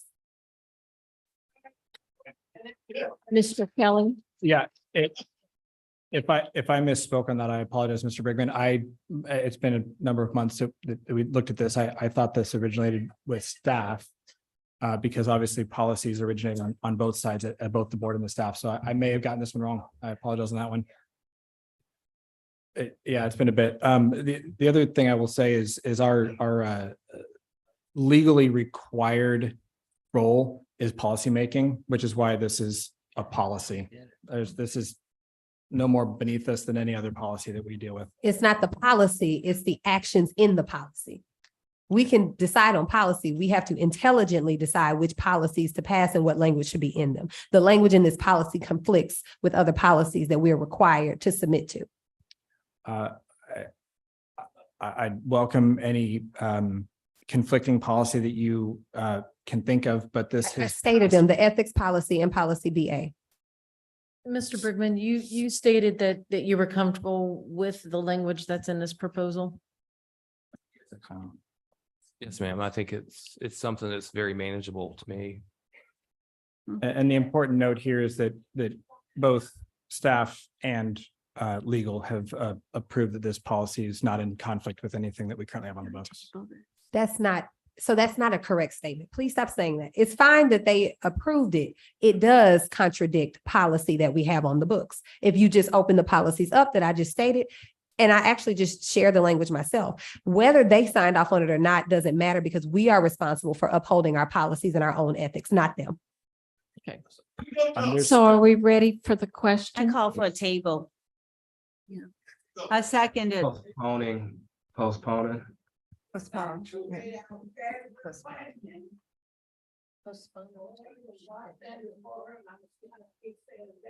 right.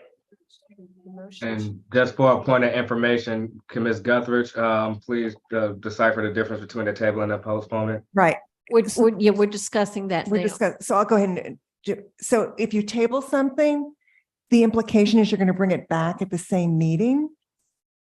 Same meeting? Right, because you're doing it to take care of something that's more important. Let me say So that. what you could do is postpone it to another meeting.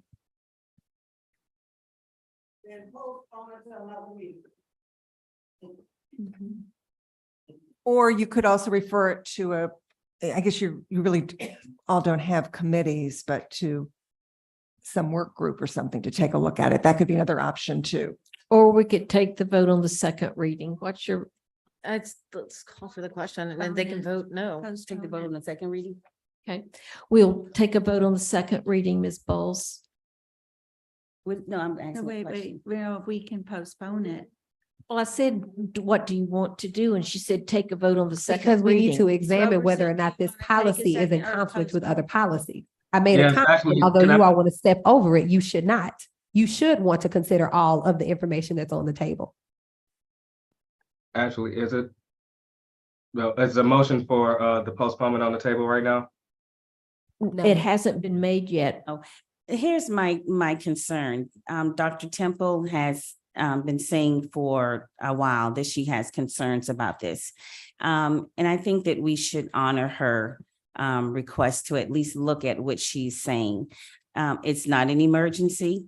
We have 60 people that's been sitting in these positions, and I think that we should at least allow an opportunity to see what she's trying to bring forward and have her to work with the policy liaison and the chief of human resources. So are you making a motion, Ms. To Roberson? postpone. Well, actually, go back to committee so that Dr. Temple could work with Mr. Kelly and Mr. Brigman with what she's recommending and see if we could come up with something that's doable for everyone. So I would like to send this back to committee. May I be recognized? Well, let me ask one parliamentary thing Sure. first. So is that an appropriate motion for a second reading? I would think so. Okay. Ms. Waters? Yeah, so I just want to state for the record, there is nothing that could happen with this to make me be okay with it because it conflicts with other policies that we have on the books. So if this is postponed and we go back, it needs to come back in a way that it does not conflict with our policies expressly asking us not to get involved in administrative activity. Why we not follow the policy? Let's move to postpone. Move to postpone. There's rules for Okay. that. I'd like to move to postpone this policy. Oh, I think Ms. Roberson has moved it. Would you like to second it? Didn't you, or did you? I'm sorry. Say it again. Did you make the motion? Policy is made for a reason. The motion to postpone? Mhm. Mhm. Postpone and go back to committee. Yes. Second. Okay. This is debatable. Are there any questions or comments?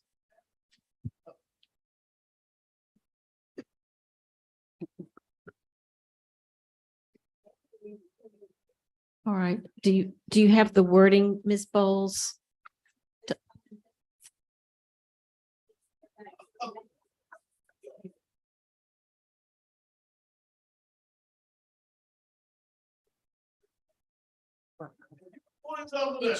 Did you? And then as the judge, how am I supposed to win?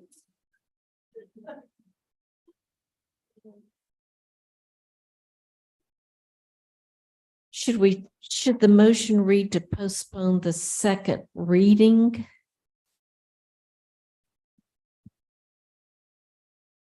Does that make it more appropriate with the agenda items stated?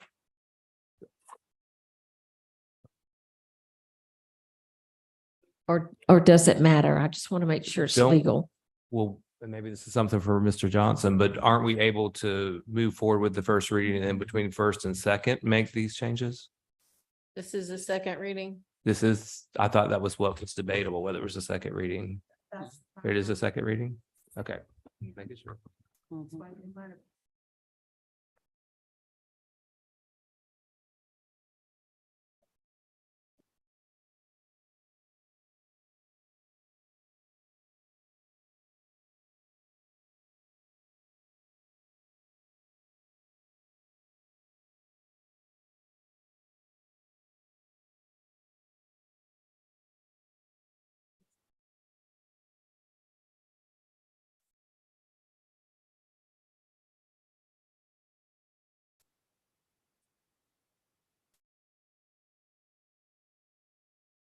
And the motion does not pass. Okay, I move to postpone So this. we will entertain. I the move, motion. well, Don't excuse we go me. back to, because you had already made the motion and it's seconded. Yep, excuse me. I move to postpone this item, pending written legal review. Would a legal review for what, Mr. Calhoun? I say I move to postpone this item pending written legal review sent to all board members.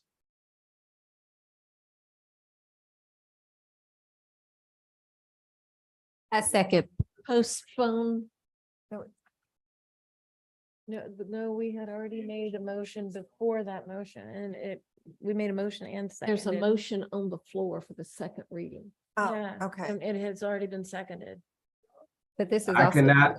cannot vote on this with the full thought without having the full written legal review of this to make sure we're not passing something to go against our policy. So I want to postpone this item until we have all the information at hand. I second. That's okay. So Madam Chairman. Yeah, question, the Office of General Counsel has already reviewed and approved this policy. right. And I have not seen it, so I would like to see it. Went through all of this at the first reading. The staff and the policy liaison reviewed it along with the general counsel and Super. And who else saw it? there were about 15 people or so in that meeting. And were any of the 8 other folks sitting on that days with you right now, have they seen it? We went through all of this at the first. Mhm. He asked a question. Mr. Calhoun asked a question. Oh. And no, no. What do you say? He asked if anyone on the dais had seen it, and Yes, at Cal 2 weeks ago, 4 weeks ago. No, the general counsel review, not the policy. If anyone else saw a general counsel review, Anyone else who has to vote on this, did we know whether or not this is a legal change and not? Docs have a general counsel review. as far as I'm aware, we have never had a written And that's why I'm asking for one right now. for any other policies that we have passed. And I'm asking for one right now. Have the general counsel present and discuss it with staff and the policy liaison. I think the difference is I've very clearly stated, we have policies that contradict, that conflict. And so whether that review included that sort of analysis is a whole separate issue. And so we need general counsel to weigh in and confirm whether or not in enacting this policy, we are conflicting with other policies, because our goal should be to improve the policy handbook, not to continue to let it be a mess. well, I would have thought that general counsel would have looked at that before putting the stamp of approval on it. But we don't know that. We haven't seen anything like that. That's right. Don't know. I mean, this item doesn't have general counsel on as part of the originators. Can we ask, So, Mr. Brigman, is it your understanding general counsel okayed this policy before we voted on it in favor of it for the first reading? Yes, ma'am. We had a meeting and general counsel was there, Dr. Gallion was there. And we all agreed to the version that's here is what came through Mrs. Paylor's office to Mr. Kelly. After a number of revisions. by Yeah, the way. there were several revisions. and so if it were voted down, would you just continue with your current practice, or what would happen? That's my assumption. It's not in policy. Interims are not in policy. It's a procedure. That's right. It's a procedure, Should be not a brought policy. back up. Procedures we're not supposed to be involved with. And that's why we need a general counsel's review. So we have confirmation that general counsel reviewed it. Not for what I put on the table. Were they looking to ensure that it was not in conflict with any other policies? That direction was not given. And so I'm Well, quite we sure don't that know we have that. it. But that's exactly the point Mr. Calhoun is I'm making. asking for. That's why I'm asking for the postponement of this policy, of this change, until we have written review by general counsel to tell us that we're not doing anything to go against our policy any more than we have been doing over the last 9 months. Okay. So the motion is made. Would you repeat it for Ms. Bowles, please, Mr. Calhoun? Yes, it is a motion to postpone 12E pending legal review of this policy. Excuse me, Mr. Calhoun, would you accept a friendly amendment with new legal counsel? That's fine. That part. Mr. Johnson. And if you are asked, so it has been reviewed by general counsel. I So said written your review. Motion. Written review. If it's, as I understand it, you and Ms. Waters want it to be looked at to make sure it does not conflict with other policies. So would you not want to make that part of your motion? Yes, please. Thank you. I'll accept that amendment. If I could make a comment, Yes, sir. the proper motion would be a motion to defer pending further review. Okay. Yes, yeah, I can see that. Would you So, accept that, Mr. Calhoun? What Mr. Johnson said to defer until, I concur, yes, to defer as opposed to postpone.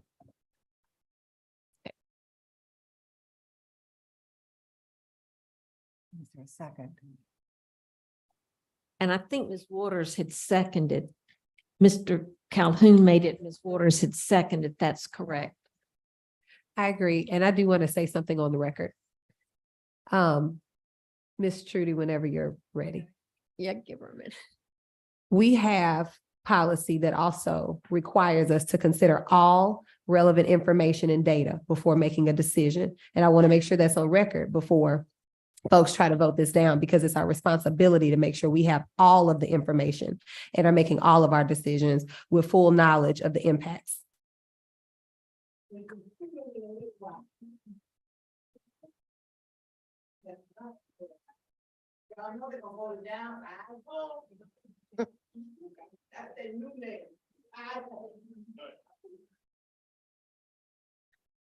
Don't read y'all Bible tonight. Excuse me, the motion is to say, motion to defer this, to defer item 12E, not 11E. And it Oh, should, no, it's 11. It was moved. Oh, okay, I apologize. and is the motion by you, Mr. Council? It's by me, yes. Yeah, and that wasn't, it is 12.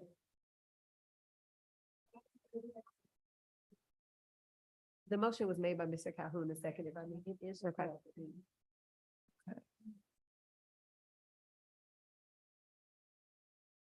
But we moved it. We moved it, remember? Oh, you're right. I see my note at the top of my It's late. page. It's Thank late you. 30. It's late 30, right? Yep.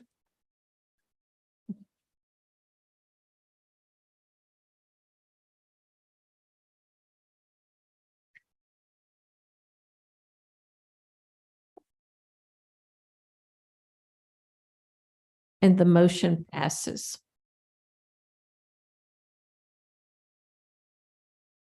We are on to item 13A. For the upcoming meetings, please make special note that they are not the usual weeks of the month due to the upcoming school calendar and holidays. That November the 6th will be Committee of the Whole. Audit and Finance remains steady, I think, at November 7th. And then the board meeting will be November 13th. Is there a motion to adjourn the I Board move. of Trustees meeting? I so move. Moved by Ms. Watley. Is there a second? All in favor, stand. Thank you. And we need to vote. Oh, well, all in favor. Stand.